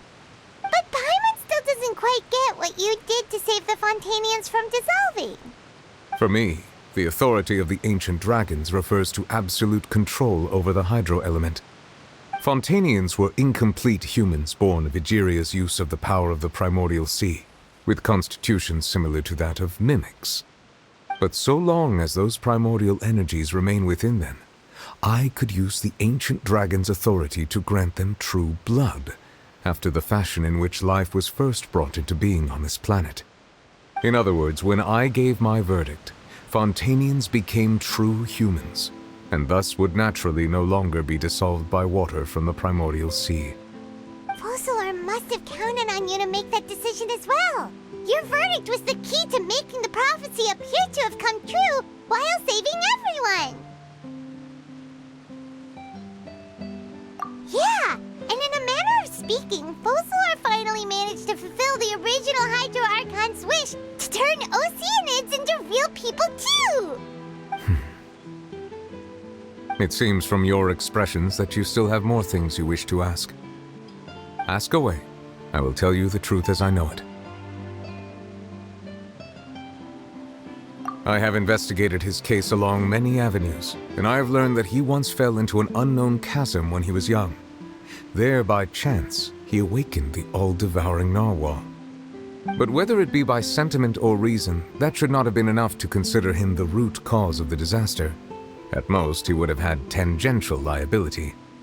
As for the judgment passed by the Oratrice during the trial, whether it was due to that liability by association or Focalor deliberately using him to buy time for us on the assumption that he would be able to hold the creature off, I cannot say. Guess Focalor had Fontainians in mind the whole time. In the end, it was thanks to her that they finally became real humans. Hang on a second. Paimon suddenly got another question. Back when Fontainians hadn't yet become real humans, were the children they had also transformed Oceanids? Life has always flowed like water. Do you recall how Fontainians would often come to the Fountain of Lucine to pray for children? Yeah! Lynette said the fountain is where all the waters in Fontaine converge. In truth, even those couples did not know that such prayers were no mere custom, but instead a form of ritual. Those Oceanids who were blessed within the spring water would later descend as new humans in the coming months. Paimon sorta gets it now. Either way, seems like this ritual won't be of any further use, but it'll probably live on as a local custom. Ask away. I will tell you the truth as I know it. Yeah, about that. Risley said Farina has already left. What's that all about? Ah, Lady Farina. The people are only aware that her death sentence has not been carried out. She abdicated the post of Hydro Archon and left affairs related to that title to me, before leaving the Opera House. I related Focalor's words to her faithfully and completely. After hearing them, she seemed neither saddened nor comforted. She simply said that she was tired and needed to rest.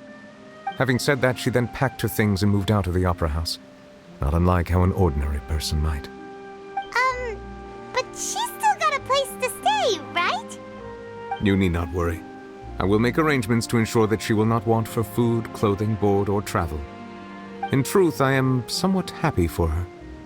The wear and tear on her spirit will, of course, take time to heal.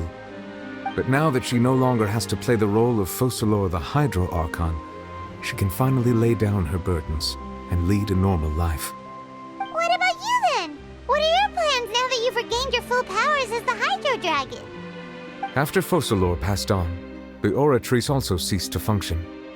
This matter will directly affect our trials. After much careful consideration, I've decided to take over its role in our courts. From now on, I shall hear cases and pass verdicts by myself. Looks like you're still considering stuff from the perspective of the Udex, huh? As an elemental dragon, there are indeed many things that I must do. But this power and this duty, in a manner of speaking, you could say that both were granted to me. As such, before I attend to my other responsibilities, I must first and foremost continue to serve Fontaine as its highest judge. The duty of the Hydro Sovereign and the duty of the Udex shall coexist within my person. Additionally, the Hydro Archon's departure has brought about another problem, which is that the Opera House shall no longer produce indemnitium. That's true. That power was derived from the people's faith in the Hydro Archon, wasn't it? Wait, but the various mechs and machines in the city are all still okay. Where are they getting their energy from? As I am now, I have full command over New Musia, and it can serve as a complete substitute. Another reason why I cannot quite leave Fontaine immediately. Wow. This ancient dragon's authority stuff is really quite useful, huh? Ask away. I will tell you the truth as I know it. Oh, that's right! They say you've given it to the knave as a diplomatic gift or something! Leaving aside their intentionality, The two Fatui Harbingers have indeed done much for us during this crisis. Their sole remaining goal in Fontaine, at least at this point, would seem to be the Gnosis.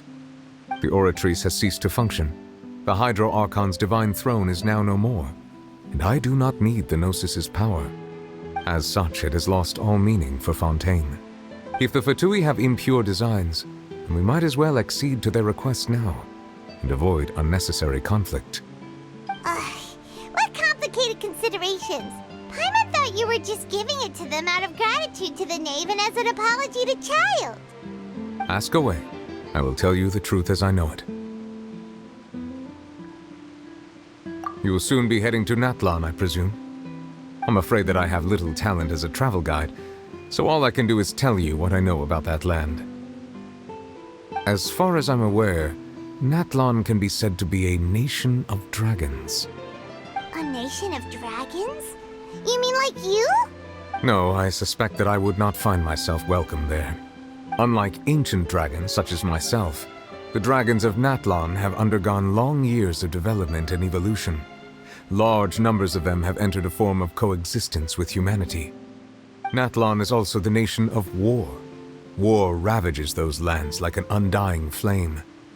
There is one other piece of information I got incidentally from my negotiations with the knave that I believe may be useful to you. The harbinger known as the Captain has thrown his hat into the endless ring of war. The Captain. Sounds like a real tough customer. Seriously, everywhere you look, there's a Fatui Harbinger doing their thing. I suggest that you fully prepare yourself before going to Natlan.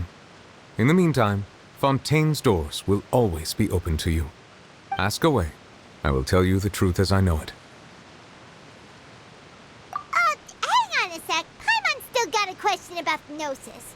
When we spoke to Linny earlier, he mentioned that your attitude towards giving away the Gnosis had clearly changed. We guessed that there might be some reason for it that only you were aware of. No wonder the House of the Hearth is the Fatui's intelligence division. They are certainly sharp. So regarding this specific issue, I was just getting ready to share something with you. What is it? In truth, I exchanged some further words with that lady named Skirk after sending you two back to the surface. It went something like this.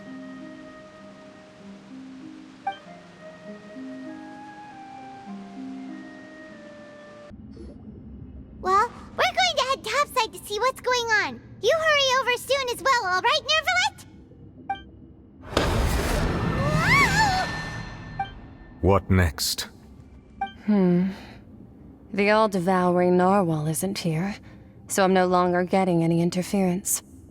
I can finally catch the scent of your power, what it's made of. It is the authority of the planet's primordial dragons, but with something very similar to a god's curse mixed in. It's quite a novel blend. I'm sure I've encountered something like this before. What was it again? I do not know what you speak of. Of course. How could I forget? You should have the remains of the third descender on your person, yes? Remains? I've never heard of any such thing. According to your parlance, I believe it may be called a gnosis. Well, that much is true. After Focalor's divinity faded, she handed her gnosis to me. But I fear I have never heard of it described in the manner that you just did. I've been training with my master, the Foul, ever since I was young, and I have never returned to the surface since. So most of the information I possess, I got from him. It is only natural for those who are greater than humanity to possess a different sort of common sense, which is why there are so many problems in our attempts to communicate with humans. Regardless, you should probably get rid of objects of misfortune to prevent any disasters from befalling you. To live in itself is a blessing. But once a person dies, the bonds he once had with this world shall all turn to curses. What do you mean by that? No need to fret. These are just my personal thoughts, and my reason for no longer wishing to return to the surface. This third descender you refer to, who are they? And when did they die? Master never mentioned them to me. Perhaps it just wasn't that important for me to know. If you're interested, though, I could ask him. I'll be sure to pass the answer on to you next time. Next time? You believe we will meet again? I do. Wait. I have a disciple of my own, don't I? He can be the messenger then? That's what she told me. Whether it would prove useful or not, I wanted to pass that information on to you. The remains of the third descender? So that's what the Gnosis actually are.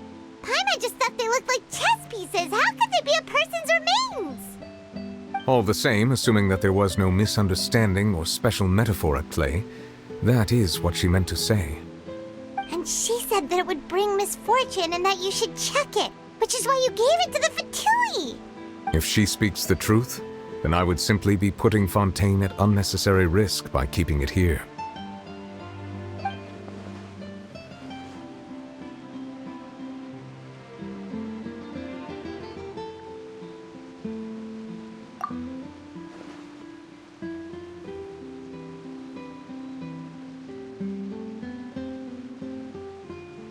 I had guessed that you might already be familiar with this concept, but I did not expect you to be one of them.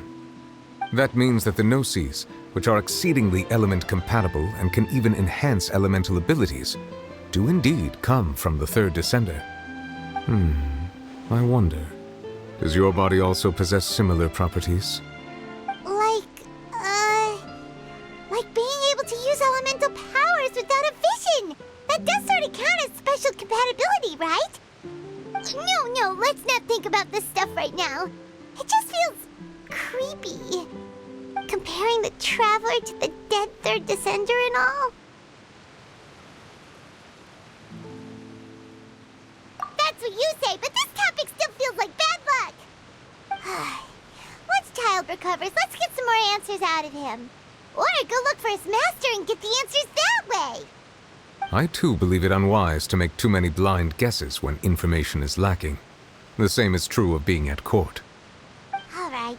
Whatever the case, it seems like the crisis here in Fontaine's over for now. Yes. All of Focalor's efforts were for this moment as well. But she sacrificed herself in the end as a god, and she suffered through all those years as a human. Was that really what she wanted?